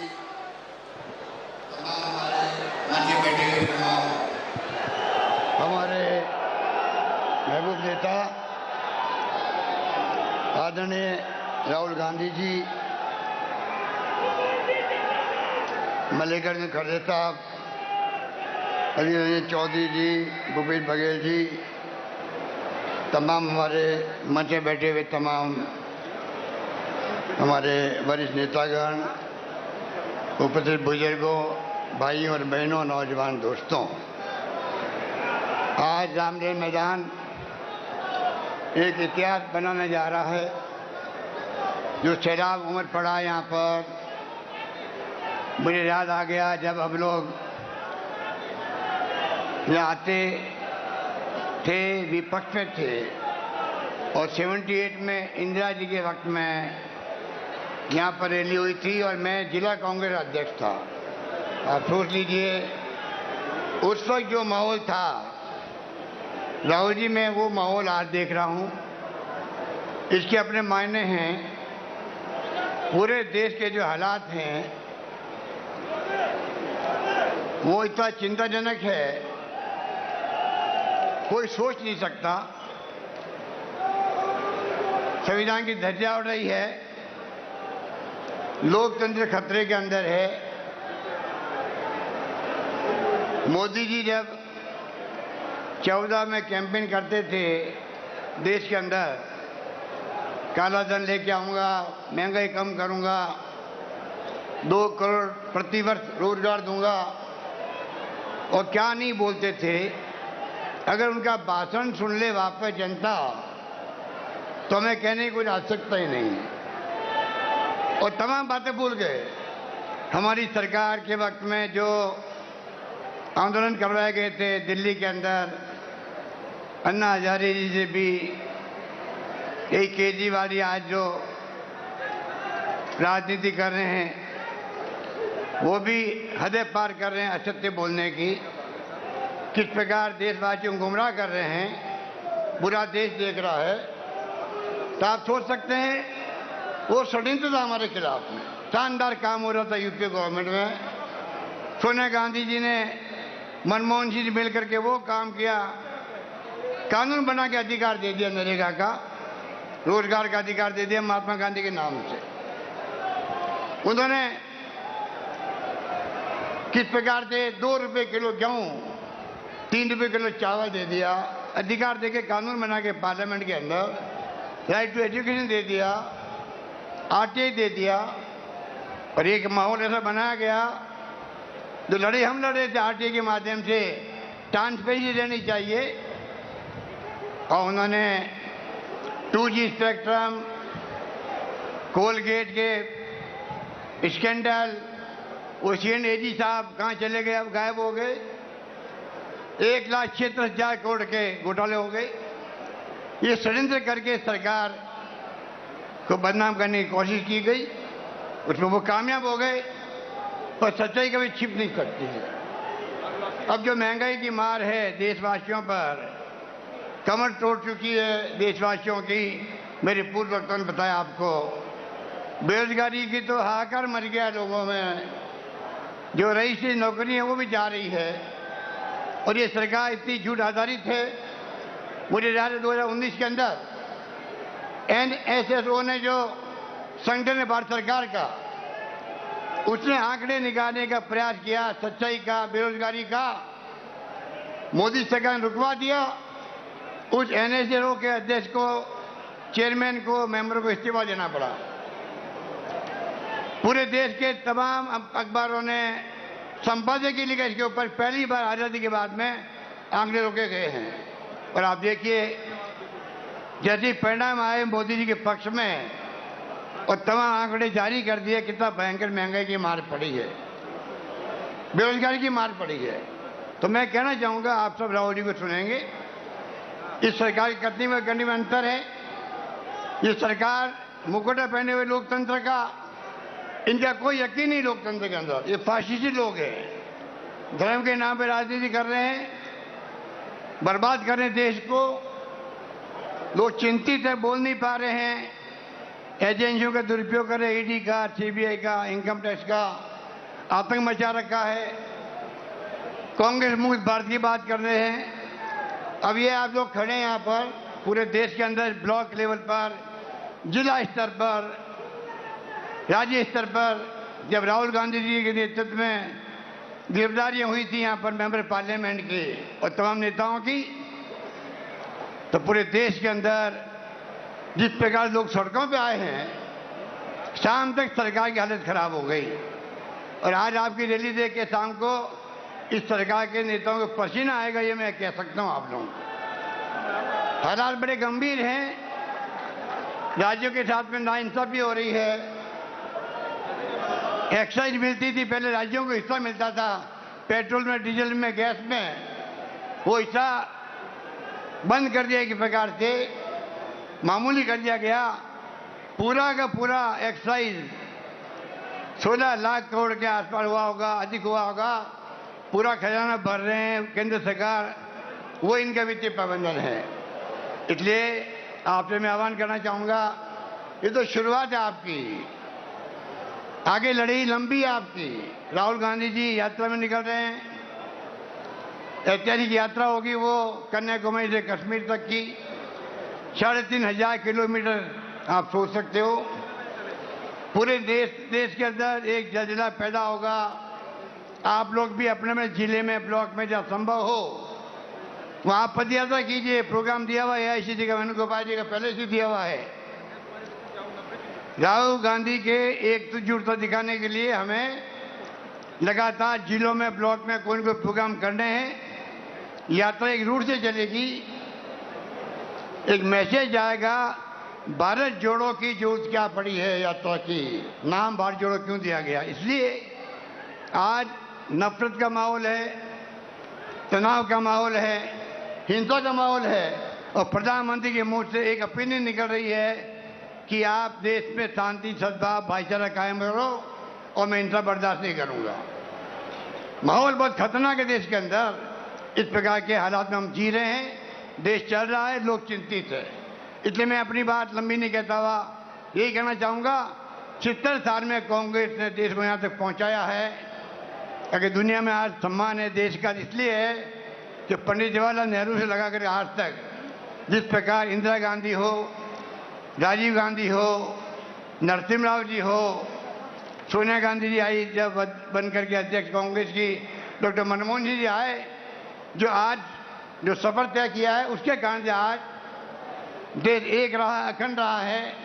Indira Gandhi ji ने जान दे दी पर देश को एकजुट रखा, एक अखंड रखा। ये कैसे भूल जाते हैं हम लोग। राजीव गांधी जी शहीद हो गए देश के लिए, लंबा इतिहास है। पर हमारे नरेंद्र मोदी जी को कांग्रेस मुक्त भारत चाहिए। नरेंद्र मोदी जी गांधी परिवार की बात करते हैं, वंशवाद की बात करते हैं, तो पूछो इस परिवार का एक भी मेंबर पिछले 30 साल में ना प्राइम मिनिस्टर बना, ना केंद्रीय मंत्री बना, ना कोई पद लिया हो। अगर संगठन में उनकी भागीदारी है, पूरा देश चाहता है, पूरे देश के कांग्रेसियन चाहते हैं, आपके पेट में दर्द क्यों हो रहा है मैं पूछना चाहता हूँ आपको। इससे समझ जाइएगा कि इस परिवार की क्रेडिबिलिटी हाईएस्ट है कंट्री के अंदर, आपसे भी ज़्यादा है। चुनाव जीतना एक बात है, प्रधानमंत्री एक बात है बनना, पर जो रेस्पेक्ट कमांड करती है सोनिया गांधी, इनका परिवार देश में हाईएस्ट है, उससे आपको तकलीफ क्या होती है? इसलिए मैं ये कहना चाहूँगा आपको लड़ाई में पूरी भागीदार बनना है, मजबूती के साथ में। अंतिम विजय सत्य की होगी और सत्य आपके पक्ष में है। यही बात कहता मैं अपनी बात समाप्त करता हूँ। धन्यवाद। जय हिंद। धन्यवाद।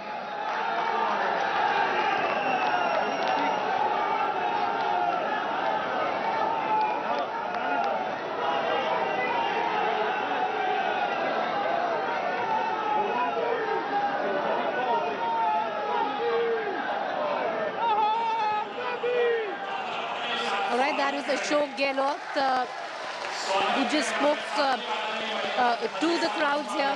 Every leader that you see, viewers, will keep it centric to his state as well. With Ashok Gehlot, he did speak a lot about the misuse of central agencies, what he alleges, the fact that the BJP trying to spread, as per the Congress, trying to spread communal disharmony in the state of Rajasthan. So each of them holding a small, mini speech or a political rally state cadre as well, because most of the people here, viewers, have come from various states that they belong to. I want to cut across to Supriya, who's joining us with the latest. Over to you, Supriya. Well, Preeti, it is electrifying at the Ramlila Maidan where the Congress's rally is going on. Just see what is happening here. The Congress cadre, the workers have actually broken the barricade and had come out to head where the podium problem is, well, the leaders are saying that the workers have to just go back a bit, but that is not happening because the entire area is chock-a-block inside the Rangla Maidan as well as outside the Ramlia Maidan.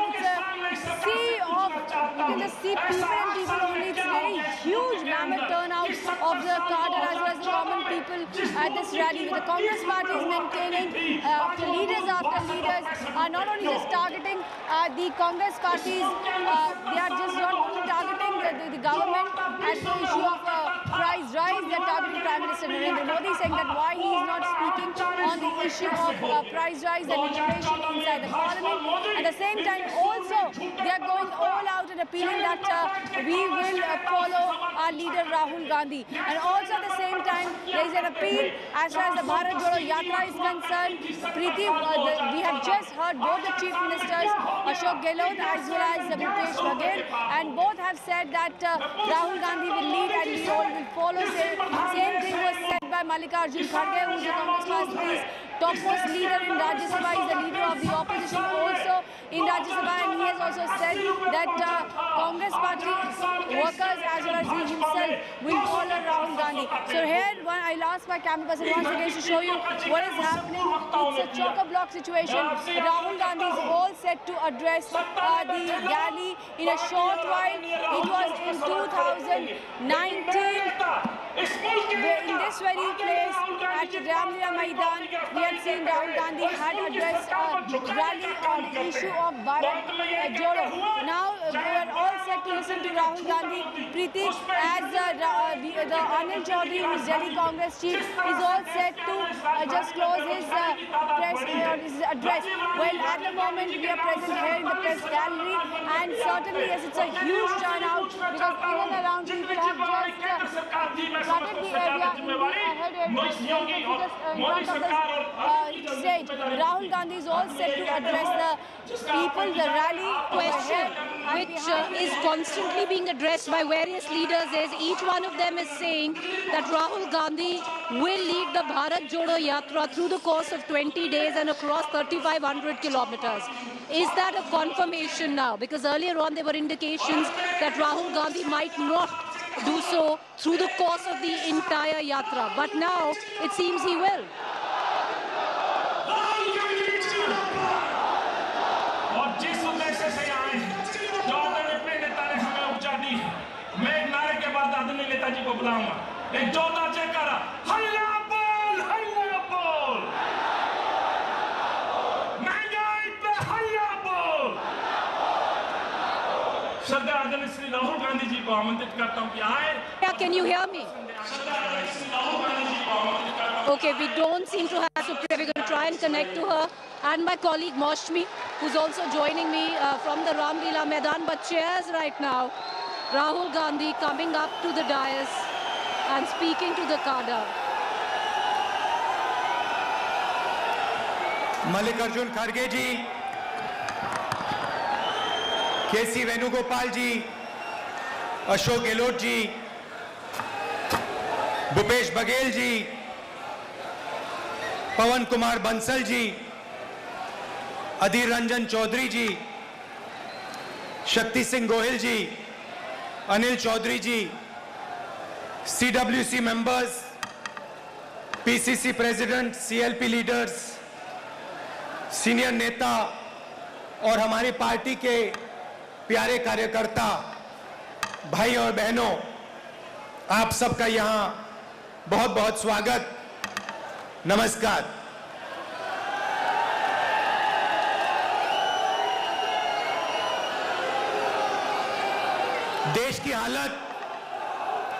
देश की हालत आपको दिख रही है। देश में क्या हो रहा है,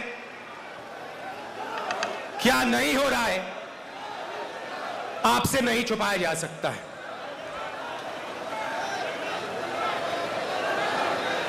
और जब से बीजेपी की सरकार आई है, तब से देश में नफरत और क्रोध बढ़ता जा रहा है। सही है? आपको लग रहा है कि नफरत और क्रोध देश में बढ़ता ही जा रहा है। सही है ना?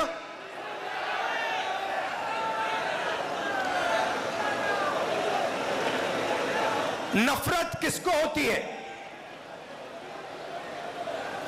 भाइयों और बहनों, नफरत डर का एक रूप है। जिसको डर होता है उसी के दिल में नफरत पैदा होती है। जो डरता नहीं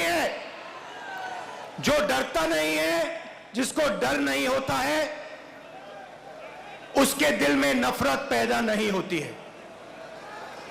तो भाइयों और बहनों, जब हम कहते हैं हिंदुस्तान में नफरत बढ़ रही है, उसी बात को दूसरे तरीके से कहना कि हिंदुस्तान में डर बढ़ता जा रहा है। किस चीज का डर? भविष्य का डर, महंगाई का डर, बेरोजगारी का डर, यह बढ़ता जा रहा है। और इसके कारण हिंदुस्तान में नफरत बढ़ती जा रही है। और नफरत से क्या होता है?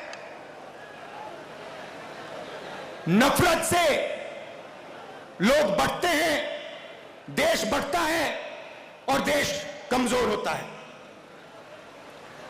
बीजेपी और आरएसएस के नेता देश को बांटते हैं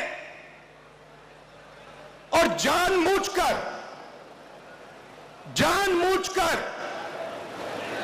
देश में भय पैदा करते हैं, लोगों को डराते हैं और नफरत पैदा करते हैं।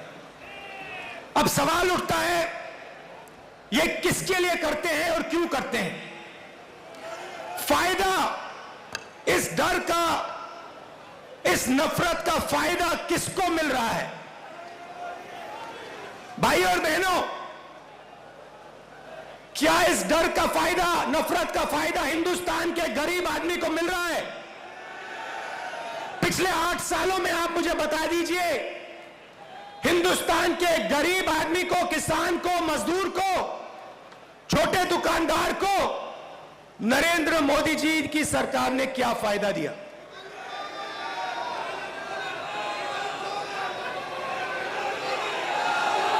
पूरा का पूरा फायदा, डर और नफरत का फायदा हिंदुस्तान के 2 उद्योगपति उठा रहे हैं। आप बाकी उद्योगपतियों से भी पूछ लो, वो भी आपको बताएंगे कि पिछले 8 साल में हमारा कोई फायदा नहीं हुआ, सिर्फ 2 व्यक्तियों का फायदा हुआ है। और देखने को मिल रहा है, चाहे एयरपोर्ट हो, चाहे पोर्ट हो, सड़कें हो, सब कुछ, सेलफोन, तेल, सब कुछ इन्हीं, सेलफोन, तेल, सब कुछ इन्हीं 2 व्यक्तियों के हाथ में जा रहा है। मीडिया देश को डराती है, नफरत पैदा होता है और फिर पूरा का पूरा फायदा बीजेपी 2 लोगों को दे रही है। अब देखिए,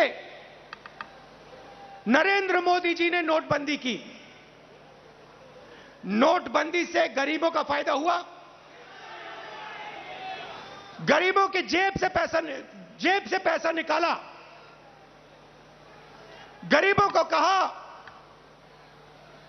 काले धन के खिलाफ लड़ाई है।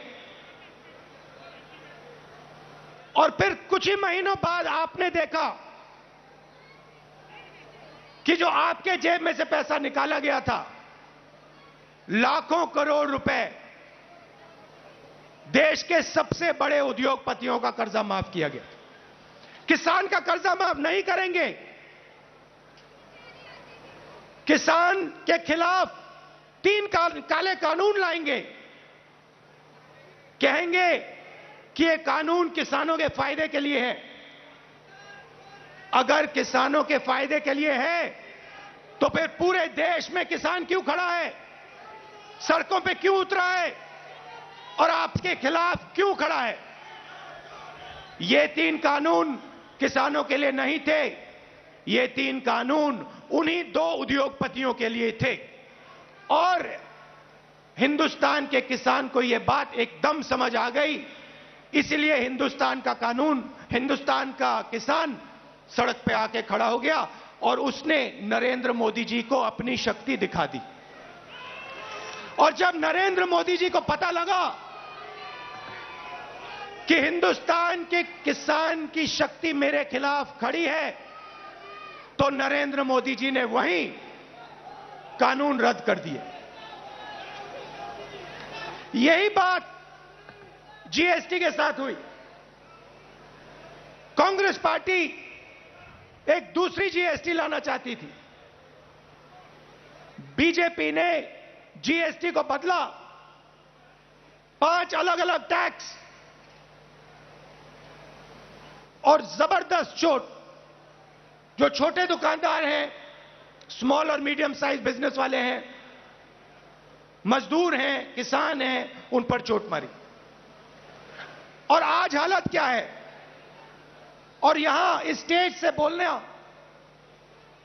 मुझे अच्छा नहीं लग रहा है, मगर आज हिंदुस्तान की हालत यह है कि अगर देश चाहता भी है तो देश अपने युवाओं को रोजगार नहीं दे पाएगा।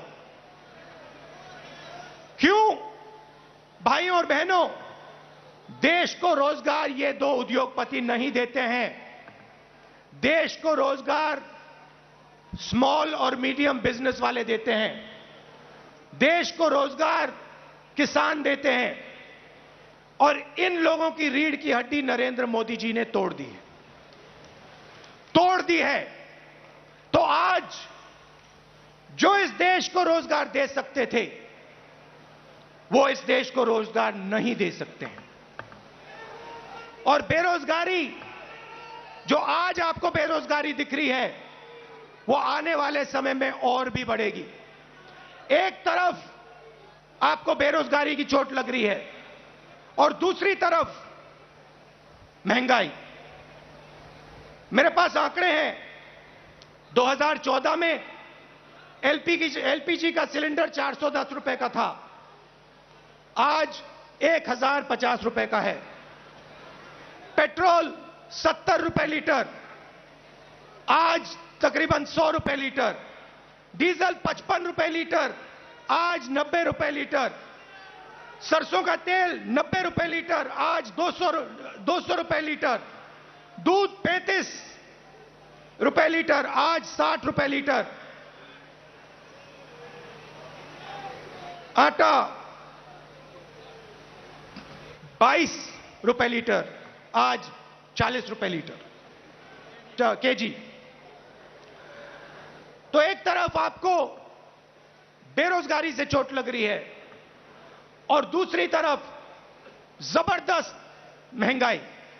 भाइयों और बहनों, हिंदुस्तान ने ऐसी महंगाई कभी नहीं देखी। नरेंद्र मोदी जी कहते थे 70 साल में क्या किया कांग्रेस पार्टी ने। 70 साल में कांग्रेस पार्टी ने इतनी महंगाई हिंदुस्तान को नहीं दिखाई।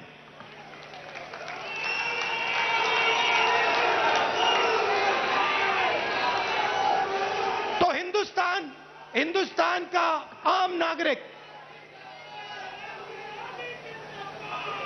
बहुत मुश्किल में है, बहुत दर्द सह रहा है। और जब विपक्ष इन बातों को पार्लियामेंट में उठाना चाहती है, तो नरेंद्र मोदी जी और उनकी सरकार विपक्ष को पार्लियामेंट में बोलने नहीं देती। चाहे किसानों का मुद्दा हो, चाहे चाइना का आक्रमण जो हुआ उसकी बात करना चाहे, बेरोजगारी की बात करना चाहे, महंगाई की बात करना चाहे, हम नहीं कर सकते, पार्लियामेंट में नहीं कर सकते। और आप देखिए, यहां हमारे मीडिया के मित्र हैं,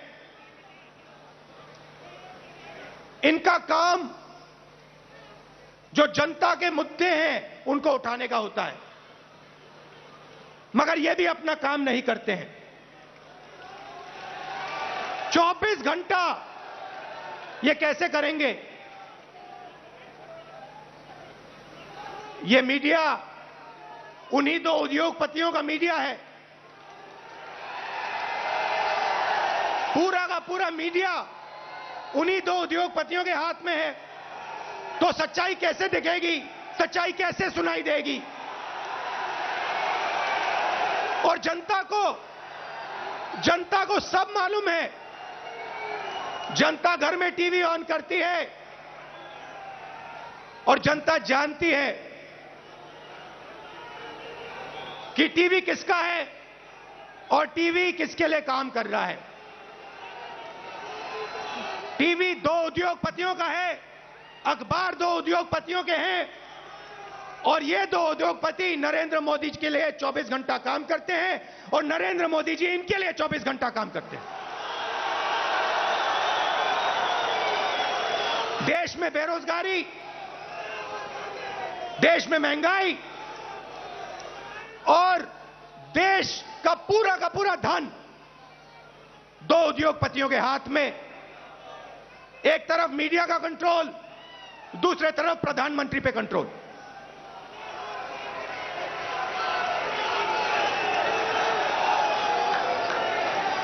अभी किसी ने कहा नरेंद्र मोदी जी प्रधानमंत्री हैं, मगर मैं आपको एक गारंटी दे सकता हूं, नरेंद्र मोदी जी प्रधानमंत्री हैं, मगर उन दो उद्योगपतियों के समर्थन के बिना नरेंद्र मोदी प्रधानमंत्री नहीं हो सकते।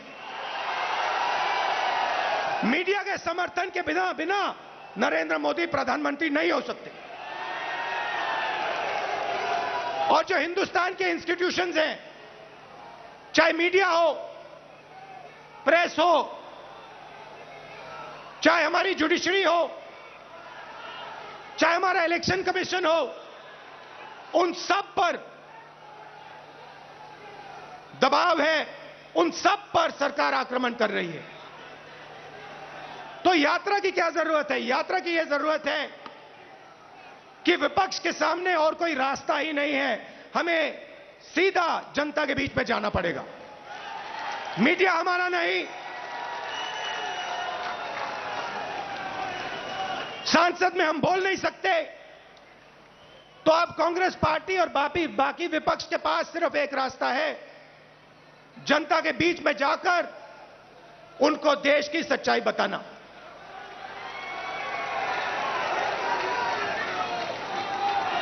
जो भी नरेंद्र मोदी जी के खिलाफ काम करना चाहता है, चाहे कोई भी हो, विपक्ष की पार्टी हो, एक्टिविस्ट हो, एनजीओ का कोई व्यक्ति हो, उस पर पूरा का पूरा जबरदस्त आक्रमण होता है। ईडी, सीबीआई, इनकम टैक्स, ये सब के सब लगा दिए जाते हैं। 55 घंटे मुझे ईडी में वहां पे बैठाया। मगर मैं एक बात समझाना चाहता हूं नरेंद्र मोदी जी को, मैं आपकी ईडी से नहीं डरता हूं, मुझे कोई फर्क नहीं पड़ता। आप 55 घंटे करो, 100 घंटे करो, 200 घंटे करो, 500 घंटे करो, 5 साल करो, कोई फर्क नहीं पड़ता मुझे। ये हमारा जो संविधान है, जो इस देश की आत्मा है, आज इसकी रक्षा करना, आज इसको बचाने का काम हर हिंदुस्तानी नागरिक को करना पड़ेगा। क्योंकि अगर हमने ये नहीं किया, अगर हम आज नहीं खड़े हुए, तो फिर ये देश नहीं बचेगा। क्योंकि ये देश संविधान है, ये देश इस देश की जनता की आवाज है, ये देश इस देश की जनता का भविष्य है।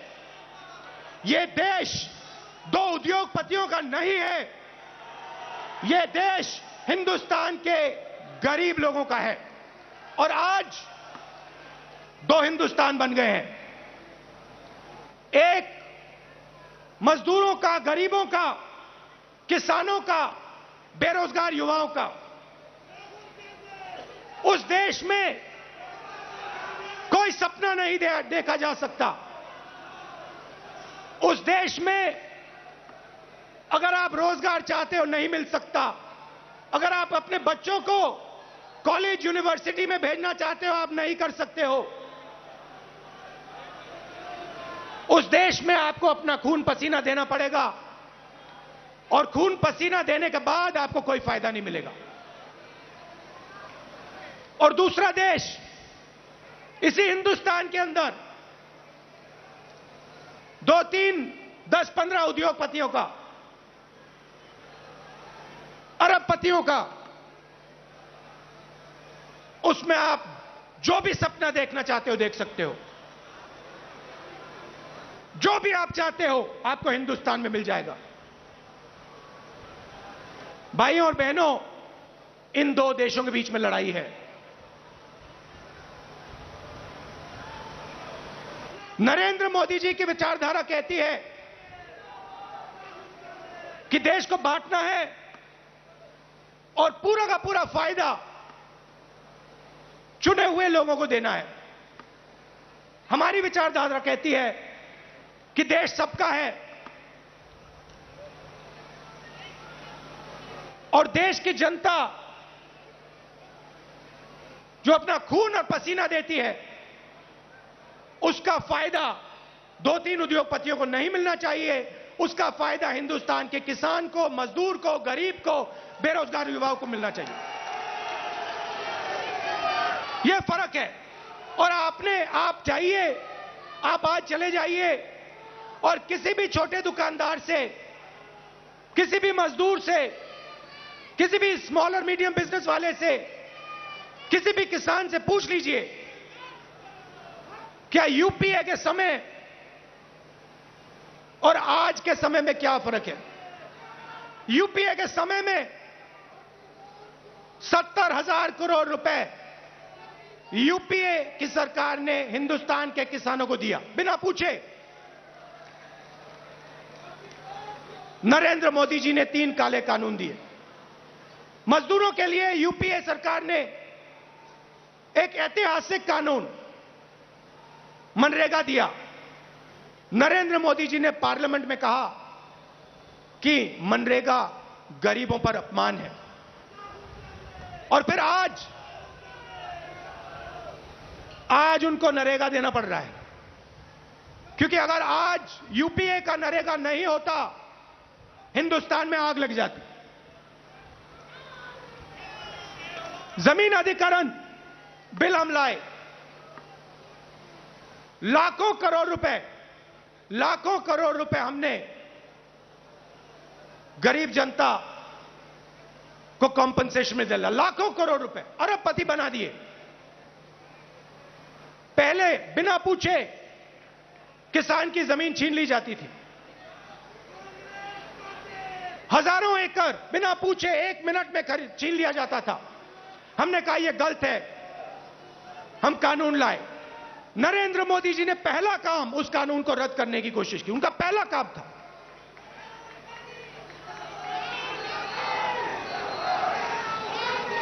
यूपीए के समय आर्थिक प्रगति थी।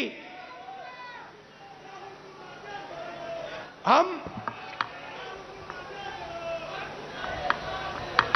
करोड़ों लोगों को हमने गरीबी से निकाला। जितने लोगों को हमने 27 करोड़ लोगों को गरीबी से निकाला 10 साल में। 27 करोड़ लोग।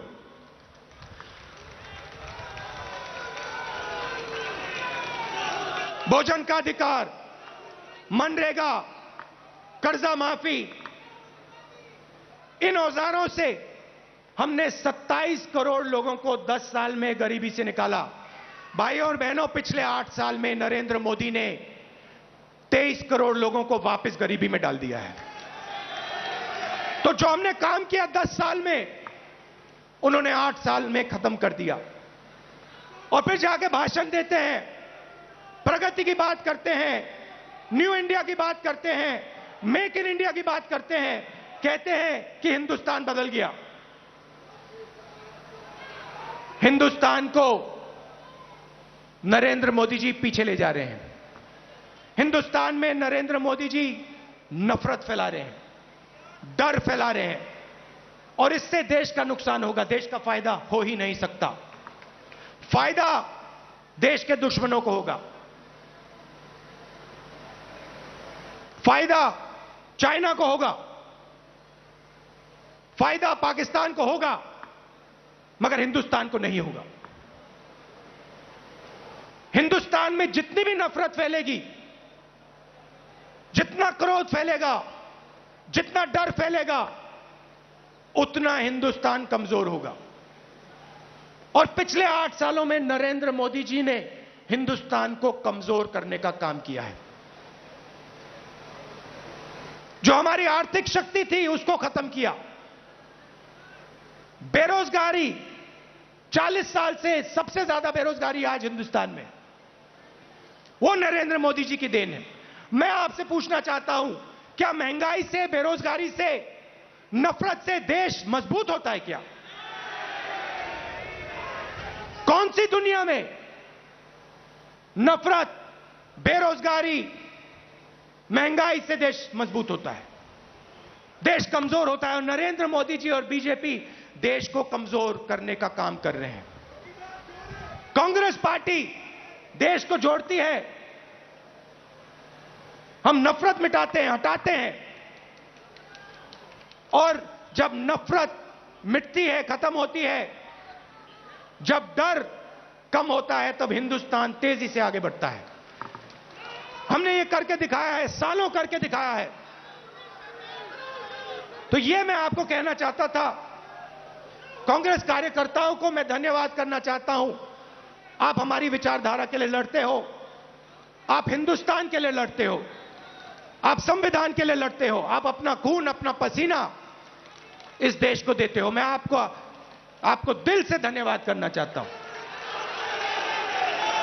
और आपको कहना चाहता हूं कि कांग्रेस पार्टी का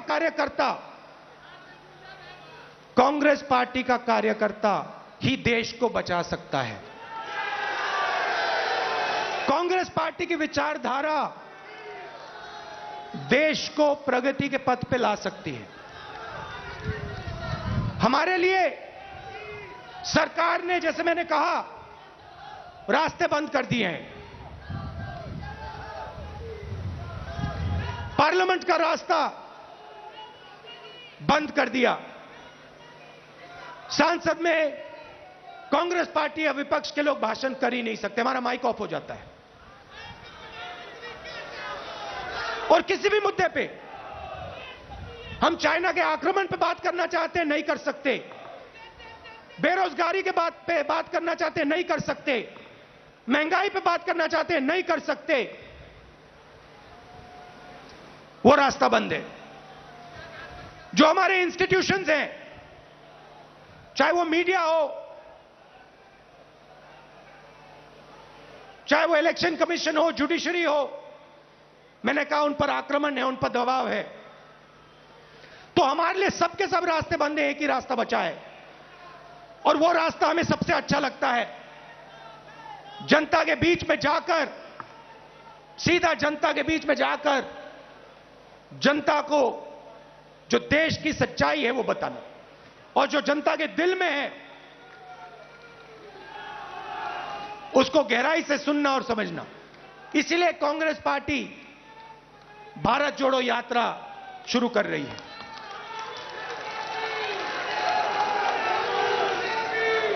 आप सब दूर दूर से आए, इसके लिए मैं आपको दिल से धन्यवाद करना चाहता हूं। विचारधारा की लड़ाई है, और कांग्रेस पार्टी की विचारधारा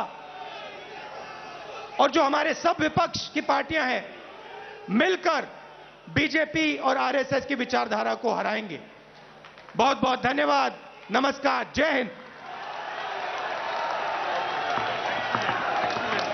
धन्यवाद। और अंत में राहुल जी के संदेश के साथ मैं आपसे आग्रह करूंगा, इस प्रण और संकल्प के साथ हम लोग जाएंगे इस देश के अंदर नफरत के खिलाफ, महंगाई के Rahul Gandhi right there talking about how every institution has been compromised under the Modi government, going on to say how Congress can save and develop India, speaking about quote-unquote pliant media, to a compromised judiciary, to poverty, to unemployment, jobs, inflation, making a scathing attack against the Bharatiya Janata Party and Prime Minister Narendra Modi, going on to say how the voices of dissent have been muzzled in this country, especially the ones of the opposition. They are unable to speak up in the parliament, they are unable to speak, and hence what they choose to do is to go within the least common denominator, go within the people to understand what their problems really are, go speak to them and explain to them where they stand, because they're unable to say where they stand in the parliament or otherwise. Launching a scathing attack at the center, that is Rahul Gandhi. He's really scaled up that opposition galvanizing effort in bringing the people together, in bringing the Congress party workers together and fighting against the current regime. Going on to say BJP and RSS are dividing the country. They are dividing India. Rahul Gandhi says the poor and farmers are suffering under Modi government, and he also said that they've undone all the good that we had done for the country. So ahead of 2024, this is Rahul Gandhi's opposition rally. He's roaring right there. He speaks about how hate is on the rise in India, going on to say that India is currently in the grip of fear. Speaking about institutions that have been compromised by the Bharatiya Janata Party and the current regime, that is the central government, he's really up the ante this time around. And Rahul Gandhi, addressing the Congress party workers, trying to galvanize the Congress party workers and encouraging them to come together and speak up against the current regime. That's Rahul Gandhi speaking. And you can see the visuals out there of the kind of support that Rahul Gandhi has got today while he makes his address in the national capital. Goes on to say that to talk about two particular businessmen who work for Prime Minister Modi, and Prime Minister Modi works for them. That is the Congress Halla Bol rally on your screens right now.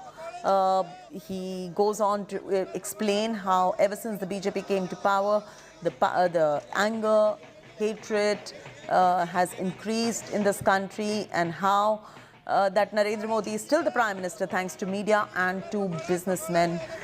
And let's listen in to what Rahul Gandhi said. BJP और RSS के नेता देश को बांटते हैं और जानबूझकर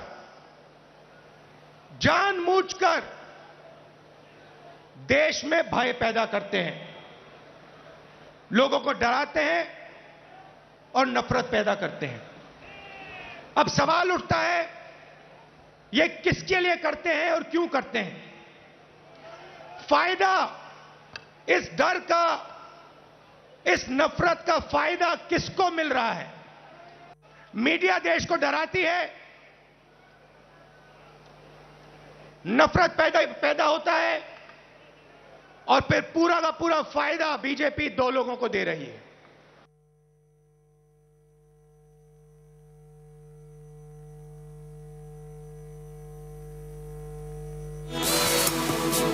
BJP और आरएसएस के नेता देश को बांटते हैं और जानबूझकर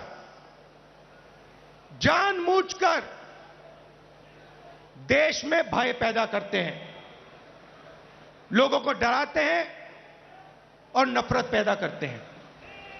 अब सवाल उठता है, ये किसके लिए करते हैं और क्यों करते हैं? फायदा इस डर का, इस नफरत का फायदा किसको मिल रहा है? मीडिया देश को डराती है, नफरत पैदा होता है और फिर पूरा का पूरा फायदा बीजेपी दो लोगों को दे रही है। बीजेपी और आरएसएस के नेता देश को बांटते हैं और जानबूझकर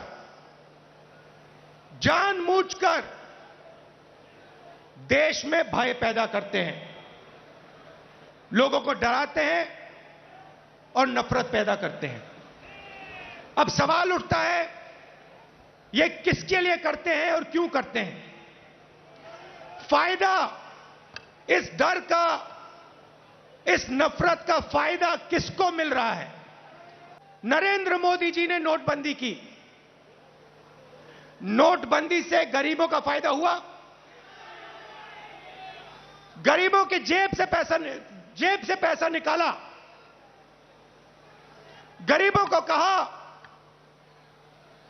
काले धन के खिलाफ लड़ाई है, और फिर कुछ ही महीनों बाद आपने देखा कि जो आपके जेब में से पैसा निकाला गया था, लाखों करोड़ रुपए, देश के सबसे बड़े उद्योगपतियों का कर्जा माफ किया गया। किसान का कर्जा माफ नहीं करेंगे, किसान के खिलाफ 3 काले कानून लाएंगे, कहेंगे कि ये कानून किसानों के फायदे के लिए है। अगर किसानों के फायदे के लिए है तो फिर पूरे देश में किसान क्यों खड़ा है, सड़कों पे क्यों उतरा है और आपके खिलाफ क्यों खड़ा है? ये 3 कानून किसानों के लिए नहीं थे, ये 3 कानून उन्हीं 2 उद्योगपतियों के लिए थे। और हिंदुस्तान के किसान को यह बात एकदम समझ आ गई, इसलिए हिंदुस्तान का कानून, हिंदुस्तान का किसान सड़क पे आके खड़ा हो गया और उसने नरेंद्र मोदी जी को अपनी शक्ति दिखा दी। और जब नरेंद्र मोदी जी को पता लगा कि हिंदुस्तान के किसान की शक्ति मेरे खिलाफ खड़ी है, तो नरेंद्र मोदी जी ने वहीं कानून रद्द कर दिए। All right, it was Rahul Gandhi just speaking to the massive cadre which had come into the Ramlila Maidan right outside. Everybody filtering out. What you see on my left-hand side is a flash stage which has been made of protest. If you see, they have a cylinder. They have somebody polishing boots, basically to say that this is what the current mehengai or inflation has led the country to do. So, all of this gimmicks clearly also to propagate on what the Congress party did today, which is a Halla Bol Mehengai rally, hoping that the momentum that they have built from here on, will aid their Bharat Jodo Yatra, which begins on the 7th of this month. Also to note, there were a few mistakes. Some of them might not have quite caught on, but a few mistakes which I'm sure that the BJP is going to go to town with is Rahul Gandhi saying atta 42 rupees a litre. So this is something that the BJP will catch on. They usually do dissect all his speeches. But did he connect to the cadre with what the cadre said? आप लोगों ने सुना राहुल गांधी जी की speech? आप कहाँ से आए? We came from, is English, no? Yes, English. Okay. We came from Mumbai and Maharashtra. I am in Pradesh General Secretary Jojo Thomas. This is our Onil Admeda, where I am Pravari. Did you hear Rahul Gandhi's speech? Pardon me? Did you hear Rahul Gandhi's speech? Yeah. What did you make? No, this is actually, he is only the person is actually doing for the only the public.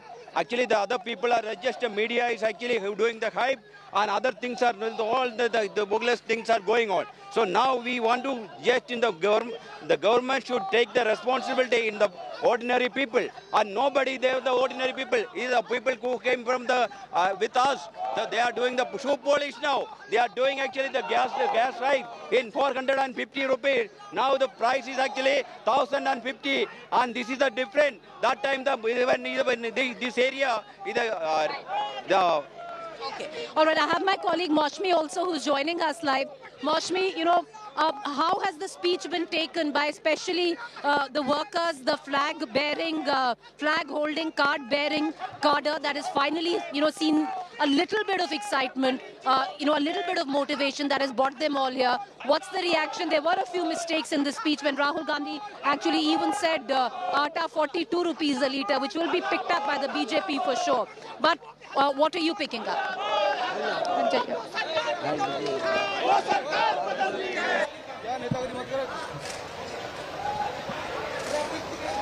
So clearly, Preeti, one thing is clear that Rahul Gandhi was the highlight of this entire Halla Bol rally as far as inflation prices are concerned, and the workers seem to be quite infused and enthused by what Rahul Gandhi has said, because he's picked up certain key issues like unemployment, like inflation. He's again targeted the Prime Minister Narendra Modi, saying that the media and the industrialists are the two powerhouses because of which Prime Minister Narendra Modi is the Prime Minister. So those are the key takeaways as far as the attack of Rahul Gandhi on the media, on the industrialists, and in turn on the Prime Minister is concerned.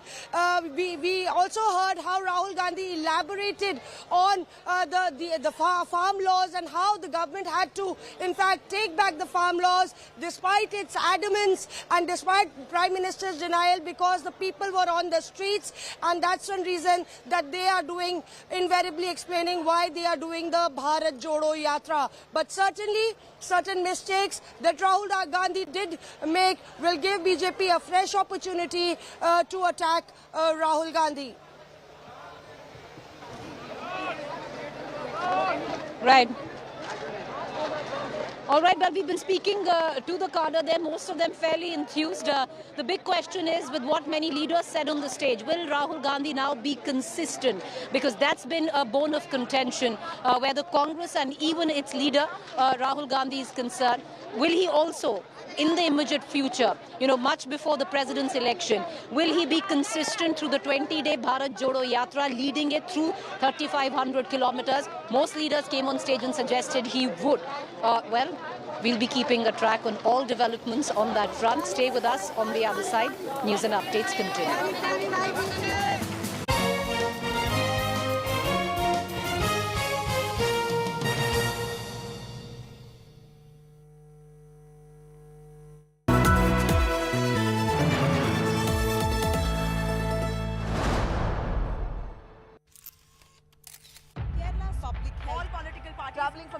Armed with facts, she takes the news by its horns. Do you think the future of these students are not hampered? Fierce, bold and direct, setting the tone for the biggest stories. From every corner and every angle.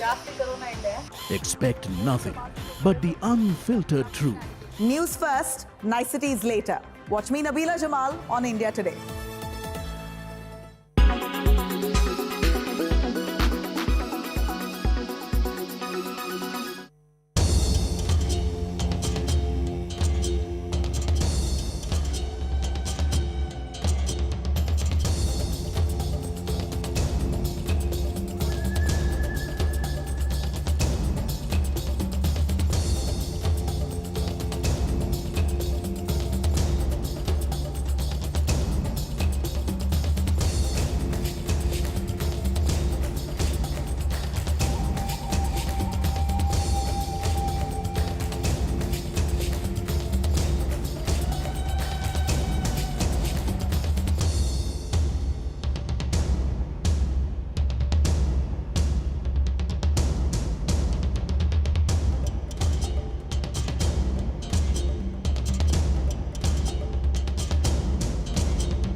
Make your media plan smarter with India Today Live TV on your connected devices.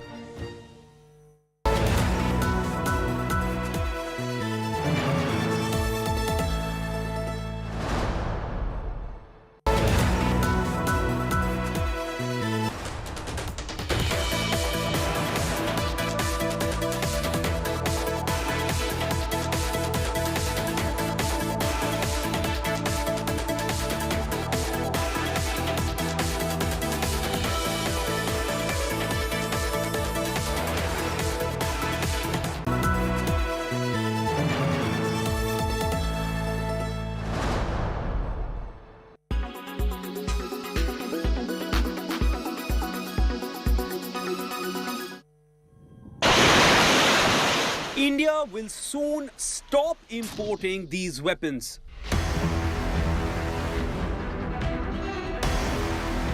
Defense Minister Rajnath Singh has approved the third positive indigenization list, which comprises of 780 subsystems and components to minimize imports by defense public sector undertakings in India.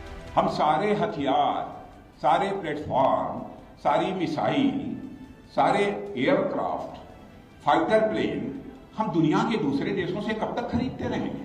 ऐसे 310 items हमने तय कर दिए हैं, चाहे जो कुछ भी हो जाए, हम दुनिया के दूसरे देशों से नहीं खरीदेंगे, बल्कि वो भारत में ही बनेंगे। कोई 2024 तक, 2025 तक, 2026 तक यह भी टारगेट तय कर दिया है। The Defense Ministry has essentially rolled out a phased ban on specified defense imports. The indigenous development of these line replaceable units, subsystems and components will bolster the economy and reduce the import dependence of DPSUs. Also, it will help to harness the design capabilities of domestic defense industry and position India as a design leader in these technologies.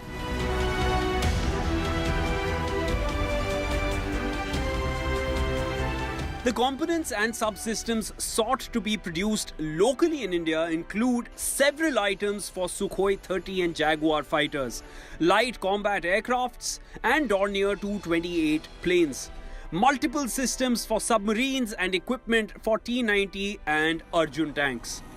India has also published 3 other lists imposing a phased import ban on 310 different types of weapons and platforms, including lightweight tanks, naval utility helicopters, artillery guns, missiles, ship-borne cruise missiles, light transport aircrafts, and multi-barrel rocket launchers. With the phased ban in place, this is yet another step towards an Atmanirbhar Bharat.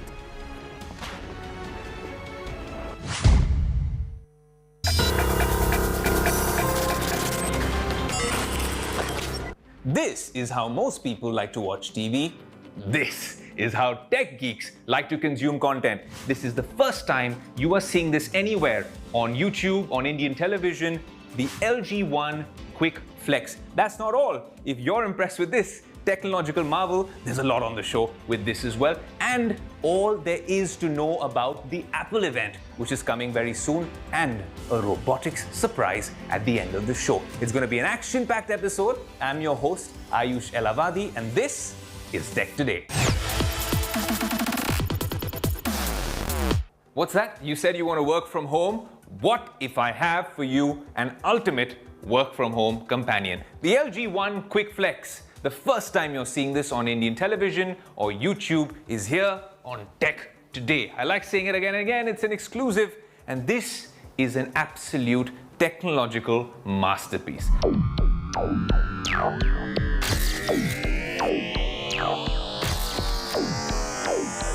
The minute you get this, you're looking at it and you're showing this to your family members and you're saying, what's this all about? Is this a computer? Is this, well, a TV? What if I told you it has everything that a computer has and a TV has, and it could be in this lovely 16:9 orientation, and in a minute like that, it is 9:16 as well.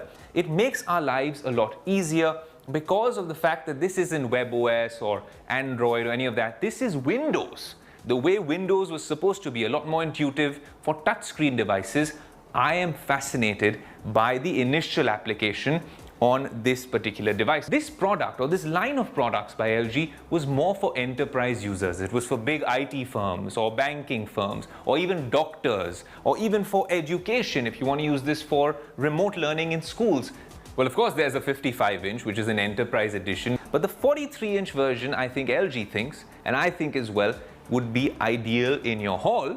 And if it's not something that you want to keep in your hall and you want to wheel it away, it comes with a movable stand and you can just roll it around. Well, at the back it has a bunch of different ports.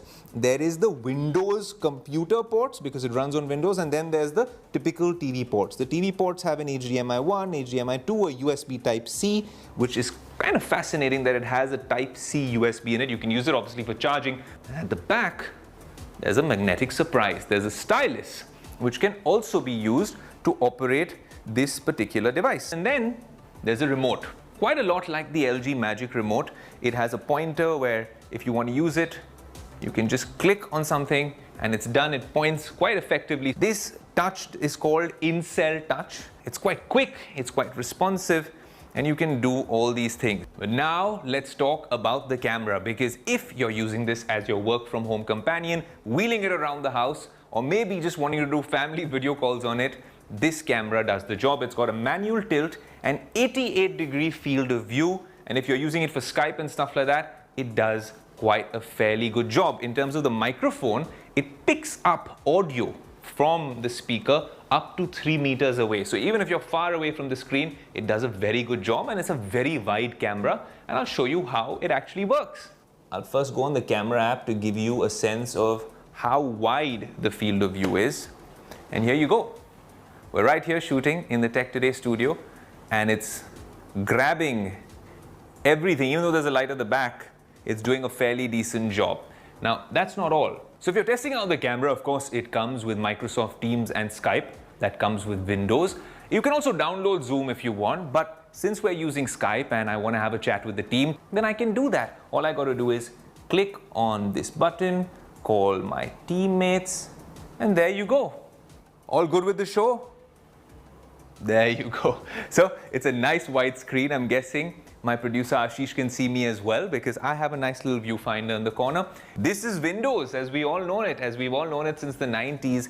It's pretty much the same in its newest avatar, Windows 10 out of the box. And you can go on the store, the MS store, and download whatever you want. You have stuff like Netflix, Disney, Hotstar, you have games, WhatsApp, Instagram. Now, of course, in terms of viewing experience, this isn't an OLED or a QLED. It's an IPS display, and the speakers 10 watts and 10 watts are okay. Now, this is MS Whiteboard. You click on this. Supposing I want to create a new note, and then we want to talk to our team saying, Tech Today Notes. We can collaborate this way and actually plan this show. You could do this for a bunch of other things as well. In terms of what's under the hood, let me tell you, it comes with AMD Ryzen R1505G CPU, a Radeon Vega GPU, 4 gigs of RAM, and 128 gigs of eMMC internal storage. This is a fascinating piece of technology. All of us on the Tech Today team have been bowled over by this innovation. Even at CES, which is a flagship technology conference, this won a bunch of innovation awards. So credit to the company for getting that right. A few things which I think can get better are the display, of course. Sometimes there are glare sort of issues that we face, but let's just address the elephant in the room. Such fascinating technology which impresses us on Tech Today doesn't come cheap. This is more than 3 lakh rupees for this piece, 43 inches only. And if you're going in for a TV at that price point, you'd get a lot of OLEDs and QLEDs and whatnot. This is not a replacement for your television set. It's not the idiot box. What this is a way to convert the smallest room in your house into your workout studio, into your office conference room, and even into the perfect balance between productivity and entertainment. That's what the LG One Quick Flex is all about. There's going to be a lot more coverage on this device from us at Team Tech Today on the Business Today social media handles. September is here, and you know what that means for tech enthusiasts? The big Apple event. What are they going to reveal at this event? It's on September 7th. You must have seen the invite. What does it mean? Is it something to do with space, astrophotography? I don't know what to expect. There's a lot of rumors about what's happening at this event. a lot of rumors have been doing the rounds about maybe there being a new type of iPhone, a new type of Apple Watch. Look, I'm not going to be giving you any spoilers here, but someone who's been tracking this on social media and all over the news networks is joining us now. Nabila, over to you. Give us the real story behind the Apple event. It's that time of the year again. Techtember is here, and that means the launch of a new iPhone at the big Apple event on September 7th in Cupertino. But there are a few surprises this year around, and that's what we're here to prep you up for on Tech Today.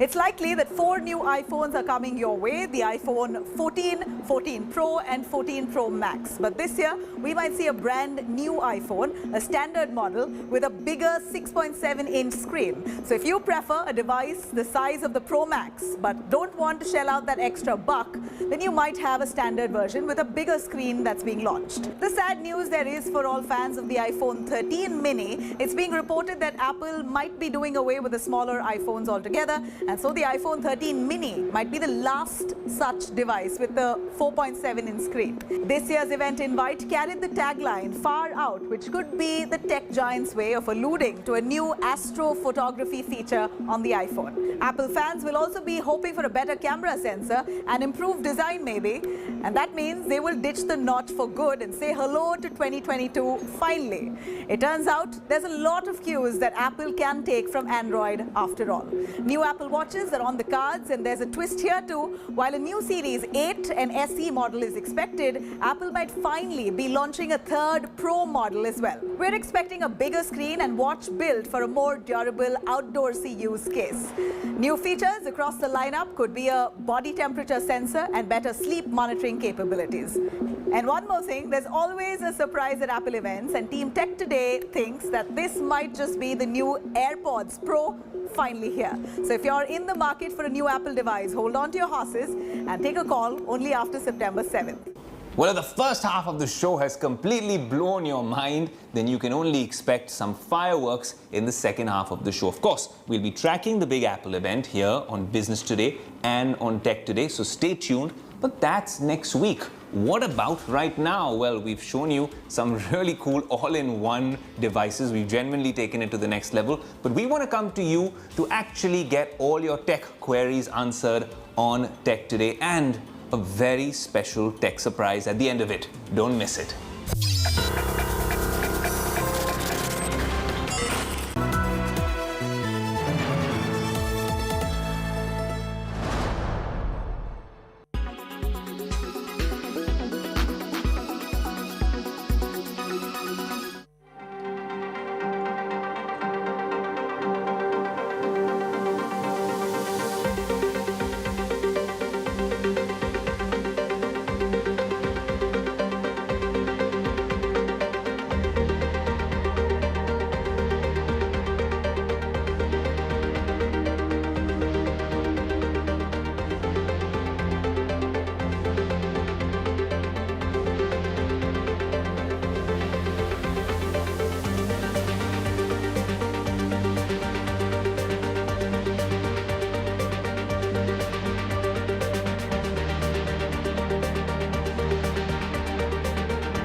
Welcome back to Tech Today. I'm your host Ayush Elavadi, And this is my favorite segment on Tech Today. Why so? This is where we get to engage with you, the Tech Today community, and all the tech geeks out there, especially during upcoming festive season. I'm guessing you have a bunch of queries that need to be answered. That's why we are coming to you. And if you don't want us coming to you, then you should write into us on our social media handles. You can just drop me a message as well, and I promise you, your query will be answered. The best of them will be featured on the show. So where are we off to now? Well, let's spin the wheel and off we go.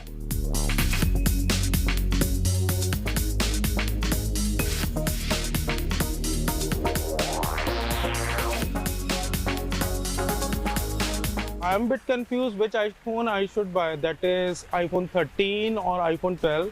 Well, that's an interesting question. And let's just zoom out a little bit and make it a larger question. Why just the iPhone? Any Apple product, namely an iPhone, an Apple Watch, AirPods, especially these three, right? Because they're expensive products to put your money in, and perhaps you won't change them for the next 2, 3, maybe 4 years. So if you're in the market for a new phone, new TWS earbuds, and of course a new smartwatch, if you're already in the Apple ecosystem and want to upgrade, then please wait. Please wait for a couple of reasons. The first reason being the Apple event is on September 7th. That's not far away, that's a stone's throw away, and you're going to get a lot of things. Let's round up the rumors very quickly. You asked about an iPhone 13 or 12. The iPhone 14 will be a design change most likely. Something that we are really looking forward to is them getting rid of this notch. That's a big deal in Apple ecosystem, iPhone land, right? If they've removed this, that's a big deal. There's going to be a small pill-shaped cut, so you'll have a better display, at least a more immersive experience. You'll also have much better cameras. There's one rumor which says they're going to do away with their 12 megapixels and move on to 48 megapixels. That sounds very minuscule when you compare it to Android devices, but if iPhone is doing it, if Apple is doing it, you can expect some fantastic imaging quality and capabilities. That's not all. They're also talking about an astrophotography mode. There's a lot of things that are happening. Also, maybe they do away with the mini lineup, but they're going to have an iPhone 14, a 14 Max, a 14 Pro, and a 14 Pro Max. Now, what's the 14 Max? It's the same size as a Pro Max device, but without Pro features. So if you like a bigger iPhone, but don't want to spend too much money on the top of the line model, that might be an option. That's number one, right? Let's then move into the Apple Watch. If they are actually competing with Garmin and launching an Apple Watch 8 Pro, which might be a little more expensive, it'll be meant for the rugged outdoors. So wait for that, because that's a new product altogether if that comes. And of course, the AirPods Pro 2. We've been waiting for a very long time for them, and maybe the time has come. So that's the first case scenario. If you want to splash the big bucks on perhaps the latest and greatest from Apple on September 7th. Those devices will come out first to America maybe in September 16th, 14th, something like that. And then by the end of September, they'll flood all the markets around here in India, Dubai, and the like. The second case is that some of the products that you might be in the market for, be it the previous AirPods Pro or even an iPhone 13 Pro Max or 13 Pro or 12 Pro as well, will become a lot cheaper, and they're very good devices as well. There won't be some sort of monumental changes, though they are saying that this September 7th event would entail a lot of them, but they'll still be great devices. You might get great deals. The festive season's coming. Their back to school offers coming as well.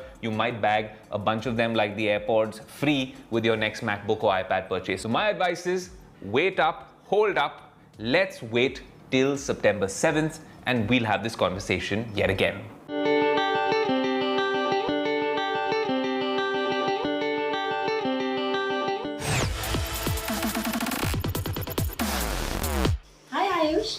I'm a bit confused about the Samsung Flip 4 and Fold 4 new phones.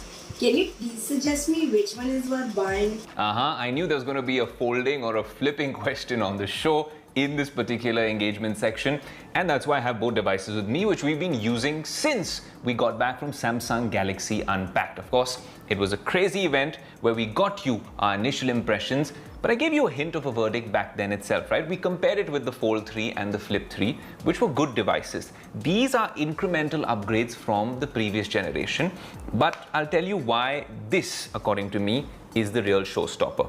That's because if you have to spend 1 lakh, 30, 40, 50,000 rupees, that's a lot of money to spend on a phone, which if you're going to spend on as your primary driver, you have to get used to this whole fold concept. I love it, but I use it as my Android device along with an iPhone. So I'm pretty okay with it. It's great when you're traveling. You can watch content and download it on it. You can use the S Pen, which comes as a separate accessory, and most of the time you can get the job done over here itself. One small bit which I must point out, since we are being completely honest, is that while the display is amazing, the battery is also great. The camera has gotten much better, and we'll show you shots of that in subsequent episodes.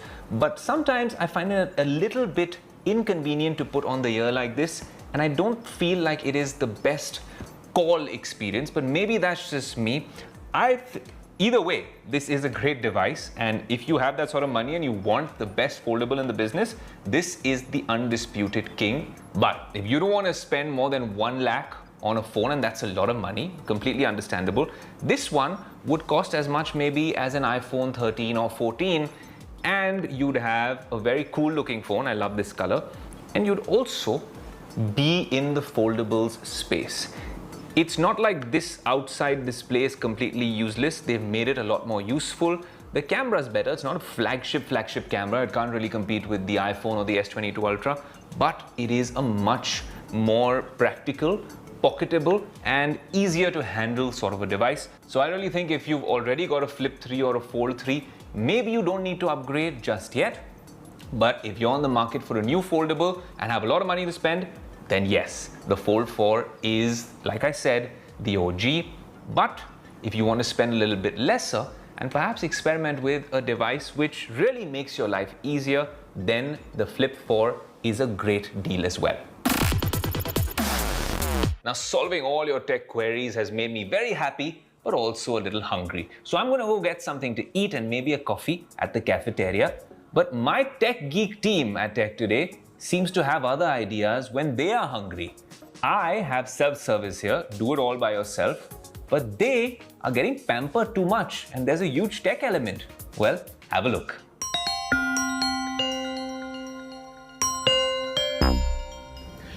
So, ever since COVID, things have become more and more contactless with humans and more hands-on with robots. There's one here serving me my spring rolls. Dear guest, your order has been delivered. Hello, here's your dish. Please take it away from my tray and touch my hand to let me get back to work. Thank you. Her name is Diva, and she has a selected path on which she's going to move, and she can go and stop at each and every one of these tables here at this restaurant. Robots come and serve you food, and this is as hands-on with a robot and contactless with humans that you can get as far as an experience is concerned. Now this one, it functions on a battery. Okay, so they charge it overnight and it can do entire day on one single charge. Other than that, they have a tab which is fitted, and then you can just feed in the number of the table. Like this is table number 2, you feed in 2 and it'll come and it'll stop right here. After this, it'll take its entire path and it'll go back and it's done. Now, if I wanted to leave, all I need to do is press on exit and she will take her own path and head back. The entire thing is fairly easy and interesting when you get served by a robot. Terminator can wait a while. I think right now the experience is enough fun. Have a nice meal. Fairly well mannered as well. So Diva is fitted with some sensors as well because I'm standing on her path and ideally she's going to... Excuse me, you're on my way. Very polite. Please, excuse me, you're on my way. Excuse me, okay. You're on my way. Would you please make a room for me? Thank you. Would you please make a room for me? Thank you. So very politely she'll ask you to move out of her way and she'll keep repeating herself until you don't move out of her way, and that's how she goes about her path. So there are sensors and they can trace anybody standing in front. Boy, oh boy, technology never ceases to amaze me. Robots serving you dinner. You also saw what the Apple event is going to be all about on September 7th. And our showstopper, you've never seen this anywhere else on Indian television or on Indian YouTube, the LG all-in-one device, which you can use like this, of course. And if you're at home and you want to enjoy the ultimate viewing experience, you can do this as well. Cameras up on top. If you've liked this and you want me to use this, as the background in some of my shows, maybe do all sorts of newsy stuff on Business Today, then let me know. Do write into us. Thanks so much for watching. This is your host, Ayush Alavadi, saying until next week, adios.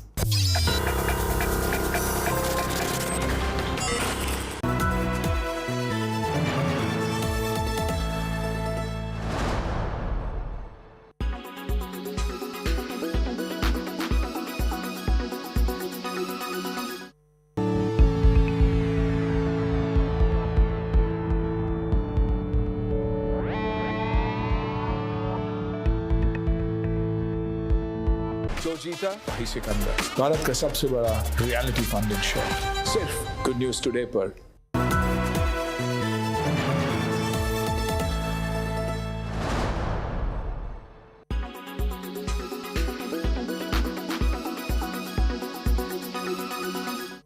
Another case of leaders drunk on power. An FIR has been registered at the Kunda police station against 7 people, including BJP MPs Nishikant Dubey and Manoj Tiwari, in connection with a lapse in security at Jharkhand's Devghar airport.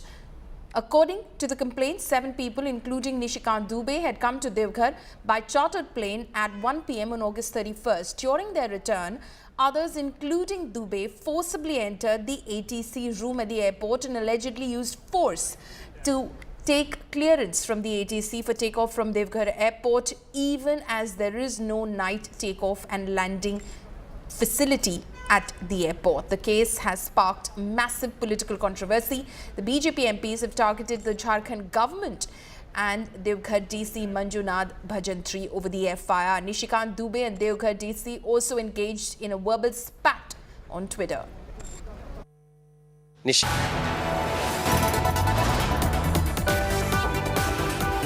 You are watching India Today.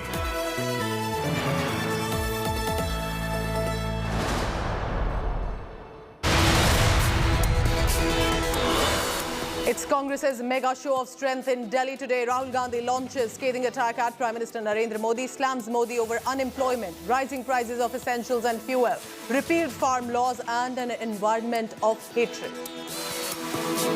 Hindustan ने ऐसी महंगाई कभी नहीं देखी। नरेंद्र मोदी जी कहते थे 70 साल में क्या किया कांग्रेस पार्टी ने। 70 साल में कांग्रेस पार्टी ने इतनी महंगाई हिंदुस्तान को नहीं दिखाई।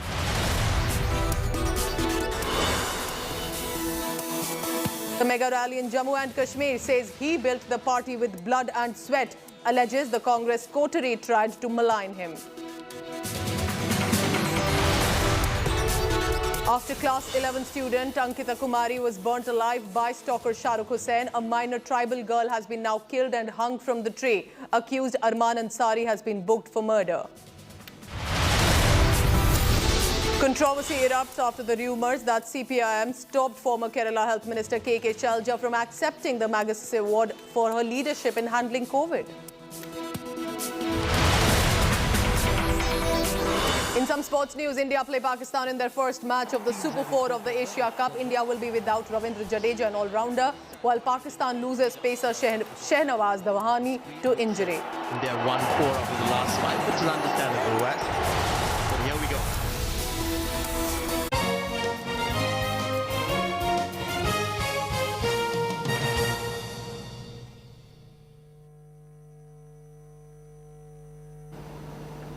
So the top story this Sunday comes in from the Congress rally, because Congress Member of Parliament Rahul Gandhi launched today a scathing attack at the centre and Prime Minister Narendra Modi specifically during this mega Mehengai Par Halla Bol rally over inflation and rising hate and fear, according to him, in the country.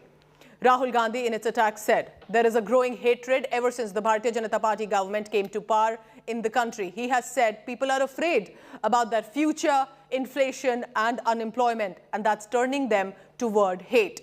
Rahul Gandhi also said that the Bharatiya Janata Party and the RSS are dividing this country. Taking aim at Prime Minister Modi specifically, Rahul Gandhi said, I quote him here, only 2 businessmen are enjoying all the benefits from the government.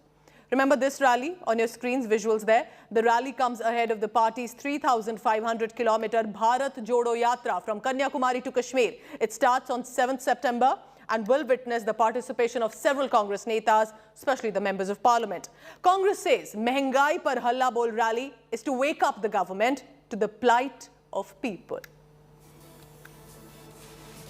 देश की हालत आपको दिख रही है। देश में क्या हो रहा है, क्या नहीं हो रहा है, आपसे नहीं छुपाया जा सकता है।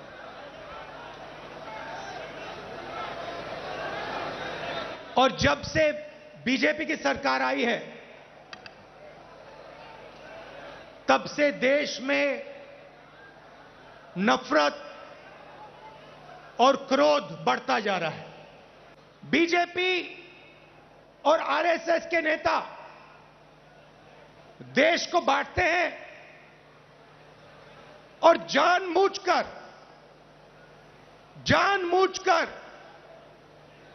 देश में भय पैदा करते हैं, लोगों को डराते हैं और नफरत पैदा करते हैं। अब सवाल उठता है, ये किसके लिए करते हैं और क्यों करते हैं? फायदा, इस डर का, इस नफरत का फायदा किसको मिल रहा है? जो भी नरेंद्र मोदी जी के खिलाफ काम करना चाहता है, चाहे कोई भी हो, विपक्ष की पार्टी हो, एक्टिविस्ट हो, एनजीओ का कोई व्यक्ति हो, उस पर पूरा का पूरा जबरदस्त आक्रमण होता है। ईडी, सीबीआई, इनकम टैक्स, ये सब के सब लगा दिए जाते हैं। 55 घंटे मुझे ईडी में वहां पे बैठाया। मगर मैं एक बात समझाना चाहता हूं नरेंद्र मोदी जी को, मैं आपकी ईडी से नहीं डरता हूं, मुझे कोई फर्क नहीं पड़ता। आप 55 घंटे करो, 100 घंटे करो, 200 घंटे करो, 500 घंटे करो, 5 साल करो, कोई फर्क नहीं पड़ता मुझे। मेरे पास आंकड़े हैं।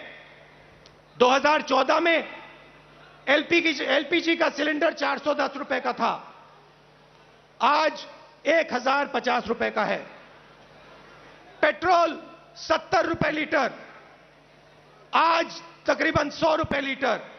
डीजल 55 रुपए लीटर, आज 90 रुपए लीटर।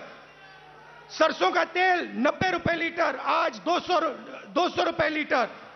दूध 35 रुपए लीटर, आज 60 रुपए लीटर। आटा 22 रुपए लीटर, आज 40 रुपए लीटर केजी। तो एक तरफ आपको बेरोजगारी से चोट लग रही है और दूसरी तरफ जबरदस्त महंगाई। So remember, there are reactions that are coming in ever since right now, and I'm joined on the phone line now by Shehzad Poonawala, the BJP spokesperson. Shehzad, these are some very scathing remarks, and one of the top ones is inflation, is unemployment, and that the BJP, deflecting from all this, is targeting the country toward hate among each other. Shehzad?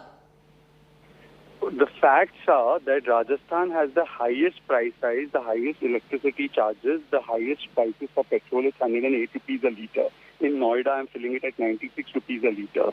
By the way, the Congress government has the highest unemployment in Rajasthan at 31%. It's been above 20% in the entire last 1 year. So, this is hypocrisy bol, not Allah bol. And by the way, I have also put out a tweet taking Rahul Gandhi seriously on price rise is a matter of grave danger. He said atta is 22 rupees a litre. I have put out that video. Please play that video if you can.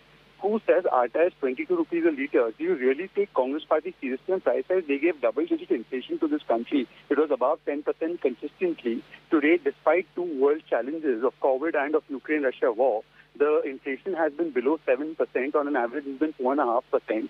You have the economy growing at 13.5% in the quarter that has just come out. You have GST of 1.4 lakh crore rupees being collected every month. For the last 6 months, you have a robust growth in the industrial sector, in the manufacturing sector, in the services sector. And here you have Mr. Rahul Gandhi, whose state gives 31% inflation. What unemployment. What is the unemployment rate in Gujarat? 2.6%. What is it in Uttar Pradesh? 3.9%. About the hatred charge that the BJP, to avoid from all this, is making people of different communities hate each other, snap at each other, and it's leading to a serious situation within the country.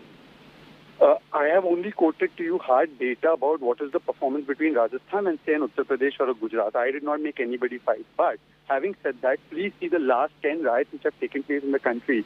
Karauli, Jhalawar, Chabada, Alwar, Tong, Bhilwara, all of these are in Rajasthan. Today, look at the situation of women in Rajasthan. You have had a Nirbhaya kind of incident taking place in Rajasthan. Women's security is at an all-time low. Highest number of rapes take place in Rajasthan.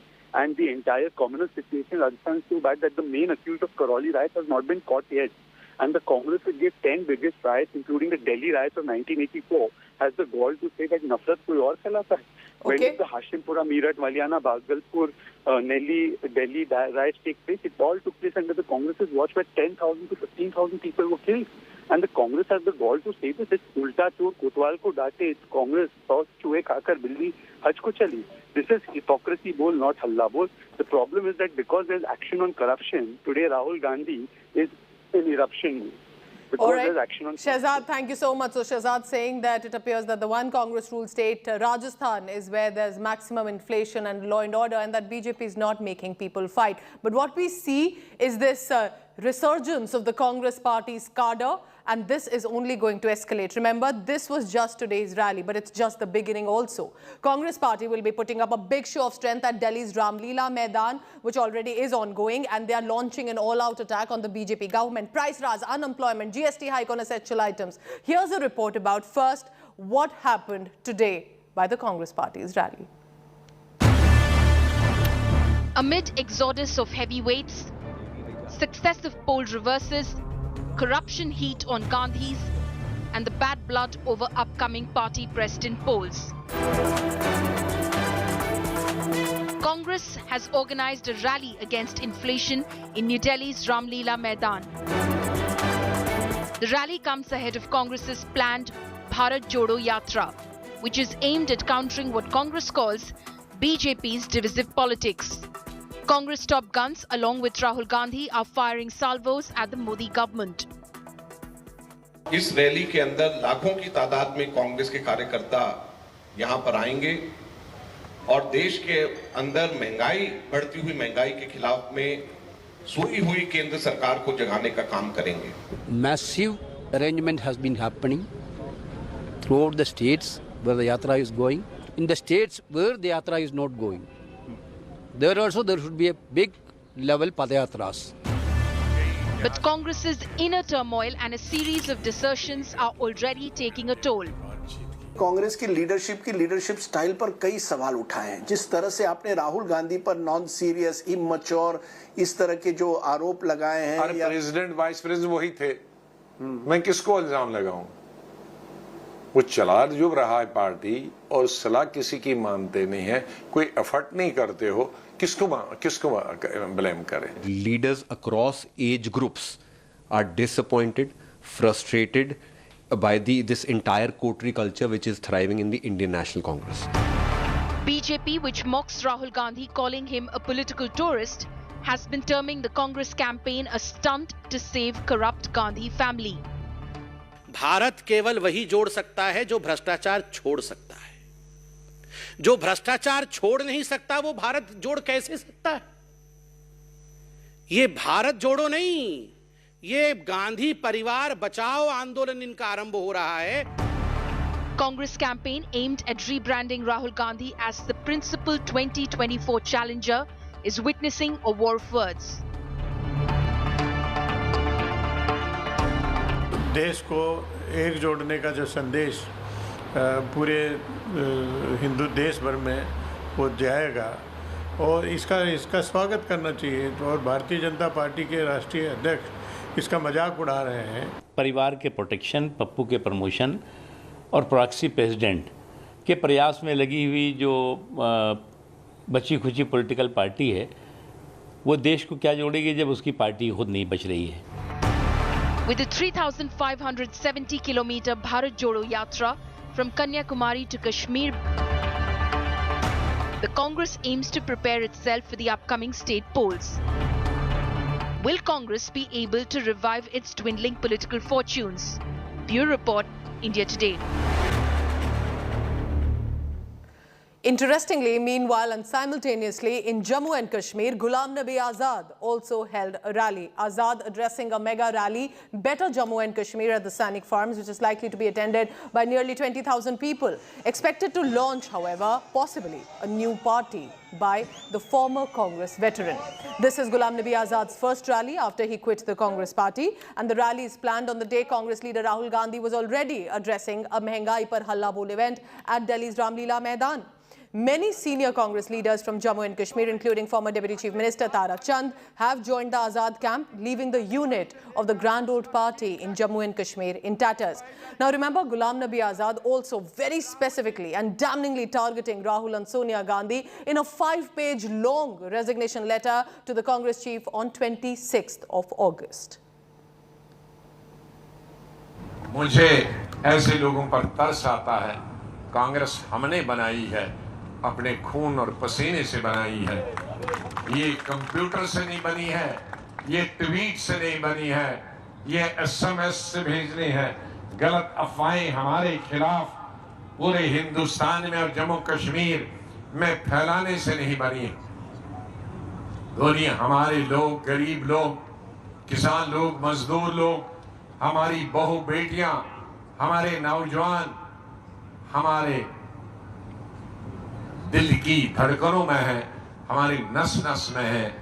वो लोग जो हमें बदनाम करने की कोशिश है, उनकी रीच, उनकी अप्रोच सिर्फ ट्विटर पर है, कंप्यूटर पर है, SMS पे है, और इसीलिए जमीन से कांग्रेस गायब हो गई। और मैं अल्लाह से दुआ करता हूं, हमें जमीन नसीब करे, उन्हें ट्वीट नसीब करे, दोनों को। वो ट्वीट में खुश रहें और हम मेहनत मजदूरी अपने भाइयों के साथ सड़कों, खेत, खलियानों में। मुझे किसी भी आदमी का दिल्ली से घर में कंप्यूटर चलाने वाले का और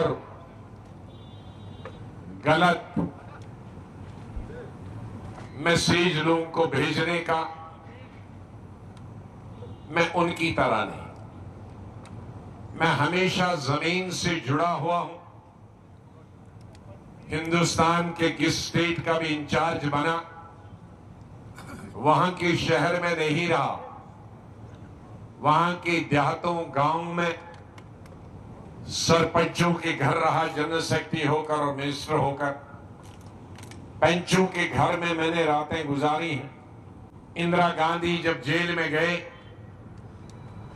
तो लोग, आज मैं देखता हूं कांग्रेस पार्टी से जेल में जाते हैं, सुबह बस में ले जाते हैं और उसी वक्त DG वगैरह को फोन करते हैं या पुलिस कमिश्नर को, हमारा नाम बस लिख लिए, 1 घंटे में वापस छोड़िए। इसलिए कांग्रेस आगे नहीं बढ़ पाई। लेकिन मैं जनरल सेक्रेटरी था ऑल इंडिया यूथ कांग्रेस। जब इंदिरा गांधी को 20 दिसंबर 1988 में पार्लियामेंट से बर्खास्त किया और सीधे तिहाड़ जेल ले गए, और मैंने जनरल सेक्रेटरी के नाते 5000 यूथ कांग्रेस के लड़कों का जुलूस दिल्ली के जामा मस्जिद से शुरू करके पार्लियामेंट की तरफ बढ़ा।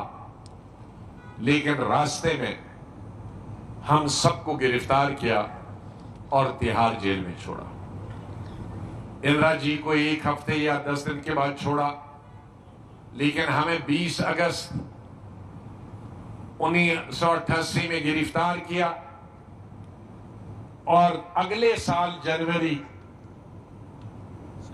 में छोड़ दिया, क्योंकि वो जमानत चाहते हैं, हमने जमानत नहीं लिया।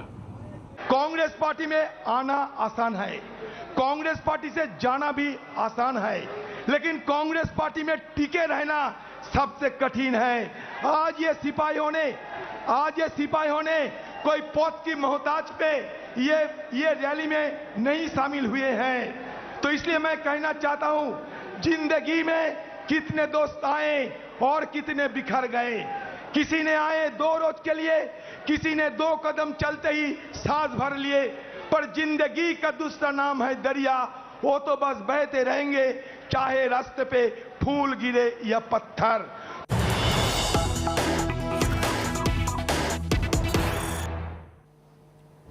We have big news coming in this over the Magsaysay Award, which remember is a highly recognized award, and now it appears has the CPM scuttled the Magsaysay Award for their own mantri. We are being told that KK Shailaja, the minister with the government earlier, rejected the award after discussing with the party. Kerala Mantri and the Communist Party of India decided to not accept this award. KK Shailaja has said, and I quote her here, that she got a letter from the award committee. As a member of the CPM Central Committee, I have to discuss this with my party. So I did discuss it, and I understood that the award committee never gives awards to politicians and political party leaders. They are giving awards to individual personalities. We discussed this together as a party and decided not to accept this. Remember, KK Shailaja was in fact being acknowledged and was being praised for her work specifically during the COVID times in the state of Kerala. അതായത് അങ്ങനെയൊരു നിർദ്ദേശം Magsaysay award കമ്മിറ്റിയിൽ നിന്ന് വന്നിരുന്നു പരിഗണിക്കുന്നതായി. അപ്പോൾ ഞാനത് പരിശോധിച്ച് നോക്കുമ്പോൾ അതൊരു പൊളിറ്റിക്കൽ ലീഡേഴ്സിന് ഇതുവരെ അങ്ങനെ ഒരു അവാർഡ് കിട്ടിയിട്ടില്ല. ഞാൻ CPIMൻ്റെ സെൻട്രൽ കമ്മിറ്റി മെമ്പറാണ്. അതുകൊണ്ട് സ്വാഭാവികമായിട്ടും അത് ഒരു സെൻട്രൽ കമ്മിറ്റിയുമായിട്ട് ചർച്ച ചെയ്തു. അപ്പോൾ പൊളിറ്റിക്കൽ ലീഡേഴ്സിന് സാധാരണയായിട്ട് ഈ അവാർഡ് ഇതുവരെ അവർ കൊടുത്തിട്ടില്ല. മാത്രമല്ല NGO എന്നുള്ള നിലയിൽ ഈ അവാർഡ് വലിയ അവാർഡാണ്. പക്ഷേ അത്തരം NGOs നൽകുന്ന ഒരു അവാർഡ് ഒരു പൊളിറ്റിക്കൽ ലീഡർ എന്നുള്ള നിലയിൽ ഞാൻ സ്വീകരിക്കണോ, കമ്മ്യൂണിസ്റ്റ് പാർട്ടിയുടെ ഒരു CC മെമ്പർ എന്നുള്ള നിലയിൽ സ്വീകരിക്കണോ എന്നുള്ളതാണ് ചർച്ച ചെയ്തത്. അപ്പോൾ ഞങ്ങൾ ഡിസ്കസ് ചെയ്തപ്പോൾ കൂട്ടായിട്ട് എടുത്തിട്ടുള്ളൊരു തീരുമാനം അത് ഒരു പൊളിറ്റിക്കൽ ലീഡർ എന്നുള്ള നിലയിൽ ഈ ഇത്തരം NGOs മിക്കവാറും കമ്മ്യൂണിസ്റ്റ് ആശയഗതികളുമായിട്ട് സഹകരിക്കുന്നവരായിരിക്കില്ല. അതുകൊണ്ട് ഞാനത് ഇൻഡിവിജ്വൽ എന്നുള്ള നിലയിൽ സ്വീകരിക്കുന്നത് ശരിയല്ല. ഒരു കൂട്ടായ പ്രവർത്തനത്തിൻ്റെ ഭാഗമായിട്ട് കൂടിയാണ് പരിഗണിക്കപ്പെടുന്നത്. So let's go across to my colleague Shibimol KG. She's joining me now live. Now, Shib, it's very interesting.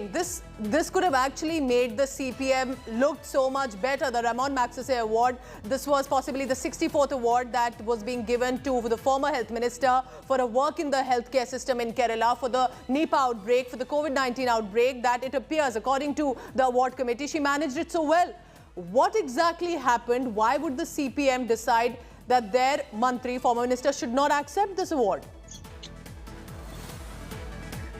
Well, Pooja, there are certain points put forward by the CPIM here. Now, KK Shailaja, there was a lot of unclarity if she was actually being considered, but she herself came out and said that she was being considered. But when she discussed with the central leadership of CPIM, they said that it's not generally given to the political leaders. So it's not fair from our end to accept an award that's not generally given to political leaders. Also, she said that it's an NGO, but the NGO does not really follow the ideals or does not support the principles of communist parties. Now, what just to be noted here is Magsaysay was known, the former president of Philippines was known to be an anti-communist person who never supported communist ideology. So from what we know, the CPIM leadership felt that accepting an award which is named after somebody like him will not help the party in the long run. That's another point put forward. Now, CPIM is known for rejecting awards here. Generally, like they always say that party comes first, not the person. Even if you speak to any of the CPIM leaders, they always say, no, it's not us, but the party. But what has become a news here is the person herself, KK Shailaja. Because if you know, we all know that she was highly praised in the last cabinet. Correct. She was performing extremely well in the last cabinet. But to everybody's surprise, she was excluded from the cabinet in the second Pinarayi Vijayan government. And now a lot of people who are opposing the party's move has come out and said that this is a deliberate attempt to sideline her one more time. And if this was given to somebody like Chief Minister Pinarayi Vijayan, it would have been accepted. It would have boosted the party. But just because this is being given to Shailaja here, that's the only that's an interesting perspective that you're also adding here, because we all remember that she was not included in the second time the cabinet was revised. And this is an international honor that could have only benefited the CPM and the government in Karnataka, but it clearly appears that the party has decided that one of their recognized former health minister should not be taking that award. We'll be tracking this latest development as well.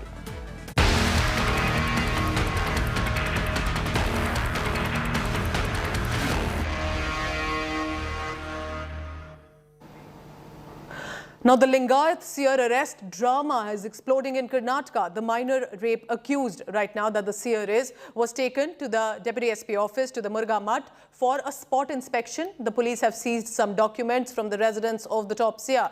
But the trouble is mounting for the JDS MLA and former Murga Mutt administrator S.K. Basavarajan, who had raised allegations against the Seer.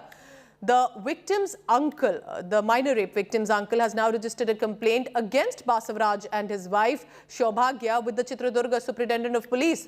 The Tippeswamy is claiming that duo conspired against the Seer and the minor girl's family was duped into signing on a blank sheet after they filed a complaint against the Seer. He says Basavarajan and his wife were sheltering the rape victims at their house, where they were allegedly brainwashed. Now, police are likely to summon Basavarajan for questioning. Police will be questioning him on POCSO cases as well, and the role of Basavarajan possibly on these allegations of the conspirators or the allegation of brainwashing the survivors. Basavarajan and his wife recently received bail in a counter rape and kidnapping case filed by the Murga Mutt warden, Rashmi. ಆದರೆ ಆ ಮಠ ಉಳಿಸುವಂಥ ಕೆಲಸ ಸರ್ಕಾರ ಮಾಡಬೇಕು. ಅಲ್ಲೊಂದು ಒಳ್ಳೆಯ ಒಂದು ಆಡಳಿತಾಧಿಕಾರಿನ ಹಾಕಿ ಮುಂದಿನ ದಿವಸಗಳಲ್ಲಿ ಅದನ್ನು ಆ ಮಠಾಧೀಶ ಒಳ್ಳೆಯ ಮಠಾಧೀಶರನ್ನ ಅದಕ್ಕೆ ನೇಮಕ ಮಾಡು. ಇಡೀ ಸಮಾಜ ವೀರಶೈವ ಲಿಂಗಾಯತ ಸಮಾಜ ಮಾಡಬೇಕು.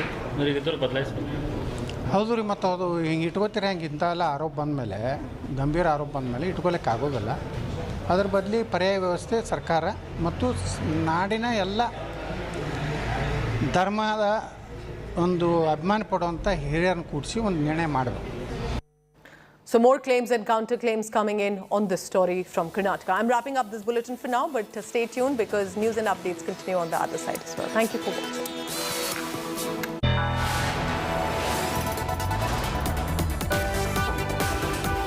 You are watching India Today.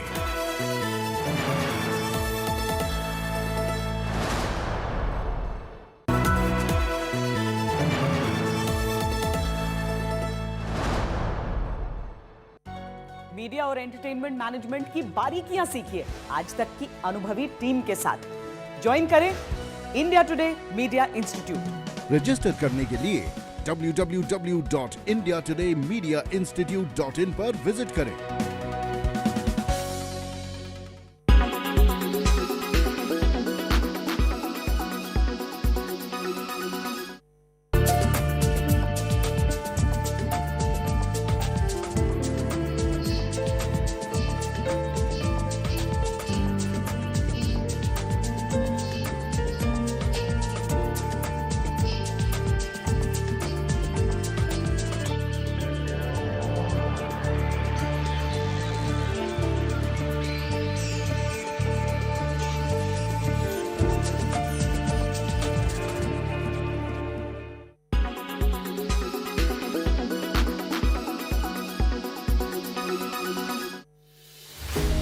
With every sunrise comes new beginnings, new opportunities and new stories. And that's why we're first up. While you're sleeping, we're hard at work to ensure you get the perfect news shot every morning. Get you all the updates.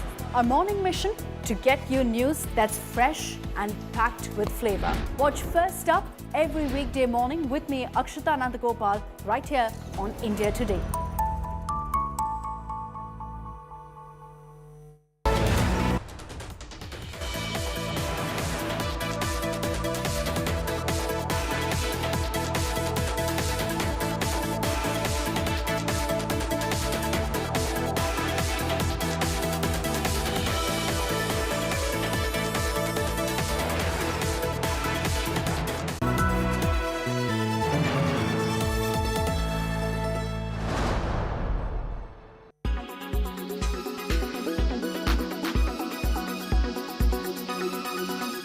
And let's get your details of an accident that's been reported at the Yamuna Expressway of a speeding BMW falling 20 feet from the Yamuna Expressway.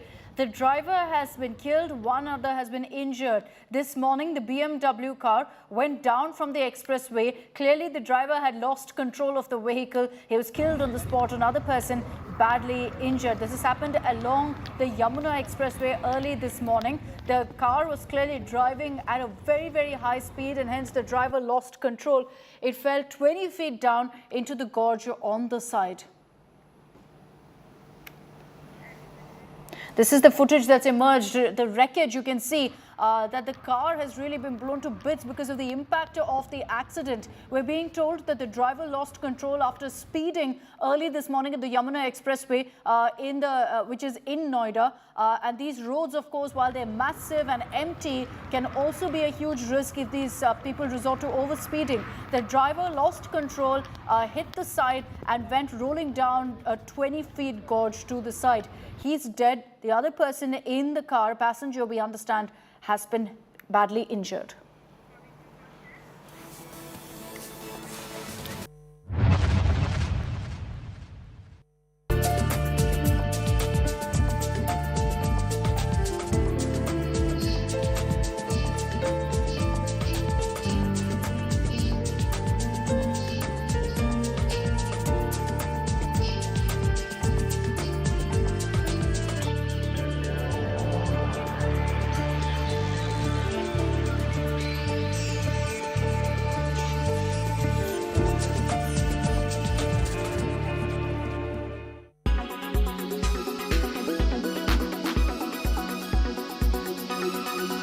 Make your media plan smarter with India Today Live TV on your connected devices.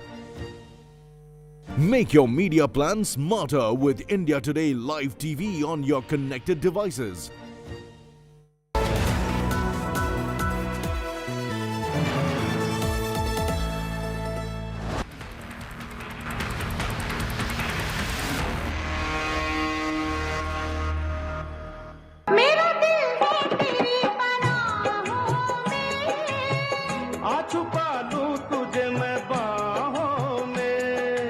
She was a TikTok star.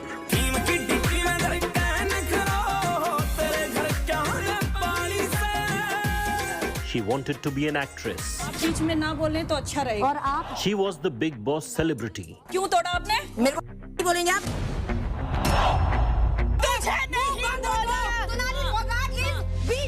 Sonali Phogat was the National Vice President of BJP Mahila Morcha. She was a widow and a mother at the age of 42. She died under mysterious circumstances miles away from her home in Goa on 22nd August. Initial reports suggested her death was due to heart attack, but her family cried foul. अपने sister की body देखी तो उनके चेहरे पे जो निशान थे, चेहरा उनका बिल्कुल नीला हो चुका है और कान बिल्कुल नीले हैं। बाकी बॉडी ठीक है, नॉर्मल थी, कोई चोट का निशान नहीं था, लेकिन चेहरा नीला होने की वजह जिस तरह हमने वैसे ही वर्बली डॉक्टर हैं या जो भी बड़े बुजुर्ग उनसे थोड़ी राय मशवरा किया भी ऐसे बॉडी तो बोले कि जिस तरह कोई भी चीज हाथ पैर या चेहरा नीला पड़ना ये एक पॉइजन है। 2 days after her death, autopsy revealed murky truth incriminating her personal assistant and an associate for murder. We got the complaint of the brother of the deceased, and based on that complaint we have registered a case under section 302/34 IPC, that is the murder case, and we are investigating the case. Videos of the night before her death revealed her partying with her assistant Sudhir Sangwan and an associate Sukhwinder Singh. She is forced to drink from a bottle, allegedly spiked. Later in the wee hours of the morning, she is seen with the same associate being escorted in a visibly inebriated state to the washroom. और एक video से जाहिर होता है कि उसको एक substance forcefully victim को वन ऑफ द एक्यूज पिला रहा है। करीब 4:30 बजे जब वो अपने आप को संभालने में नाकाम रही तो मुलजिम विक्टिम को बाथरूम टॉयलेट की तरफ लेके जाता है और फिर वहाँ करीब 2 घंटे वो रहते हैं टॉयलेट में, जिसका एक्सप्लेनेशन अभी तक एक्यूज ने नहीं दिया है। In a shocking audio call accessed by India Today, the same Sudhir can be heard blatantly lying about Sonali's health to her relative Sachin. वहीं हो क्या अभी? हाँ, गोवा हूँ भाई। अच्छा, तो ऐसे कैसे हो गया ये? पता नहीं भाई कैसे हुआ, मेरे तो समझ में नहीं आ रहा। He told Sachin that Sonali was perfectly fine and the two had a good conversation through the night. रात तो सारी रात तो रात की बतलाए। In the audio, he claimed that Sonali died after he left the room for 5 to 7 minutes in the morning. सुबह 7-7:30 बजे की बात है, मैं 5 से 7 मिनट के लिए कमरे के बाहर गया था, इतनी देर में उठ गया। Soon after, both were taken into custody for questioning and they confessed to drugging Sonali's drink. The owner of the Goan club, where the late night party took place, and the peddler who supplied drugs to the accused were also arrested. मेरे को justice मिलना चाहिए, investigation होनी चाहिए proper, और जो culprit है उन्हें पनिशमेंट मिलनी चाहिए। Sonali Phogat's family fights for justice and truth about her death.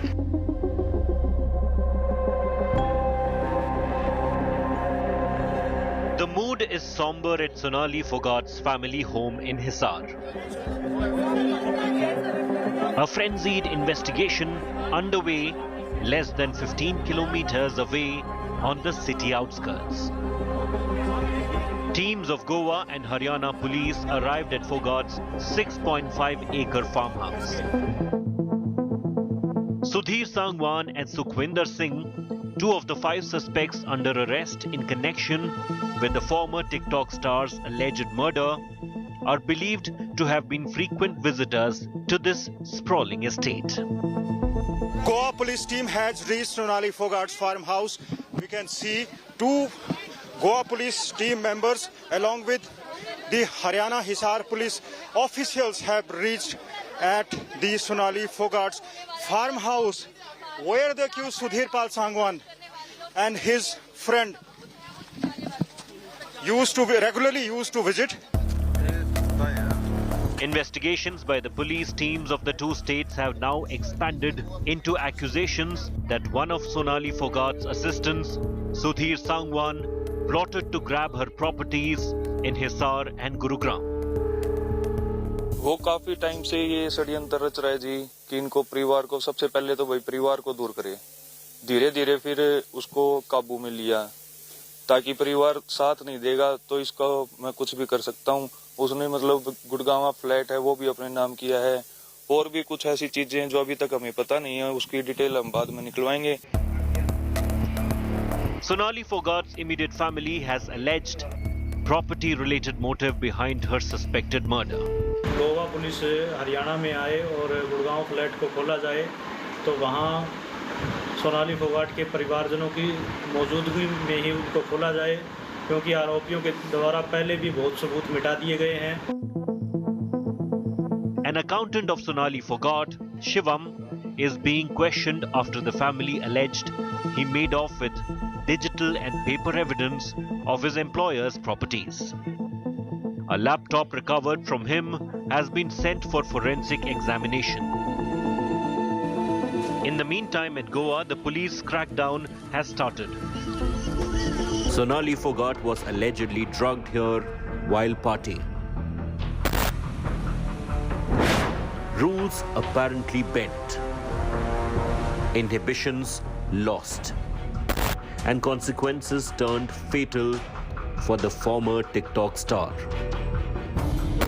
An imminent closure of Curly's restaurant in sight, with the Goa police now moving to have its permit cancelled. हमने गोवा सरकार को लिख दिया है strongly recommend करके कि इस case की सीबीआई जांच कराने के लिए वो कार्रवाई करें। As the Phogat case snowballs, India Today has reached out to one of the 2 senior doctors involved in the post-mortem, Dr. Mandar Kantak, candidly shared his opinion. Turns out that the autopsy he conducted has revealed multiple external injuries on the woman's body. Injury किस body किस part में है? Body में है, हर जगह है, पूरे body में इंजरी है। और लेस बाहर है, हाथ में, पैर में, around legs, I said no, legs, buttocks, thighs पे इंजरी है। थोड़ा वो गिरी और उसने hit the wall in the toilet, that is what the accused said. That is उसके यहाँ पे भी इंजरी है, इसलिए अंदर नहीं है, बाहर है, छोटा है लेकिन है।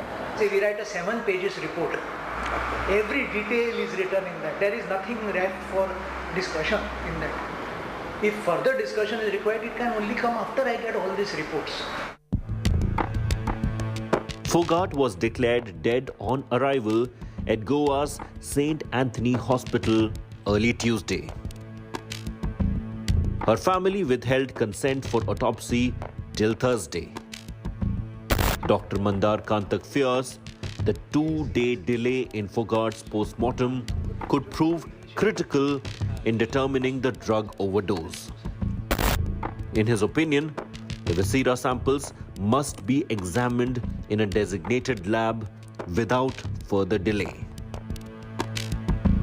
2 दिन के बाद 2 दिन वो बैठ के क्या कर रहे थे और क्या किया वो मुझे मालूम नहीं। आपके पास बॉडी 2 दिन बाद आई है? नहीं, बॉडी इधर थी, लेकिन पोस्टमार्टम 1-2 दिन बाद हुआ ना, क्योंकि 2 दिन के बाद जो रिपोर्ट हमको दिया उन्होंने एक ही लाइन लिखा, नेचुरल, कुछ नहीं, इंजरीज कुछ नहीं, ऐसे पैचेज है।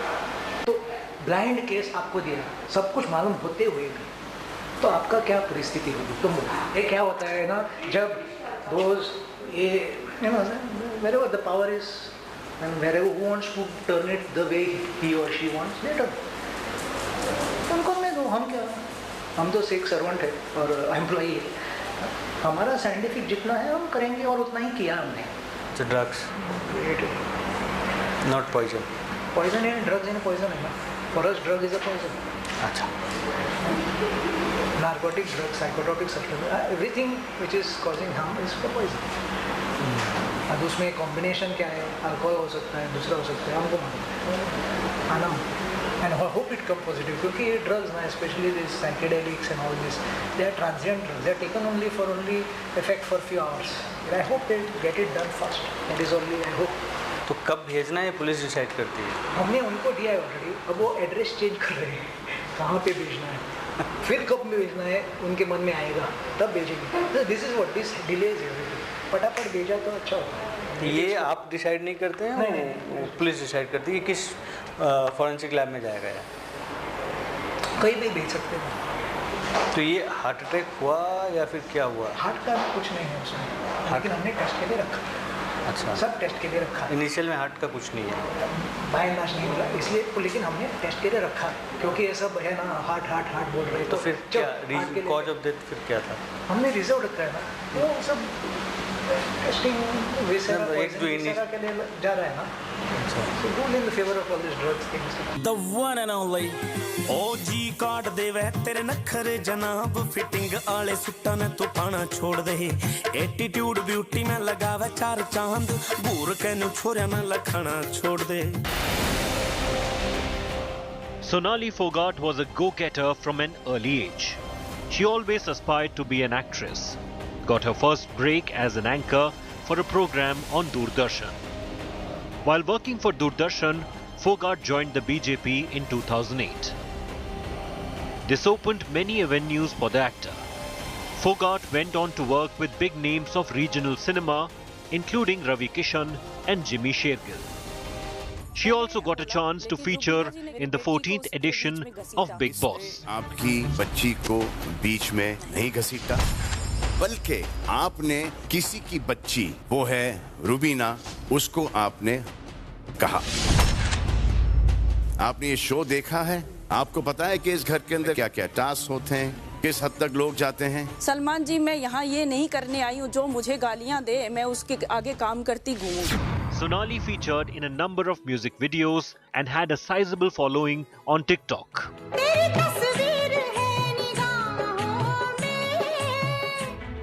Sonali married Sanjay Phogat, who too was a politician.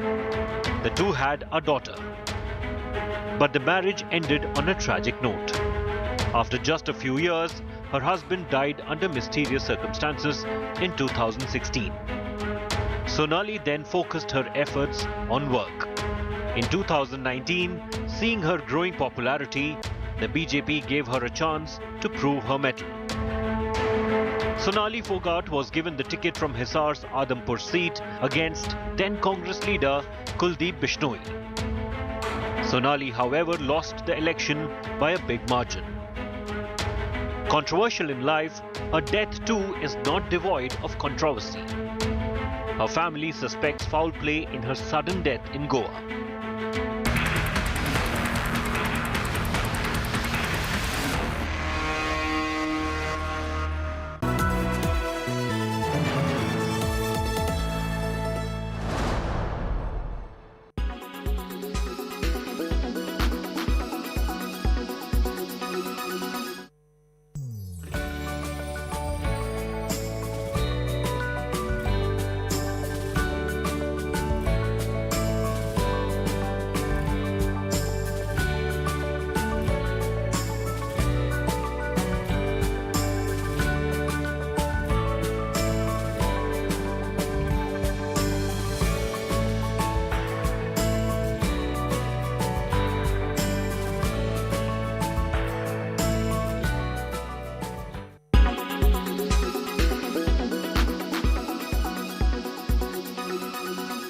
Everyone's busy finding what's trending. You're busy finding out why. India Today, for those who research before reacting. Download the India Today app now. Make your media plan smarter with India Today Live TV on your connected devices. Amplify your brand with 100 million smart internet viewers. To advertise, mail us at sales@aajtak.com.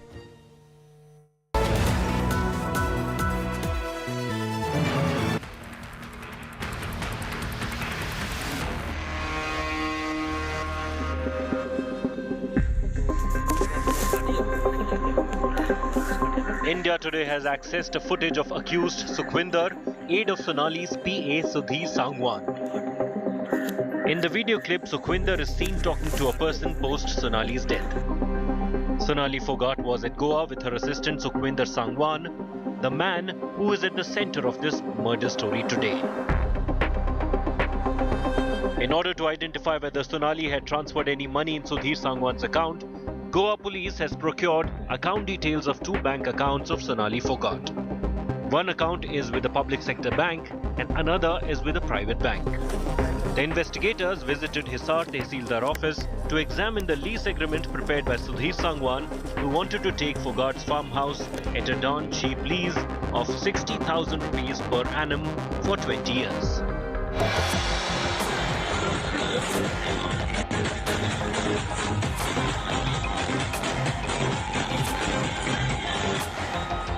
He is visible in this video, partying with BJP leader. And he is visible in the final available image of the social media star before her death. The Goa police says he has confessed spiking Sonali Phogat's drink, triggering a chain of events that ended in her death.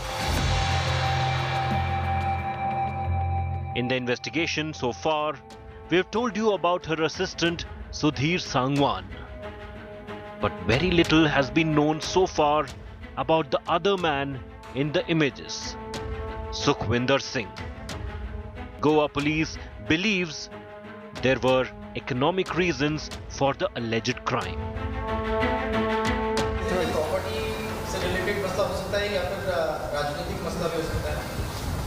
Right now I cannot establish whether it is political or economic, but normally आप सब जानते हैं जर जोरू जमीन के बिना कोई तीसरा क्राइम मोटिव हुआ नहीं करता.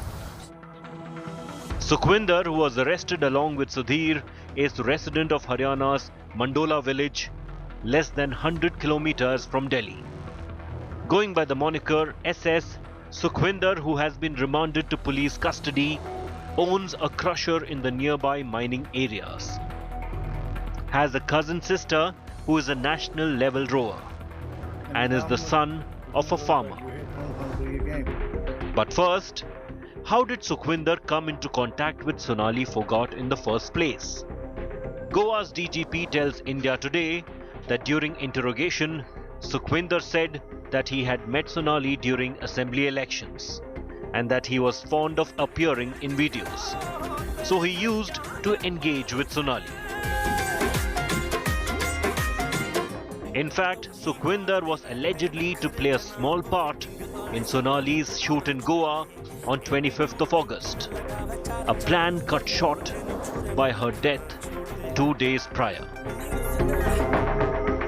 The police is now investigating what Sukhwinder said to his family before he was arrested last Friday.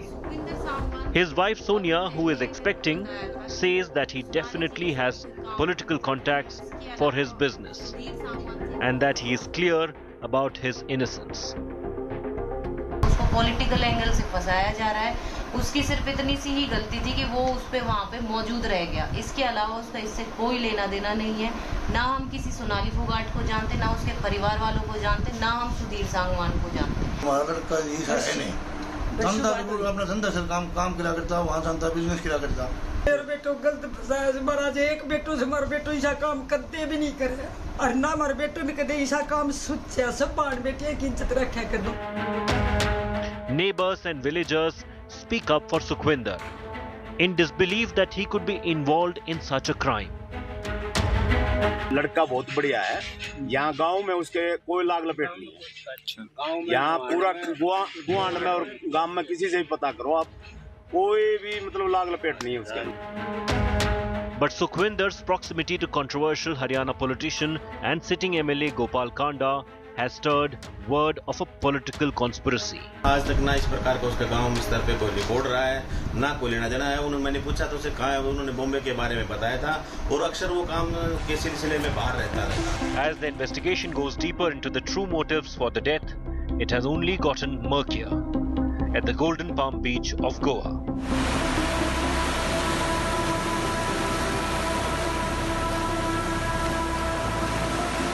Its golden sand, its stunning blue waves,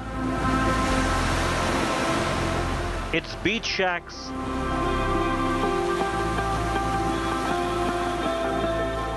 little churches, and classic castles.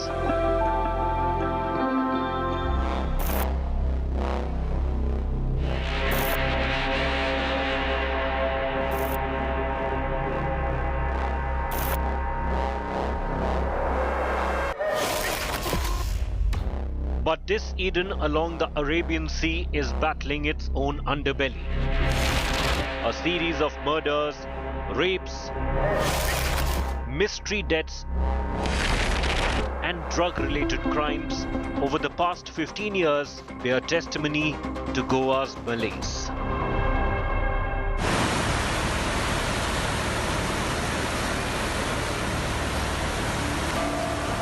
The seafront restaurant is no stranger to controversy. Police suspect her assistant drugged Sonali Phogat at Curly's on the Anjuna beach. The same restaurant hit the headlines 14 years ago. Back then, the mother of British teenager Scarlett Keeling alleged her daughter had visited Curly's just before coming to the spot where she was sexually assaulted and left to die.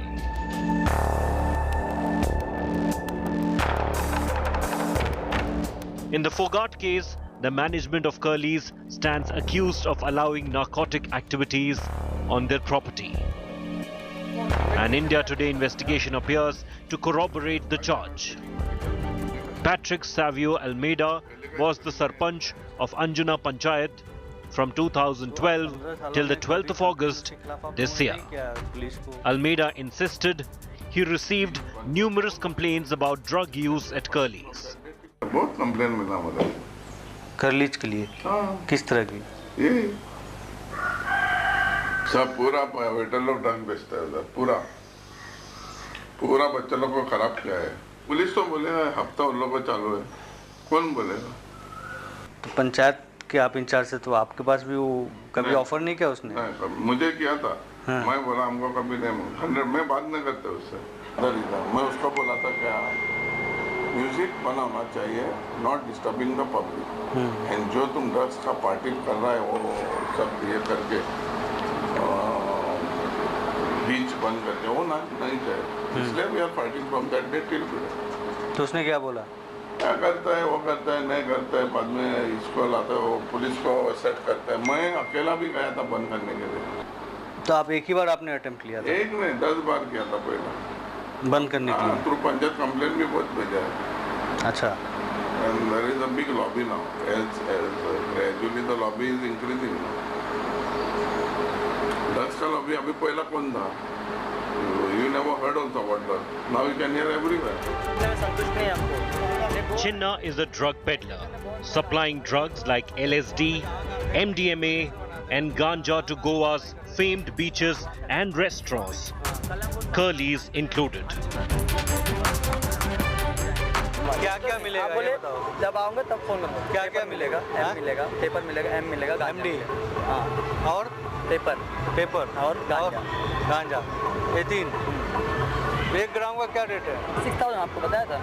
6000 पूरा crystal पूरा 1 ग्राम के ऊपर रहेगा। आपके साथ में करूँगा, उधर भी अपने रेस्टोरेंट में करना था आपको। प्योर जो चीज़ है तुम यकीन भी नहीं करोगे तो आने के लिए। गोवा में कहाँ देख भाई, मेरे को रिलेशन बनाते हैं ऐसे। कहाँ तू सप्लाई कर देगा मेरे को? कहाँ तक? गोवा में कलंगुट, बागा, कांदोलियम, अंजुना तक। अंजुना तक? ज़्यादा दूर नहीं जाएंगे सर, क्योंकि ना रिस्क चीज़ है, लेके घूमना भी बहुत डेंजर चीज़ है। अंजुना तक पहुँचा देते हो? हाँ, बस इतना दूर तक तो कर सकते हैं। अंजुना तक सब कुछ करलीज वर्लीज सब पटाऊँ सर, ऐसा कुछ नहीं। करलीज में सप्लाई देता है? कस्टमर अच्छा हो, अपने भरोसेमंद हो तो तभी देंगे, नहीं तो नहीं देंगे। अच्छा, वो है। इन्वेस्टिगेशन क्या चीज़ का कर रहे हैं आप? V. Pednekar is a manager at Curly's. When probed, he confessed drug consumption by guests is common at his Anjuna Beach restaurant.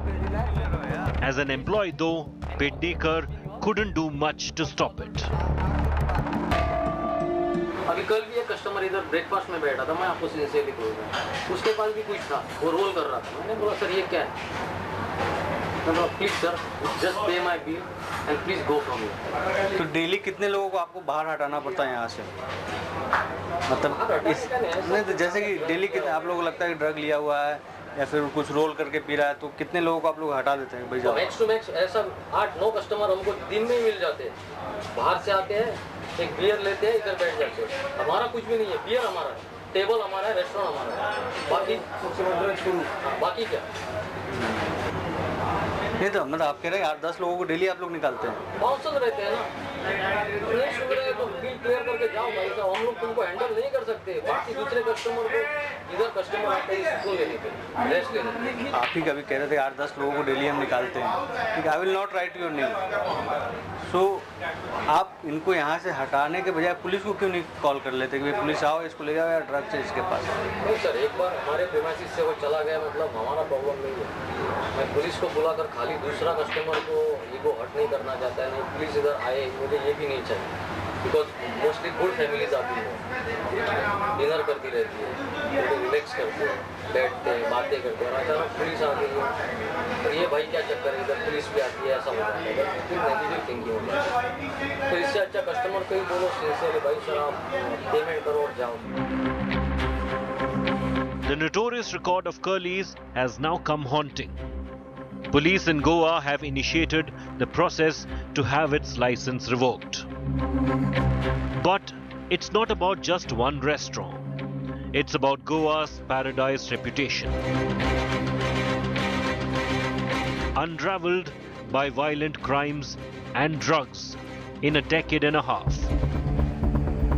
It now has a new addition to its list of infamous cases. It is the Sonali Phogat murder files.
watching India Today.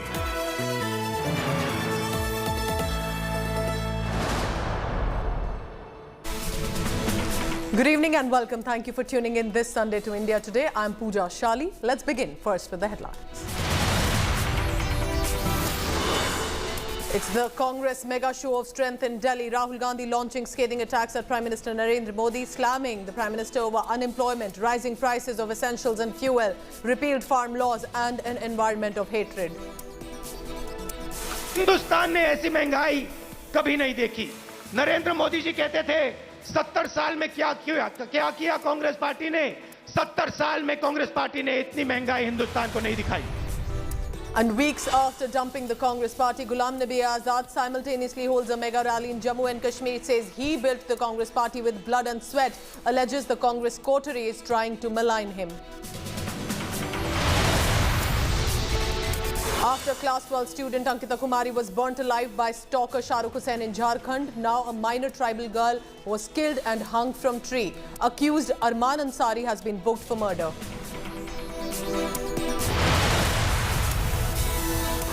Controversy erupts after the CPM stops its former Kerala Health Minister KK Shailaja from accepting the Magsaysay Award for her leadership in handling the COVID pandemic in the state. In some sports news, India play Pakistan in their first match of the Super 4 of the Asia Cup. India will be, however, without Ravindra Jadeja, while Pakistan loses pacer Shahnawaz Dahani to injury.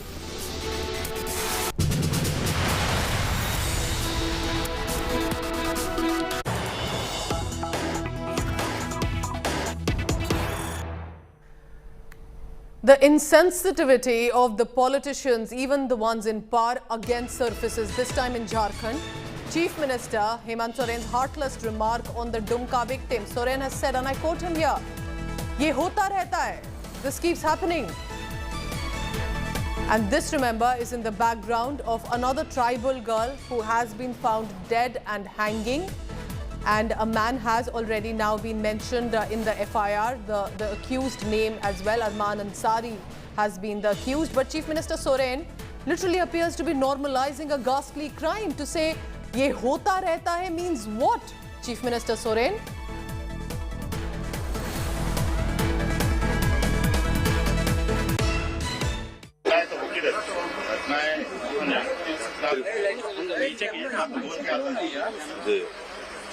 इसको mobile की सब्जी या mobile की इसको किस तरीके से कल आपने ट्वीट भी किया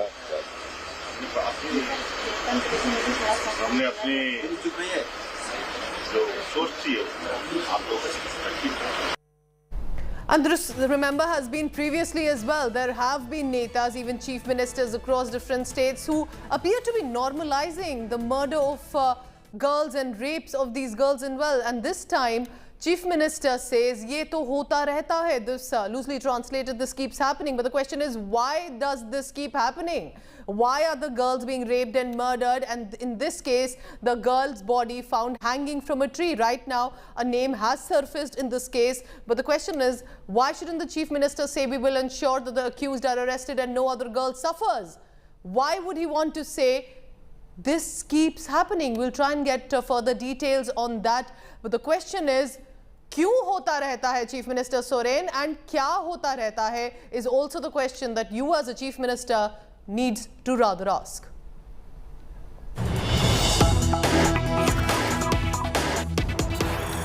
And after Rahul Gandhi's scathing attack on Prime Minister Narendra Modi, now the BJP is responding, holding a press conference with Shambit Patra. Let's listen into that. एक परिवार बचाओ आंदोलन था, एक परिवार बचाओ रैली थी। जिस प्रकार से नेशनल हेराल्ड केस में खुद इनके पूर्व मुख्यमंत्री, 4 बार के मुख्यमंत्री उत्तर प्रदेश के, दशकों पहले जिनकी मृत्यु हो चुकी है, उन्होंने भी नेशनल हेराल्ड के विषय को उठाया। और आज गांधी परिवार को लग रहा है कि वो संपूर्णतः घिर गए हैं, तो अपनी साख को बचाने के लिए, अपने अस्तित्व को बचाने के लिए उन्होंने इस रैली का स्वांग किया है। राहुल जी, आज भी आप पहले तो 5 उद्योगपति कहते थे, उसमें 3 उद्योगपति कम हो गए, आज 2 उद्योगपतियों के विषय में आप बात कर रहे थे। 2014 से ही आप कहते आ रहे हैं उद्योगपति उद्योगपति। राहुल जी, जहां तक आपका यह स्टेटमेंट है कि यह देश दो उद्योगपतियों का है, बड़े स्पष्ट रूप से हम कहना चाहेंगे कि आपकी पार्टी केवल परिवार के दो सदस्यों की पार्टी है। यह देश भारतीयों का है। आपकी पार्टी सबकी नहीं है। आपकी पार्टी तमाम कांग्रेसियों की नहीं है। आप देश की बात करते हैं। You can not share Congress with congressman today. Rahul ji and Sonia ji, in fact, you have not shared, the family has not shared Congress with its own members. केवल दो परिवार के सदस्य सोनिया जी और राहुल जी एक म्यूजिकल चेयर के अंतर्गत अध्यक्ष बनते जा रहे हैं। कोई तीसरा व्यक्ति इस पार्टी का अध्यक्ष तक नहीं बन सकता। वो आज देश के विषय में और उद्योगपति के विषय में कमेंट कर रहे हैं। बंधुगण, आज एक दुखद घटना घटी है। एक लीडर ऑफ ऑपोजिशन ने, देश के एक सांसद ने, एक पूर्व पार्टी के अध्यक्ष ने जिस प्रकार के भाषा का प्रयोग संवैधानिक संस्थाओं के लिए किया है, यह चिंता का विषय है। राहुल गांधी ने न केवल मीडिया अपितु जुडिशियरी और इलेक्शन कमीशन को आड़े हाथ लिया, तीनों स्तंभों को बिका हुआ बताया और उद्योगपतियों के दबाव में बताया। मैं पूछना चाहता हूं मीडिया से, मीडिया के बिना हम अधूरे हैं। मीडिया के बिना लोकतंत्र कभी स्वस्थ रूप से आगे नहीं बढ़ सकता है। Without media this democracy is incomplete. Democracy can never move ahead if you do not support media and the media does not support us. Astonishingly, the language that Mr. Rahul Gandhi used for media today was abysmally low. जिस प्रकार से media को generalise term में सबको बिका हुआ बताया गया, मुझे लगता है आज मीडिया को भी सोचना पड़ेगा कि आखिरकार वो राहुल गांधी से सवाल कब करेंगे। और सुप्रीम कोर्ट से भी आज हम from this high table of Bharatiya Janata Party we would like to appeal, your lordship, this is contempt of court. जब इंडियन जुडिशियरी को राहुल गांधी भरे मंच पे खड़े होकर रामलीला मैदान में, जिसका प्रसारण समस्त भारत में हो रहा हो, जब जुडिशियरी को राहुल गांधी बिका हुआ दबाव में काम करता हुआ बताते हैं, तो कहीं ना कहीं the attack is directly on the constitution of India. यह भारत के संविधान के ऊपर हमला है, यह जुडिशियरी की इंडिपेंडेंस के ऊपर हमला है। और हम तो आग्रह करेंगे, इसमें जुडिशियरी को सुओ मोटो कॉग्निजेंस लेना चाहिए राहुल गांधी के इस वक्तव्य का। और यह कोई पहली बार कांग्रेस पार्टी के नेता इस भाषा का प्रयोग जुडिशियरी के लिए नहीं कर रहे हैं। आज विश्व में अगर सबसे कायदे से काम करने वाली, सबसे सशक्त जुडिशियरी किसी की है, सबसे इंडिपेंडेंट जुडिशियरी किसी की है, तो वो हिंदुस्तान की है। आज विश्व में अगर इलेक्शन कमीशन ने कीर्तिमान स्थापित किया है, इतने बड़े देश में जहां हर समय चुनाव होते रहते हैं, परिपक्वता के साथ नॉन बायस तरीके से अगर चुनाव लड़वाने का काम किसी ने किया है तो हिंदुस्तान के इलेक्शन कमीशन ने किया है। यह वह कांग्रेस पार्टी है जो बार बार इलेक्शन कमीशन को धता बताती है, नाच न जाने आंगन टेढ़ा। खुद इलेक्शन लड़ नहीं सकते हैं और इलेक्शन कमीशन को बिका हुआ बताते हैं, उद्योगपतियों के दबाव में काम करने वाले बताते हैं। यह बहुत ही चिंता का विषय है और मुझे लगता है प्रत्येक हिंदुस्तानी को इसका संज्ञान लेना चाहिए। जुडिशियरी, इलेक्शन कमीशन, मीडिया को बिका बताने वाला नेता कभी भी सही मायने में नेता नहीं हो सकता। और जहां तक जांच एजेंसियों का सवाल है, भ्रष्टाचारियों को डरना चाहिए। जिन लोगों ने देश के करोड़ों रुपए का गबन किया, जो लोग आज बेल पे बाहर हैं, कांग्रेस के दर्जनों नेता आज बेल पे बाहर है because of the humongous corruption that they have committed. और स्वाभाविक है, भ्रष्टाचार किया है तो जांच होगी। इसलिए यह बताना कि एजेंसीज उद्योगपतियों के लिए काम कर रहे हैं, कहीं ना कहीं आपके अंदर के गिल्ट भाव को, आपके अंदर के ग्लानि भाव को दर्शाता है। राहुल जी, आपने कहा कि हिंदुस्तान की जो हालत है वो खराब है। राहुल जी, हिंदुस्तान की हालत आज क्या है शायद आप नहीं जानते हैं, मगर हम आपके नॉलेज को दुरुस्त करते हैं।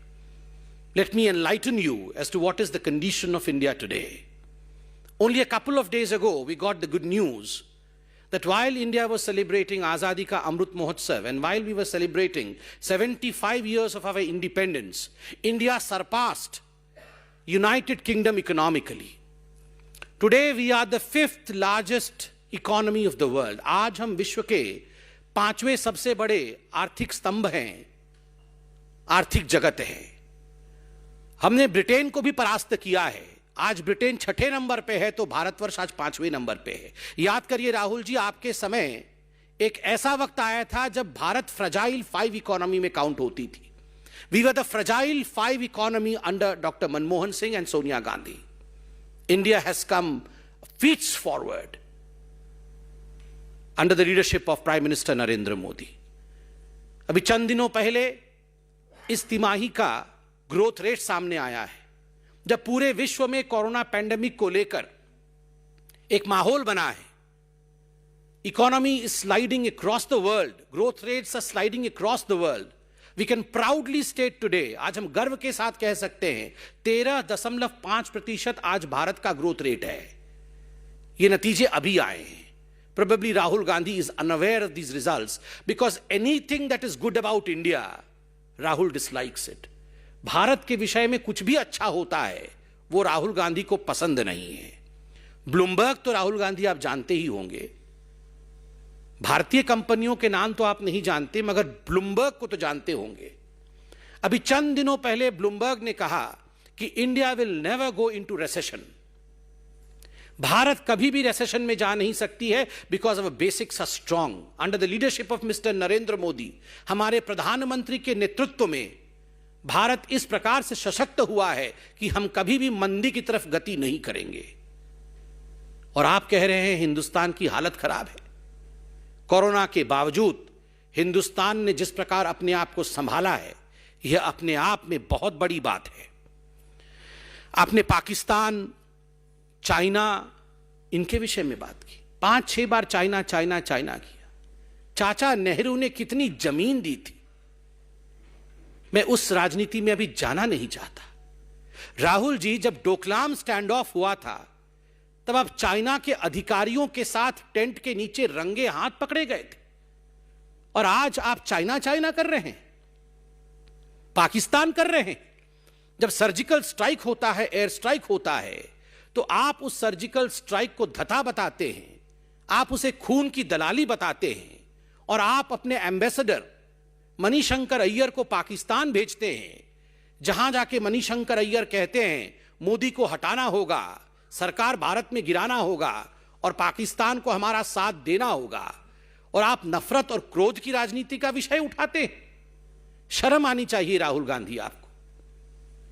एक आश्चर्य का विषय है, राहुल गांधी जी ने आज कहा कि कांग्रेस पार्टी एक अलग जीएसटी लाना चाहती थी। हम एक अलग जीएसटी लाना चाहते थे।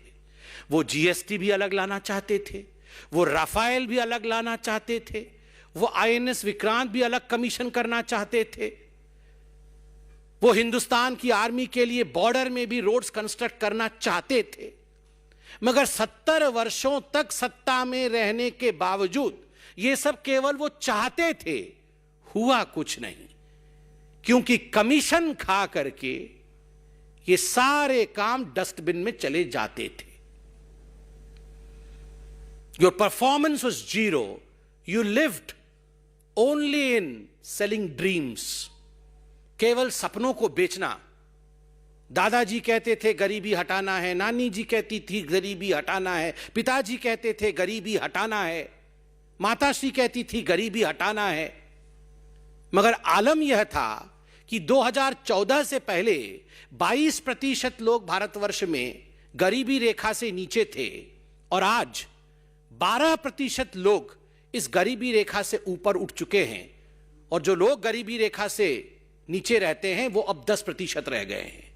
तो स्वाभाविक रूप से कौन गरीबी रेखा से ऊपर उठा रहा है और कौन केवल गरीबी हटाओ का नारा देता था और गरीबों के लिए काम नहीं करता था, इस विषय में बताने की आवश्यकता नहीं है। आप सब ने देखा होगा कि कोरोना के बावजूद 0.8% लोग जो अत्यधिक गरीब थे, कोरोना के बावजूद इस आंकड़े में किसी प्रकार की बढ़ोतरी नहीं हुई। 0.8% लोग ही उस स्टैटिस्टिक लिमिट में रहे और आईएमएफ ने और वर्ल्ड बैंक ने इसकी सराहना की कि जिस प्रकार से भारतवर्ष ने इसको मैनेज किया है कि गरीबी में किसी प्रकार की बढ़ोतरी नहीं हुई पेंडेमिक के बावजूद, यह अपने आप में this is a telling story, यह अपने आप में एक बहुत बड़ा विषय है। आज राहुल गांधी महंगाई के विषय में बोल रहे थे। उन्होंने आटा भी लीटर्स में आज कन्वर्ट किया है। वो जानते नहीं हैं आलू मिट्टी के नीचे होता है, आलू ऊपर होता है, आटा सॉलिड है या आटा लिक्विड है, मगर बोलते हर विषय में। मगर Rahul ji, to enlighten you, एक ऐसा कालखंड था यूपीए के राज्य के समय जब 22 महीनों तक जो महंगाई दर है वो 9% या 9% से ऊपर रही for a continuous phase of 22 months। That was the red zone of India, जब जीडीपी नीचे थी और इन्फ्लेशन ऊपर थी। और एक ऐसा भी समय था for the first time the inflation in the country had gone to double digits. आज पैंडेमिक के बावजूद जिस प्रकार से 80 करोड़ लोगों तक राशन पहुंचाया गया है, पैंडेमिक के बावजूद देश ने आत्मनिर्भर बनने का ये जो प्रण लिया है, ये अपने आप में हिंदुस्तान के रिजॉल्व को, हिंदुस्तान की प्रण शक्ति को, हिंदुस्तान के संकल्प को दिखाता है और ये जीत प्रत्येक हिंदुस्तानी का है। Together the government and every citizen of this country have worked to see to it that we rise above the pandemic. मैं आज राहुल जी आपको बताना चाहता हूं, जब आप कहते हैं कि हिंदुस्तान में कुछ नहीं हुआ, हिंदुस्तान में कोई पॉलिसी गरीबों तक नहीं पहुंच रही है, तो मैं बताना चाहता हूं कि पीएम गरीब कल्याण योजना के माध्यम से 80 करोड़ लोगों को मुफ्त अनाज मिला। पीएम आवास योजना के माध्यम से 3.52 करोड़ लोगों को पक्का मकान मिला। स्वच्छ भारत मिशन के माध्यम से 11.22 करोड़ लोगों को शौचालय मिला। उज्ज्वला योजना के माध्यम से 9 करोड़ लोगों के घरों तक एलपीजी कनेक्शन पहुंचा। जनधन योजना के माध्यम से 25 करोड़ खाते खुले। पीएम किसान सम्मान निधि के माध्यम से 11.30 करोड़ परिवारी लाभार्थी हुए, जिनको कि 2,01,000 करोड़ रुपए उनके खाते में 11 किस्तों में पहुंचाए गए। हर घर नल योजना के माध्यम से 8 करोड़ लोगों के घरों में नल के माध्यम से जल भेजा गया। आयुष्मान भारत योजना में 3.2 करोड़ लोगों को 5 लाख रुपए तक की मुफ्त चिकित्सा दी गई। 18 करोड़ लोगों के आयुष्मान कार्ड खुले। 213 करोड़ लोगों को मुफ्त टीका दिया गया। 8 साल में 15 एम्स खुले। 8 साल में 200 मेडिकल कॉलेज खुले और पीएम स्वनिधि योजना के माध्यम से 30 लाख रेहड़ी पटरी वालों को ऋण दिया गया। यह है हमारा रिपोर्ट कार्ड। हम केवल हवा में बात नहीं करते। Modi ji delivers, reforms, performs and transform, and we present a report card to the country. And that's the reason as to why, जो आपने अंत में कहा ना राहुल जी, कि जनता सब जानती है, जनता सब जानती है, तभी तो भारतीय जनता पार्टी को वोट देती है, तभी तो आज कांग्रेस खत्म हो चुकी है, तभी तो आज कांग्रेस उत्तर प्रदेश जैसे राज्य में, जहां से कांग्रेस आरंभ हुई थी, वहां आज वो अपने जमानत तक को बचा नहीं पा रही है। वाकई राहुल जी, जनता सब जानती है, and you have to be more responsible in the future. Thank you so much. कोई प्रश्न हो तो अवश्य पूछें।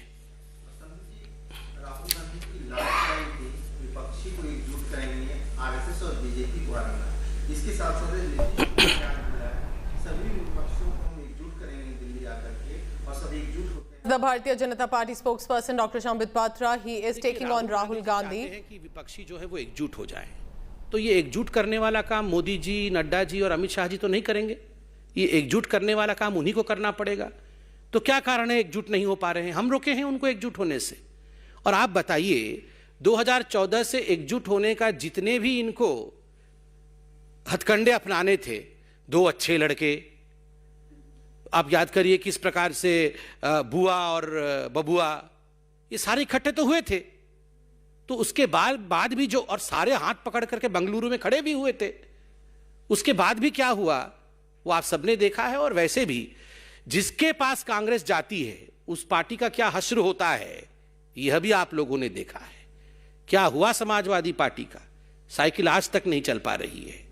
क्या हुआ वहां बिहार में, यह भी आपने देखा है। क्या हुआ महाराष्ट्र में, यह भी आपने देखा है। तो स्वाभाविक है अब बाकी पार्टियों के ऊपर छोड़ दिया जाए कौन कांग्रेस के साथ आना चाहता है कौन नहीं। 17 सितंबर को तेलंगाना दिवस को बीजेपी मुक्ति दिवस मना रही है, लेकिन ओवैसी और केसीआर इसको एकता दिवस के रूप में मनाने जा रहे हैं।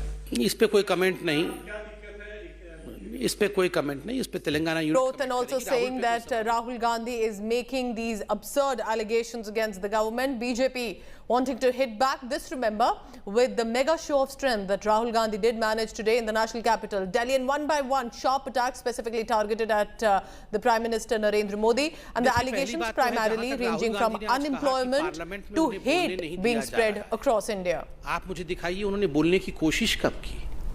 पार्लियामेंट जब भी कन्वीन होता है तो ये राहुल गांधी एंड कंपनी तो पार्लियामेंट के बाहर धरना कर रही होती है, वो पार्लियामेंट के अंदर कहां होती है। वो तो बहाने ढूंढते हैं कि कैसे हम पार्लियामेंट न जाएं। और प्रधानमंत्री जी हर सेशन से पहले एक ही अपील करते हैं, और वह भी बिना किसी भेदभाव के, कि आइए मिलकर हम हर समस्या के समाधान को ढूंढे, मिलकर बात करें, डिस्कस करें, डिबेट करें। मगर वहां पेपर फाड़ना, वहां जिस प्रकार का व्यवहार आज राहुल गांधी की पार्टी कर रही है पार्लियामेंट के अंदर, the disruptive modalities that the Congress party has adopted inside parliament, वो हमने देखा है। और कभी कभार राहुल गांधी बोल भी लेते हैं तो लास्ट में खुद ही आंख मार करके खराब कर देते हैं। पिछली बार किसानों के मुद्दे पे बोला था तो अंत में आंख भी मार दिया था।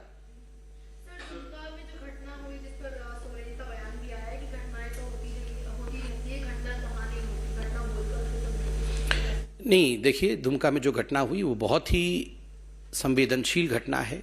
हम सबको इसके प्रति बहुत ही संवेदनशीलता के साथ अपने वक्तव्य को रखना चाहिए।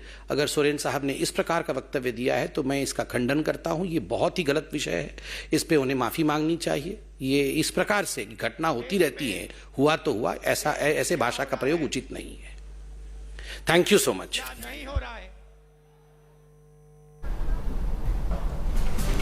So it's been a day of allegations, counter-allegations and attacks between the Congress and the BJP. So that's the political part of it. I'm heading to a very short commercial break. When I return, let's bring you some sports news, because Pakistan and India will be playing their first match of the Super 4 of the Asia Cup.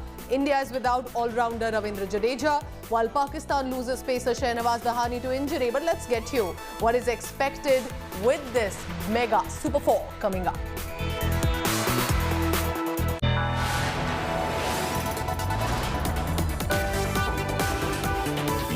Are watching India Today.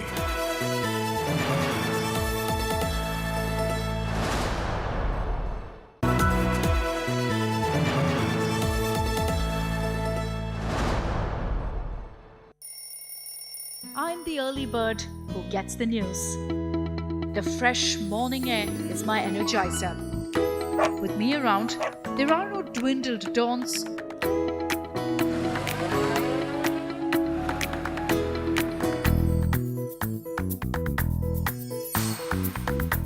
only bright, action-packed mornings. Rise and shine with me every single day, and you'll never hit that snooze button. Good morning, India. Why wake up any other way when you can witness magic every single day? Watch First Up with me, Akshita Nandagopal, right here on India Today TV.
watching India Today.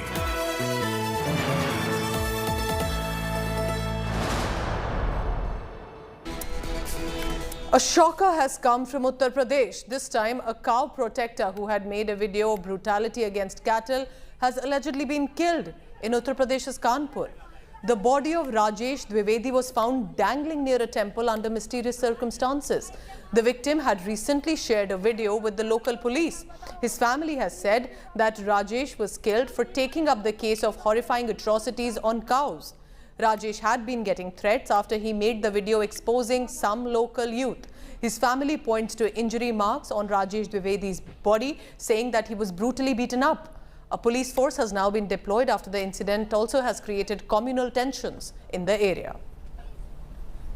इस जगह पे वो चारा पानी खिलाते पिलाते थे, जो गाय चोटिल हो जाती थी उनको वो दवा दारू और चोट उनका इलाज कराते थे, और इस चीज पे उन्होंने विरोध किया तो उनको धमकी दी गई कि आप, और उन्होंने धमकी दी थी कुछ लोगों ने, जिन लोगों ने पकड़ा कि अगर, उसके बाद उन्होंने रिपोर्ट की थाने जाकर रिपोर्ट करने के बाद में उन्होंने किया कार्रवाई की। कोई पुलिस ने कार्रवाई की उनकी शिकायत पर? नहीं, कार्रवाई नहीं की। और अंगोछा इसमें बंधा हुआ था, सिर्फ बैठे हुए थे यहाँ पे, लटका नहीं था, बैठे थे यहाँ पे। हाँ, और गले में क्या, मतलब गले में अंगोछा बंधा हुआ था और यहाँ पे बैठा था, और लेकिन गले में निशान है रस्सी के, पीठ पूरी काली पड़ी, पैर में रस्सी के निशान है, सर में मारा है, पीछे मारा है, हाथों में चोट लगी है, पैरों में चोट लगी है। पापा ने मेरे कहा तुम लोग मारो नहीं, योगी जी कहते हैं गौ सेवा करो, हम सेवा करते हैं, हम तो उनके गौ रक्षक हैं, तुम मारो नहीं, अपने घर ले जाओ, बांध लो, उससे कोई हमें आपत्ति नहीं, पर मारो नहीं। ये लोग फिर भी नहीं मारे, मारते रहे, वहाँ तक पापा कहे कि मारो नहीं, वहाँ भी नहीं माने, कोई पुलिस सुनवाई नहीं। अगर पुलिस सुनवाई होती।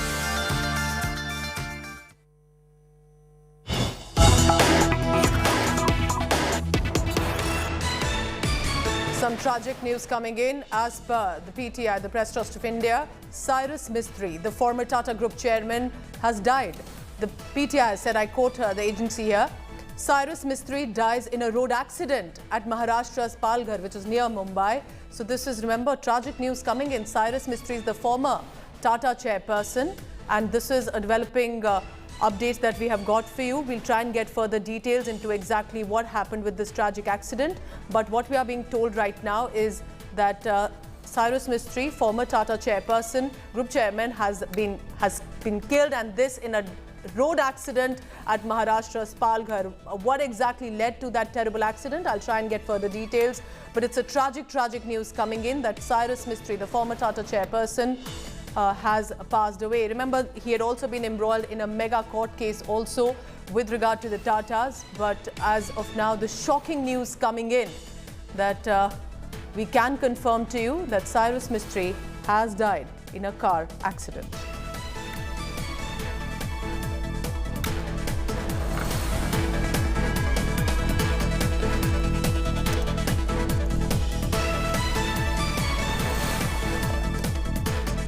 Right, so we'll try and stay on with this news coming in. Remember, Cyrus Palanji Mistry, born in 1968, and he was the chairperson of the Tata Group, which, of course, remember, is a mega Indian business conglomerate. And while we can also only confirm to you right now that the death has happened in a car accident, what exactly led to it? Were there any more passengers with him? That is still unclear. But Cyrus Mistry no more is what we can confirm to you at this moment. A terrible news coming in. We'll try and get perhaps a likely statement coming in from the Tatas as well. But this in the background of this tragic news. Indian businessman Cyrus Mistry, he's also, remember, scion of a wealthy business family in Mumbai. So he was a very big known name with regard to the Tata Group. He was also a former chairperson. He was embroiled in a battle of remaining as a chairperson or not. That also had gone on for several years. And this, remember, it was primarily even in the Supreme Court, the plea that had come with regard to the removal of Cyrus Mistry as the Tata chairperson. That had been going on for several months, had been cleared eventually, but it's a massive loss, clearly, to the Indian business community. I want to quickly go across to Siddharth Zarabi for the latest on that. Siddharth, this is absolutely a tragic news. So what do we know so far? And what does it really mean as his loss for the Indian business community as well? Pooja, it's obviously a very tragic bit of news that has come in this Sunday afternoon. And according to PTI, Cyrus Mistry, who was around 54 years old, yes, is said to have died in a road accident. The circumstances of that accident and one more death that is being spoken about at this moment along with Mr. Mistry will come out, but very clearly the former chairman of Tata Sons, and the only time a non-Tata Yes. was ever the head of the Tata Group, has passed away. So obviously quite a bit of a shocking development this Sunday afternoon, Pooja. Siddharth, can you possibly tell us a little more about Cyrus Mistry by himself? We know that there was this, for the longest time, a sort of tussle between whether he stays as the chairperson or not after he was removed. It had even reached the court. Who are in his family? Anything about his personal background, about the family members at this point? Any details that you can give us about Cyrus Mistry? From the publicly available information, Mr. Mistry was, as we all know, the sixth chairman of the Tata Group. And there is, of Yes. course, a business history to the group that Mr. Mistry himself comes from. And he had Irish citizenship, okay, and was very clearly someone who, during his period as for 4 years, roughly, when he was the chairman of the Tata Group, tried to conduct the group and its business in a very different manner. From what we know, he has been educated. He had studied overseas, including in the United Kingdom. And for the Shapurji Palanji Mistry Yes. group, which is one of the oldest business groups in India, and has had a very old and a very interconnected relationship with the Tata Group.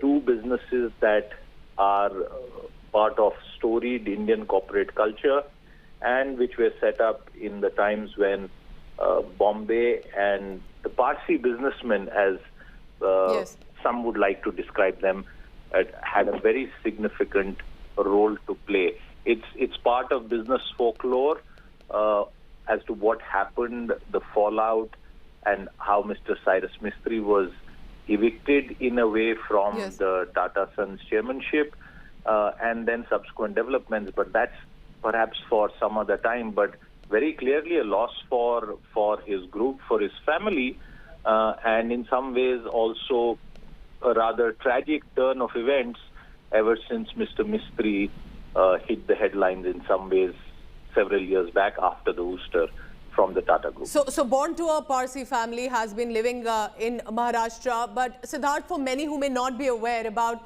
how well known he was and how connected he was to the business community, and he was, as you also already have just mentioned, very few times, a rare time perhaps, that a non-Tata, so to say, had become the chairperson of the Tata Group. So that also is a part of his legacy.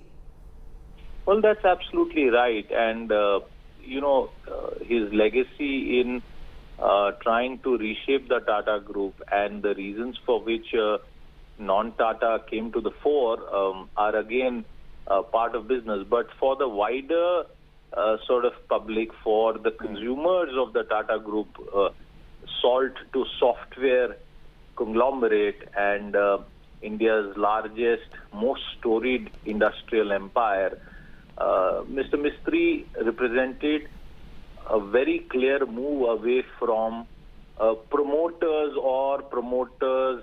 family running a group, which is part of Indian corporate culture in some ways. And in a way, he was also a part of a business family. He was also part of a promoter. The Shapurji Palanji Group has had a stake in the Tata Group.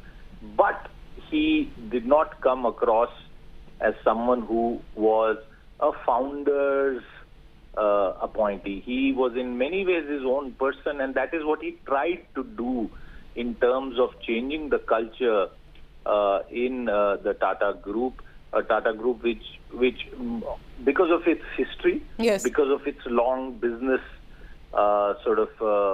connections, and the fact that they operate in so many sectors, had a certain way of doing business, and that obviously led to certain clashes and a difference in strategy and execution. But very clearly, if we were to go into his contribution, he brought the spotlight on several aspects of the Tata Group's operations, and I'm reminded of what had happened many years back when Mr. Ratan Tata himself had taken over. There was an old guard, and Mr. Tata had to do a lot of considerable heavy lifting. Siddharth, I request you to stay on. 54 years old, born in 1968, Cyrus Mistry, the former chairman of the Tata Group, has died in a road accident.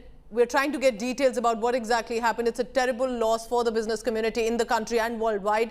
Divyesh Singh is now joining me from Mumbai. Divyesh, what are you picking up on the details? Was he en route Mumbai? What exactly happened? Were there other passengers as well with him? What about the status of their situation? Pooja, what we've learned is from senior director of Cyrus Mistry's company, and he revealed that Cyrus Mistry and another person identified named Pandole has died in the accident. The driver seems to have lost control of the vehicle, and after which this accident happened. And in this accident, happened at some distance from Palghar. The exact details regarding the location have not been revealed as of now by the police, but it is at some distance from Palghar that this accident happened, and after which Cyrus Mistry and another person identified as Pandole have died in the said accident. So Divyesh, I just want to reiterate here. So you're telling us that the exact location, the region where this accident took place was in Palghar? Yeah, it is under the jurisdiction of Palghar police. Okay. They were in Maharashtra, and but they were at some distance from Palghar. It is the jurisdiction of Palghar police. This is the bordering district between in Maharashtra and on the Gujarat border. This is the NH8, National Highway number 8, Mumbai-Ahmedabad Highway, where this accident has taken place. That is what has been revealed by sources from Cyrus Mistry's Cyrus Mistry's company. Okay. People have rushed to the spot. Family has also rushed to the spot to Palghar, and we are trying to get more details from police. As of now, it is learned that 4 people were traveling in the vehicle, of which 2 have died, which includes Cyrus Mistry and another person identified as Pandole. So, Divyesh, please stay on with me. We are being told that there could be more casualties here, and that out of 4 people, 2 we are being told have passed away, and that another passenger is likely to be the driver who lost control near Palghar, and this car accident has led to the loss of life of Cyrus Mistry, former Tata Group chairperson, and has been a reputed businessman, not just by himself, but by also the Palanji Mistry family that he comes from.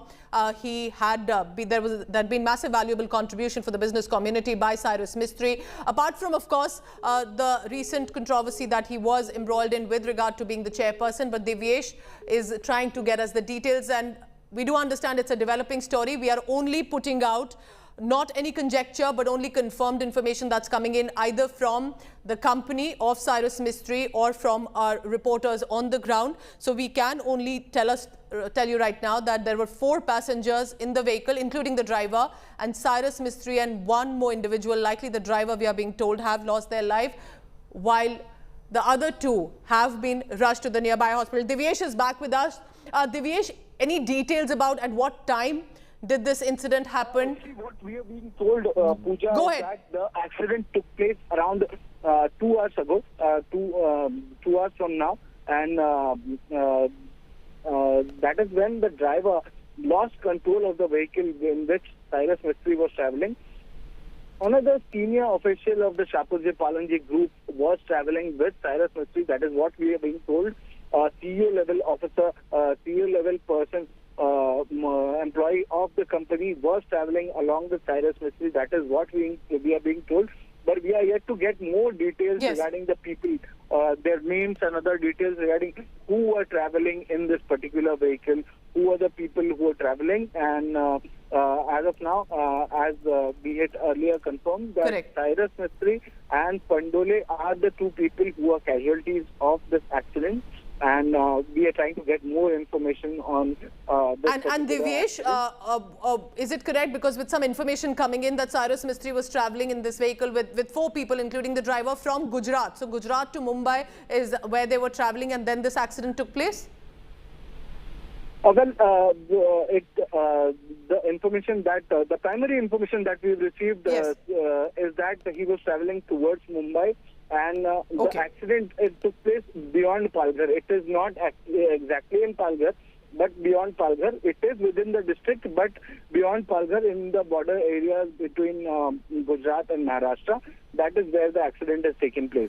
Cyrus, also, Divyesh, what we are trying to confirm is when Cyrus Mistry was traveling in this car, any detail that you can give us about what led to the accident? How suddenly that if they are traveling en route, likely on a highway, what exactly happened? Any exact detail? And I understand it's a developing story, but any information that you're getting from the ground source? Well, Pooja, what we've learned as of now is that the driver lost control of the vehicle, and that is how the accident took place. That is how the accident took place. What we are being told is that the driver rammed into the divider, and after which he lost control of the vehicle. The vehicle was damaged, and the people traveling in the vehicle, including Cyrus Mistry, suffered grievous injuries. They've been rushed to the hospital, while Cyrus Mistry and another person identified as Pandole have been declared dead. But there are other 2 persons who are still admitted at the hospital. They were being rushed to the hospital. That is what we are being told by our sources. Absolutely terrible news coming in. Out of 4 people, 2 confirmed dead, 1 including Cyrus Mistry himself. The company of Cyrus Mistry has confirmed this to our colleagues in Mumbai. And that's the news that we are breaking right now at this hour. Divyesh, do tell us about Cyrus Mistry. For many who may not know him, perhaps likely beyond the business community, about the valuable contributions, about the fact that he did come from a very well-known Palanji Mistry business family. Apart from being the chairperson of the Tata Groups, he was in fact a big name in the business community in India and across the world. Cyrus Mistry was part of the Palanji Mistry family, as you pointed out, and he was part of the firm, the group which has been there for over 100 years into construction. They have several projects in India and overseas. He was running the company Shapoorji Palanji and SD Corporation. These are the 2 companies that he was running. Other than that, there were several other companies which were being run by Cyrus Mistry as part of the Shapoorji Palanji group. They constructed some of the iconic buildings in Mumbai and other places. They constructed some of the iconic buildings in UAE, in various other countries, various other Gulf countries, and overseas as well. So, other than that, he was the chairman of Tata Group for a period of time, and while he was there at the Tata Group, he had brought about several changes in the Tata Group as well. After that, and then he was taking care of the several projects that are being run across Mumbai and other places by the Shapoorji Palanji Group presently, and SD Corporation as well. Any information coming in about the exact location, if this was while they were en route to Mumbai, perhaps likely near a river bridge, or any other information about that location? Because we will only want to go, not with speculation of course, but what exact details are coming in. Divyesh, stay on with me, because it looks like that we have been able to get the first visual from the site of that terrible road accident. This is from near Palghar, within the Palghar jurisdiction. This appears to be the luxury vehicle in which the former Tata chairperson Cyrus Mistry was travelling.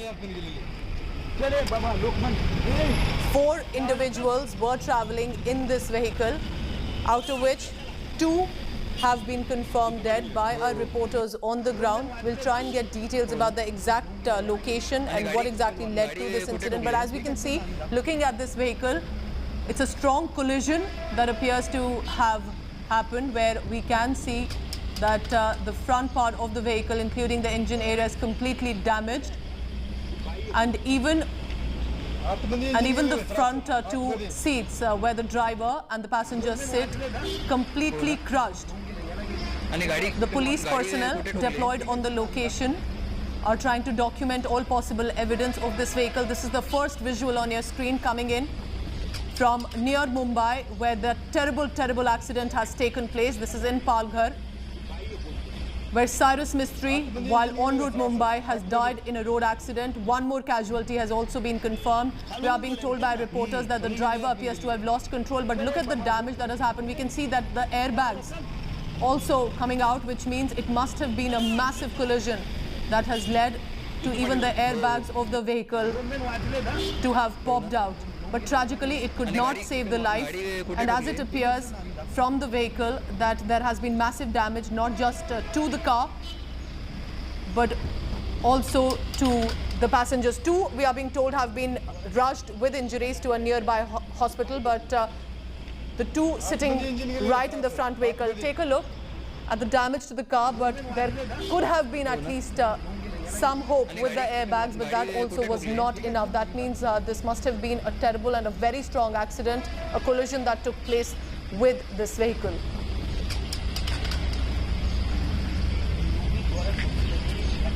So the first visual on your screen coming in from Palghar, from the terrible road accident of Cyrus Mistry, the former Tata chairperson who's lost his life. One more person, we are being told the driver, has also died in this accident. Who are the other 2? We'll confirm only once the officials and the administration and the hospital confirms the identity. With injuries, they have been rushed to a nearby hospital in Palghar. Our reporters are also rushing to the ground right away. The Mercedes in which Cyrus Mistry was traveling, this is that vehicle on your screens right now. Take a look at that damage to the front part of the vehicle, clearly showing the sort of impact of that otherwise very safe vehicle. That means it must have been a very strong collision that happened, and within seconds, while the airbags popped out, and then even the car, the seats that we can see from this visual, literally crushed with the impact of that accident. Let me go across quickly to my colleague Divyesh. We have these visuals coming in. First, from the ground, 2 people confirmed dead, including Cyrus Mistry, a well-known Indian businessman. And from the impact itself, it does appear it must have been a massive impact of a collision with that accident that took place, leading to the loss of life. And this despite the fact that the airbags also did pop out.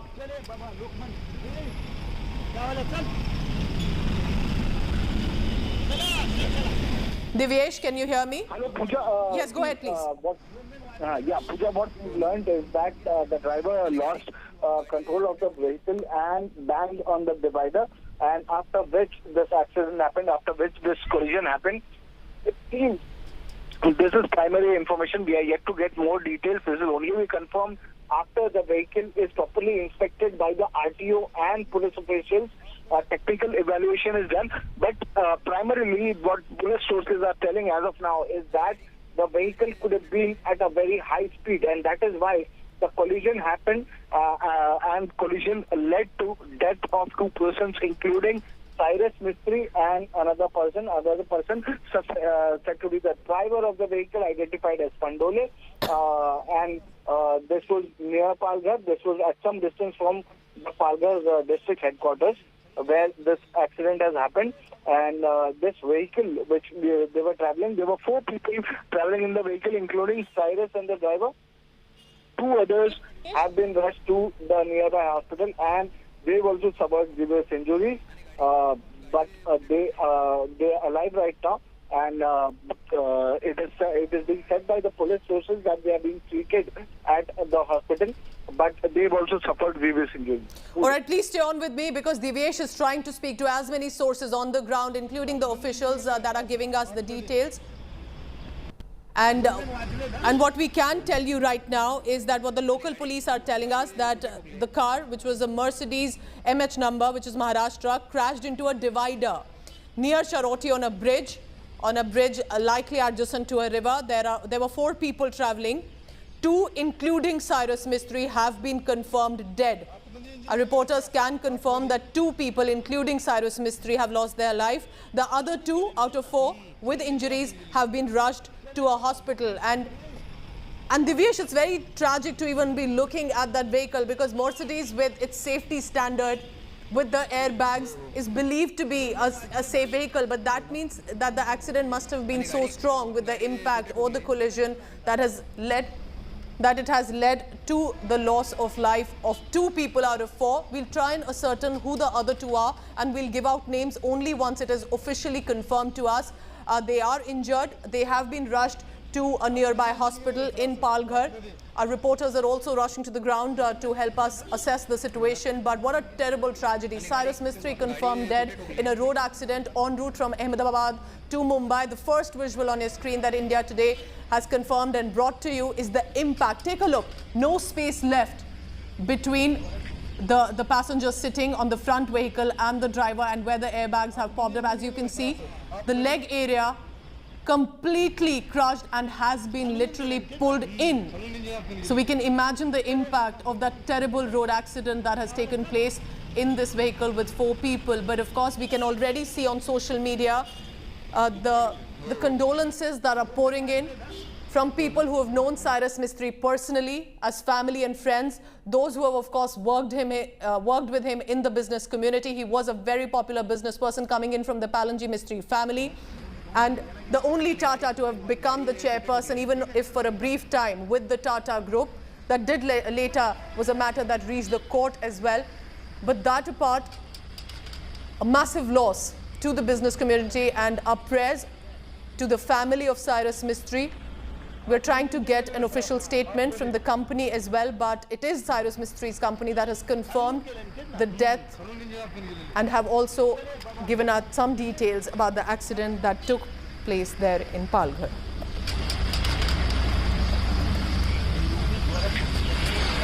"54 years old, born in 1968, 4th of July in Mumbai. Cyrus Mistry is no more, killed in a road accident near Palghar in Maharashtra while he was en route from Gujarat to Mumbai with 4 people in this Mercedes vehicle. Remember, with the sort of profile that he came from, with the family legacy of the Palanji Mistry, a very popular business family coming from the Parsi family that he belonged to, he was born in, got his education from the United Kingdom, from the London Business School, from the Imperial College, and had managed to make a niche for himself in the business community. No more, died in a road accident today.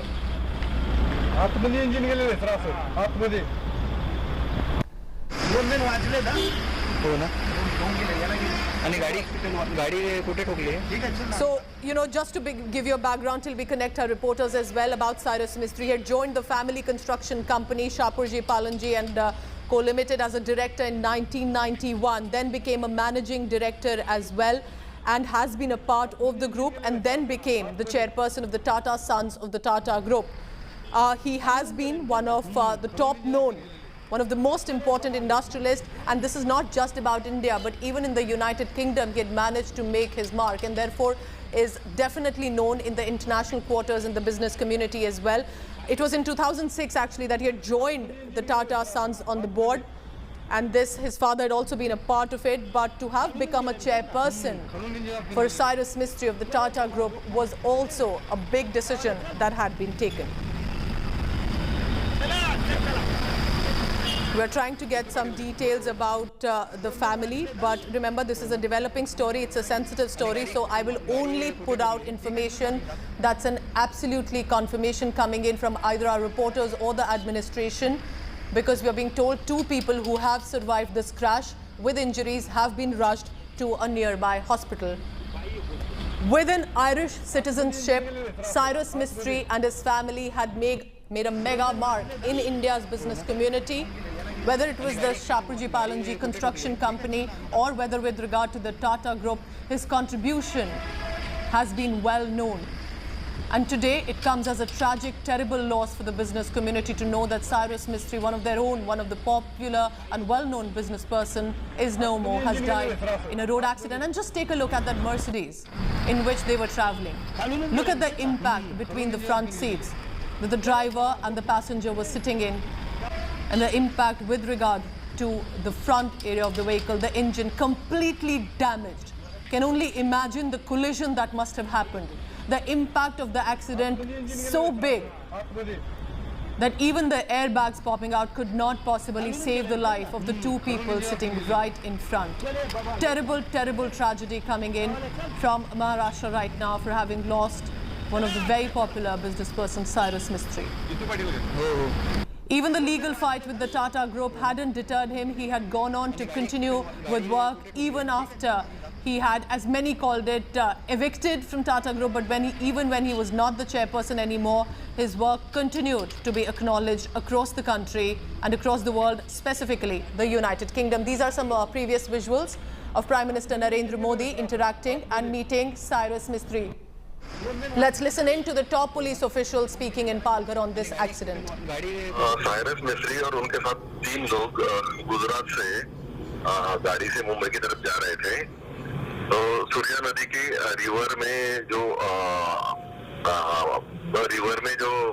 Divider लगा हुआ है, वहाँ पे गाड़ी जा रही थी। उसमें 2 लोगों की जगह पे डेथ हो गई है और 2 लोग गंभीर रूप से घायल है। 2 लोगों को अस्पताल में, रेनबो अस्पताल वापी में एडमिट किया गया है और 2 लोगों की डेथ हो गई है। क्या इनिशियल जानकारी क्या है कि क्या ये सिर्फ ड्राइवर का जो कंट्रोल था वो छूट गया या किसी ने ठोकर मारी या किस तरीके से होगा, उसकी कोई इनिशियल जानकारी? इनिशियल जानकारी तो ऐसे है कि ड्राइवर का नियंत्रण गाड़ी पर हो गया और उसके कारण ये एक्सीडेंट हुआ है। कितने बजे के करीब ये एक्सीडेंट हुआ होगा और अब आगे की क्या कार्रवाई है? 3:15 साढ़े 3 बजे के आसपास ये एक्सीडेंट हुआ है और अभी जख्मियों को तो हॉस्पिटल में अगले इलाज के लिए एडमिट किया गया है और बाकी 2 लोगों की डेथ हो गई है। बाकी प्रोसीजर अभी इन्वेस्टिगेशन का चल रहा है। बहुत बहुत शुक्रिया सर हमसे बात करने के लिए। Thank you. So these are the senior police officials in Palghar who are updating, and what we can therefore now add here that there was a river bridge on which the vehicle was traveling, and that is when this accident has taken place. The driver appears to have lost control and then this terrible accident takes place. Second victim has been identified as one Pandole. We'll try and get more details about who are the other 2 passengers with injuries who've been rushed to a nearby hospital. But just look at the vehicle, because you know that is when you realize what exactly must have happened. The Mercedes vehicle in which they were traveling, Maharashtra number plate, from Gujarat en route Mumbai. In this vehicle, the impact clearly shows that it must have been a mega collision within seconds that led to the death on the spot of Cyrus Mistry.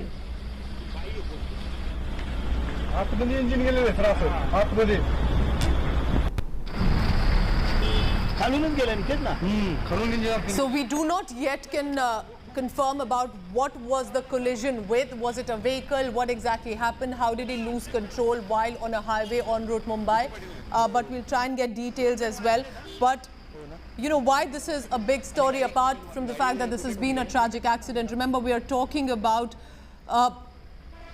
he was Indian origin, Irish businessman, but he was also the 6th chairperson of the Tata Group. He was the 2nd chairperson to not bear the Tata name. He was until recently known for becoming the chairperson of the Tata Group, then the legal battle that followed. Nevertheless, he continued to do his work and was known for his contribution in the business community.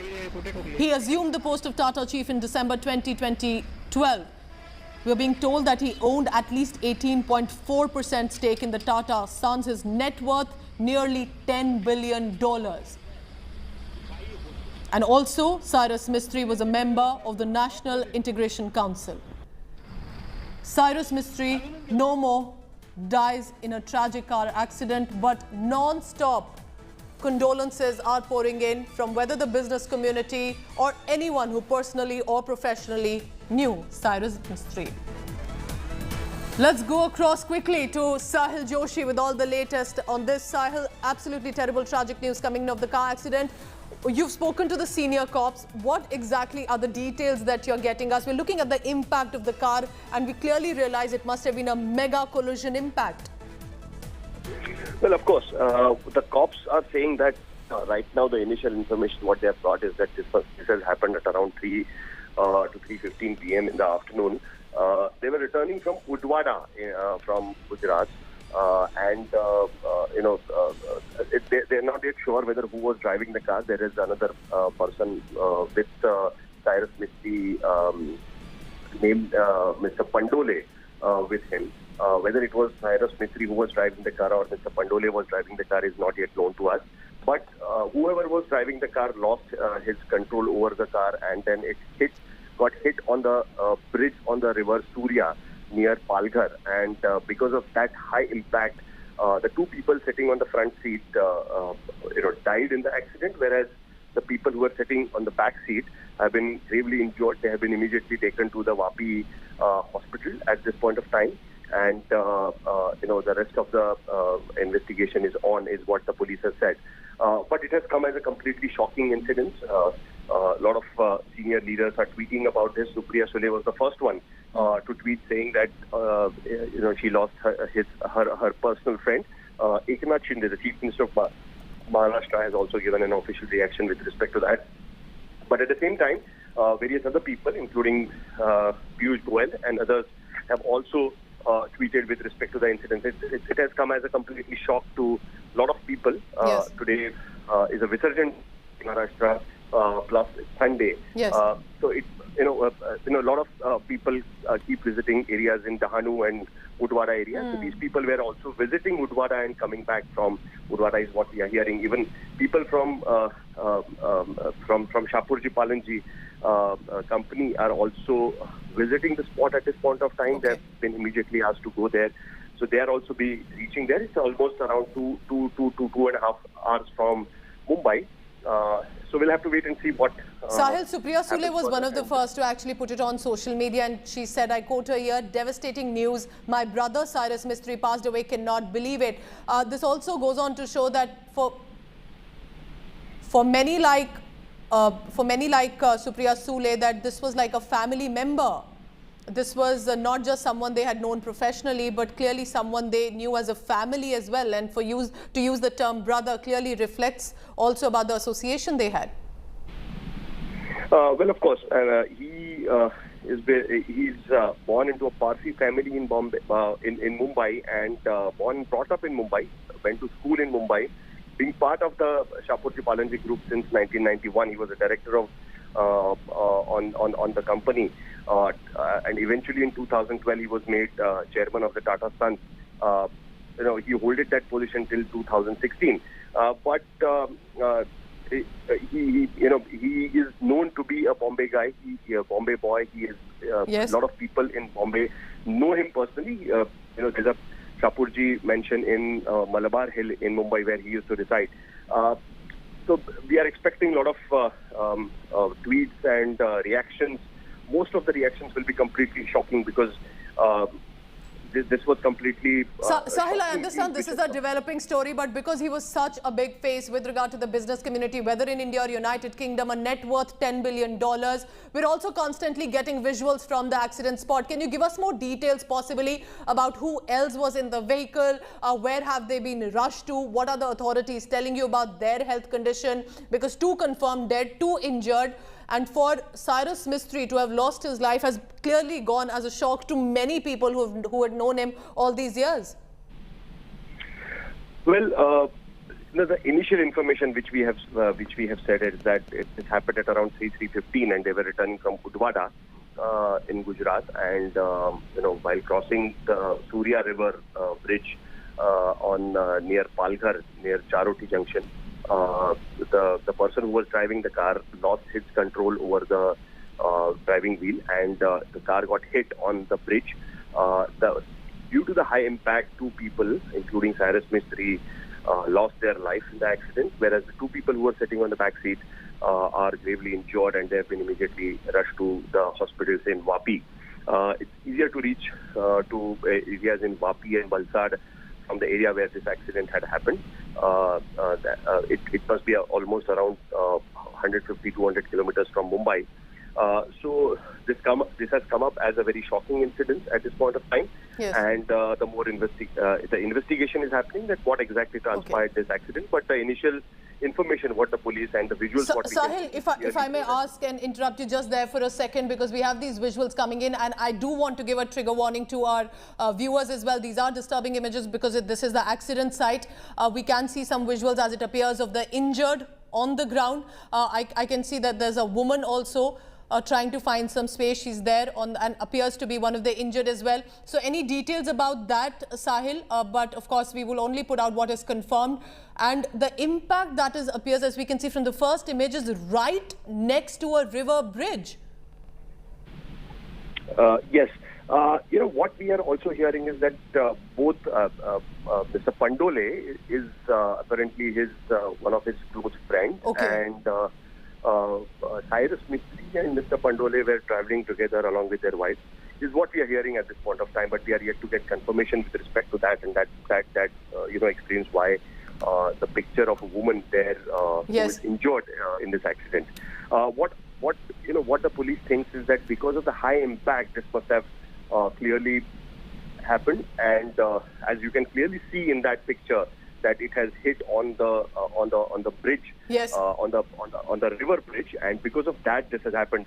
The car seems to be have lost in control and have tilted towards the left side and has hit on the edge of the bridge, and that is the reason why. Sahil, please stay on with me, because for our viewers tuning into India Today right away, I want to bring this terrible, tragic update that's coming in. More details with regard to Cyrus Mistry, the former chairperson of Tata Sons, traveling from Ahmedabad to Mumbai, has died in a road accident after his car, the vehicle Mercedes, hit a divider in which four passengers present in the car, including the driver. 2 have died on the spot. 2 have been rushed to the hospital. Tragically, among the 2 dead is 54-year-old Cyrus Mistry. This information is coming in from the Palghar police officials. So this is a confirmed information that's on your screen right now, with the first visuals of the impact of the collision of the Mercedes, where even the airbags had popped up but not able to save the life of the 2 people right in front. Former chairperson of Tata Sons, Cyrus Mistry, had died in this car crash at around 3 p.m. near Palghar. Total 4 people were traveling, 2 including Cyrus Mistry have died, according to the police officials. So what can we inform and update about our viewers as well? The tributes I can see, Sahil, already pouring on social media. But while Sahil and all our colleagues in Mumbai are rushing to the spot, getting us updates, remember it's also a sensitive story, so we are putting out only the confirmed information, but terrible, distressing images coming in from the ground. Injured, trying to find some space right there on the street before they can be rushed to a nearby hospital. We can see that one of the passengers also appears to be a woman. 2 are dead, including Cyrus Mistry and Supriya Sule, one of the first politicians to have actually revealed it on social media, saying, "My brother Cyrus Mistry is no more." So this was the sort of family equations also that Cyrus Mistry had with many people in Mumbai and abroad as well. Remember, this is a mega shock to the business community. We're talking about Indian origin, Irish businessman, born into a Parsi family of a very reputed Palanji Mistry family. Divyesh now joins me for the latest on that. Divyesh, do tell us about the updates that you're getting in from the police officials. We are talking about a businessman whose net worth was nearly 10 billion, member of National Integration Council, was a chairperson of the Tata Group, owned 18.4% stake, at least in the Tata Sons. So this clearly has come as a shock to the business community, and our prayers for the family. What can you update us, Divyesh, about this terrible, tragic car accident? Well, what we've learned, Pooja, from sources, that the person driving the vehicle lost control over the vehicle and then banged the vehicle towards the divider. This was a divider on the road towards Palghar, and this was at some distance from the Palghar district headquarters where this accident had happened and has happened. And after that, Cyrus and another person identified as Pandole, they were rushed to the hospital but were declared dead. While there are 2 other persons who were traveling in the vehicle have been admitted. They are hospitalized right now, and they've also suffered grievous injuries. identities of the other persons who survived this accident is yet to be known. We are yet to get clear idea on who were the people who were traveling with Cyrus Mistry. But Cyrus Mistry and another person identified as Pandole have expired, have died in this car crash that happened near Palghar. And the Divyesh, keep tracking and bringing us all the latest coming in from the police and the administration in Palghar. Deepak Kesarkar joins me on the phone line. He's a minister in the Maharashtra government. Mr. Kesarkar, because the politicians have clearly known Cyrus Mistry for a long time now, and with this terrible shock that has come in for not just people who've known him, but for the business community as well. It's a very unfortunate incident. And we have lost a very prominent industrialist of Maharashtra and India. So it is very unfortunate. How the accident happened and other things are yet to be known, because it has come like a shock to everybody. And proper investigation would be done. And proper precaution is also to be taken that unfortunate incidences don't happen again. Mr. Kesarkar, did you happen to know him personally? Any thoughts about, because at this point I understand the accident news has come as a shock to so many, but did you happen to meet him, have met him in the past personally as well? Was there any association at all, personally or professionally, with Cyrus Mistry? Madam, I'm not able to hear you properly. Okay. Can you repeat the question? Mr. Deepak Kesarkar, did you have any personal, professional equation? Had you been able to meet him in the past few years with Cyrus Mistry? Because to people who've known him, for example, Supriya Sule called him a brother who's no more. So did you have any remembrance of thought of me having met him in the past? I didn't have the opportunity to have interaction with him, but he was a very close friend of my family friend. Okay. So he was a classmate, and from him, whatever I came to know about him, he was genuinely a good person. And as you know, he was a dynamic industrialist as well, dynamic businessman. Mr. Deepak Kesarkar, yes. Tata Group as well, which is, kind of different. It is always a prestigious thing to lead Tata Group. Correct. Unfortunately, there were some differences after that, and he didn't continue on that post. But still, he had taken few good decisions for Tatas as well, and I think he will be remembered for that. Mr. Deepak Kesarkar, thank you so much for your first thoughts on this terrible, tragic loss that's coming in. On your screen as well, all the tributes that continue to have been pouring in right away since the news has spread, the confirmation that there's been a casualty, a fatality in the car accident. We're being told that there are 2 people who've been injured, including a woman. They've been rushed to a nearby hospital. These are disturbing images, so we request discretion of the viewers as well. But the first spot visuals clearly show that the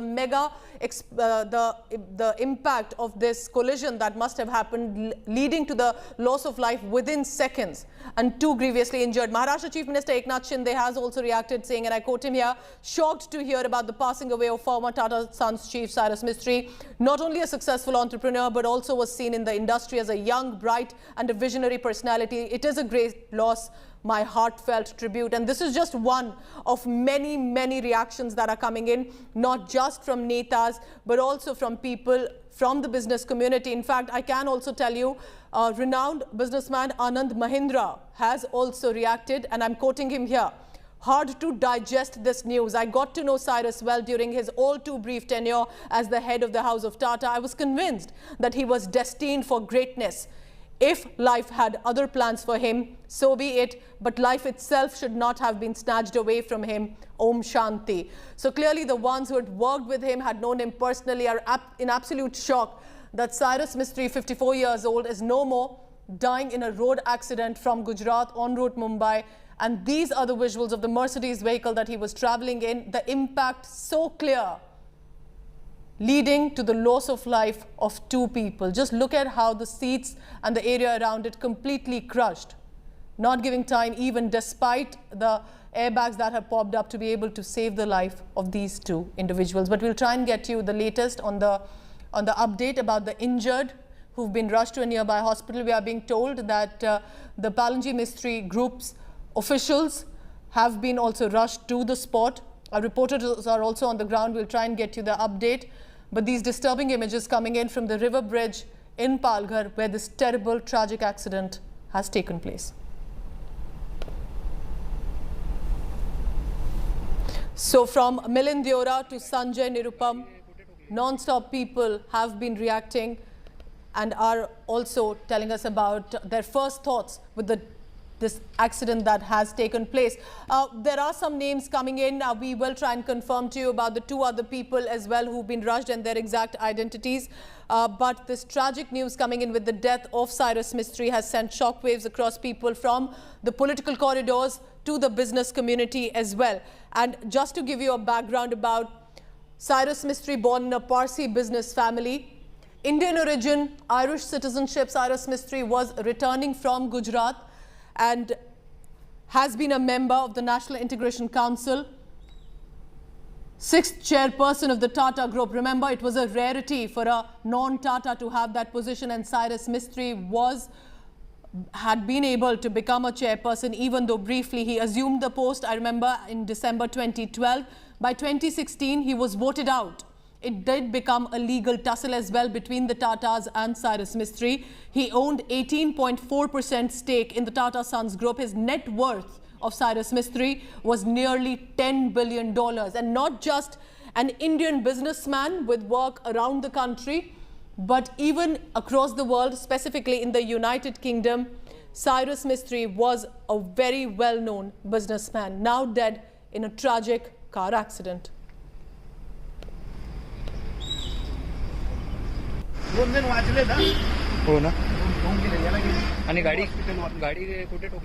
So born to a Parsi family in Mumbai in Maharashtra, he was the younger son of Indian billionaire and construction magnate Palanji Mistry.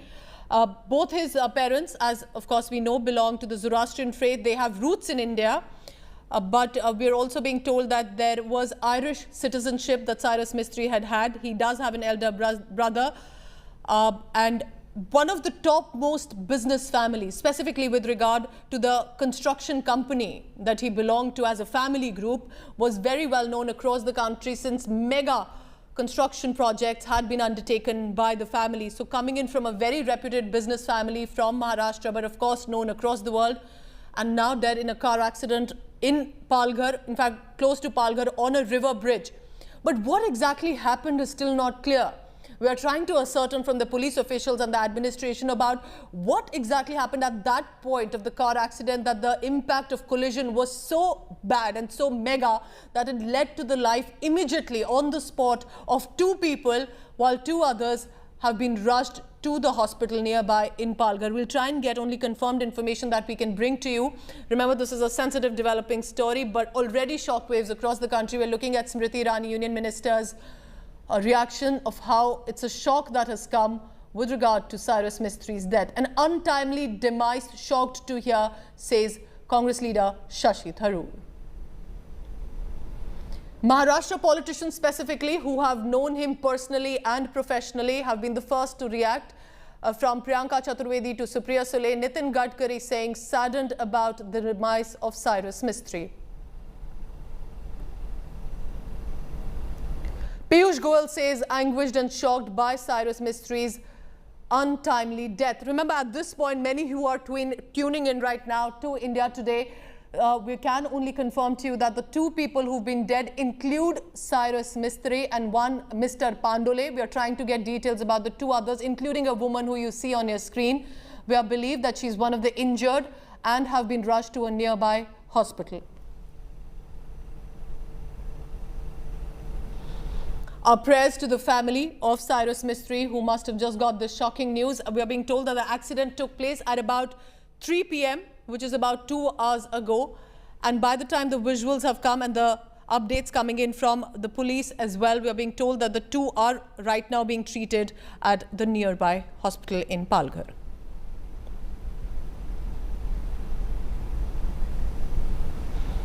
Take a look at these disturbing images coming in from the spot.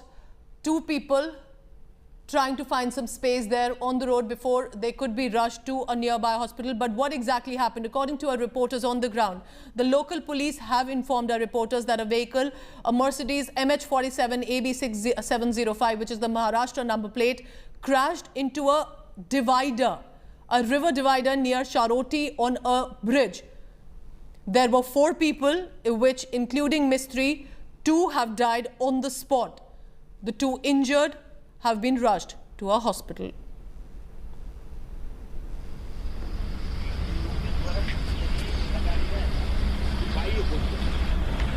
आतमध्ये engine गेलेले sir असं आतमध्ये खालूनच गेले ना खालून engine आतमध्ये गेलेले. We'll try and listen in again to what the senior police official had said and who had confirmed about the updates about what, because we want to only go not by speculation but by confirmed information from our colleagues on the ground and from, of course, the police and administration as well. But terrible tragic accident, born in 1968, dead in 2022, 54 years old, Cyrus Mistry, former chairperson of the Tata Group and a well-known businessman by himself, coming in from a mega business family, is no more, has died in a car crash en route Mumbai.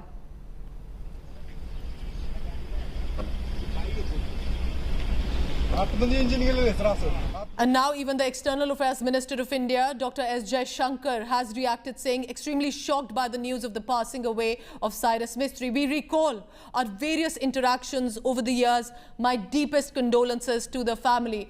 Remember, previously we also were running the visuals of him interacting with Prime Minister Narendra Modi. The who's who of the business community across the world, specifically from the United Kingdom, have worked with Cyrus Mistry. So this is not just about an Indian businessman. We're talking about a well-renowned global business leader who is no more. This is a shock to the worldwide business community, specifically in the United Kingdom also, where Cyrus Mistry had not only studied, where his school and colleges were, but also with regard to the business projects that he had undertaken. And now Dr. S. Jaishankar says, we recall our various interactions over the years.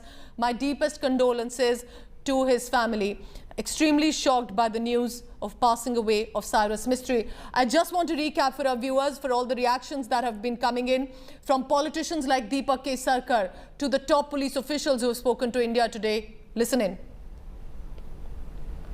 It's a very unfortunate incident. And we have lost a very prominent industrialist of Maharashtra in India. So it is very unfortunate. How the accident happened and other things are to be yet to be known, because it has come like a shock to everybody. And proper investigation would be done. And proper precaution is also to be taken that against unfortunate incidents don't happen again. I didn't have the opportunity to have interaction with him, but he was a very close friend of my family friend. Okay. So he was a classmate, and from him, whatever I came to know about him, he was genuinely a good person. And as you know, he was a dynamic industrialist as well, dynamic businessman. Cyrus मिस्त्री और उनके साथ 3 लोग गुजरात से गाड़ी से मुंबई की तरफ जा रहे थे. तो सूर्या नदी के रिवर में जो डिवाइडर लगा हुआ है, वहाँ पे गाड़ी जा लड़की, उसमें 2 लोगों की जगह पे डेथ हो गई है और 2 लोग गंभीर रूप से घायल है. 2 लोगों को अस्पताल में, रेनबो अस्पताल वापी में एडमिट किया गया है और 2 लोगों की डेथ हो गई है. इनिशियल जानकारी तो ऐसे है कि ड्राइवर का नियंत्रण गाड़ी पर से खो गया और उसके कारण ये एक्सीडेंट हुआ है. 3:15 साढ़े 3 बजे के आसपास ये एक्सीडेंट हुआ है और अभी जख्मियों को तो हॉस्पिटल में अगले इलाज के लिए एडमिट किया गया है और बाकी 2 लोगों की डेथ हो गई है. बाकी प्रोसीजर अभी इन्वेस्टिगेशन का चल रहा है. And to remember the shock that people who have specifically known him personally or professionally, Union Minister Smriti Irani's words say, a gentle soul, a man with a vision and a mission. Cyrus Mistry, as I will always remember him, was of epitomized kindness. The news of his demise comes as a shock. My condolences to his family and loved ones. Om Shanti. And everyone we've been speaking to are talking about how gentle and kind he was while interacting, from S. Jaishankar to Smriti Irani to Supriya Sule, who's called him his brother, to Priyanka Chaturvedi, specifically the Maharashtra politicians who have likely known him personally as well, are in absolute shock that Cyrus Mistry, a well-known Indian businessman, is no more. And now Prime Minister Narendra Modi paying his tribute to Cyrus Mistry. Prime Minister says, and I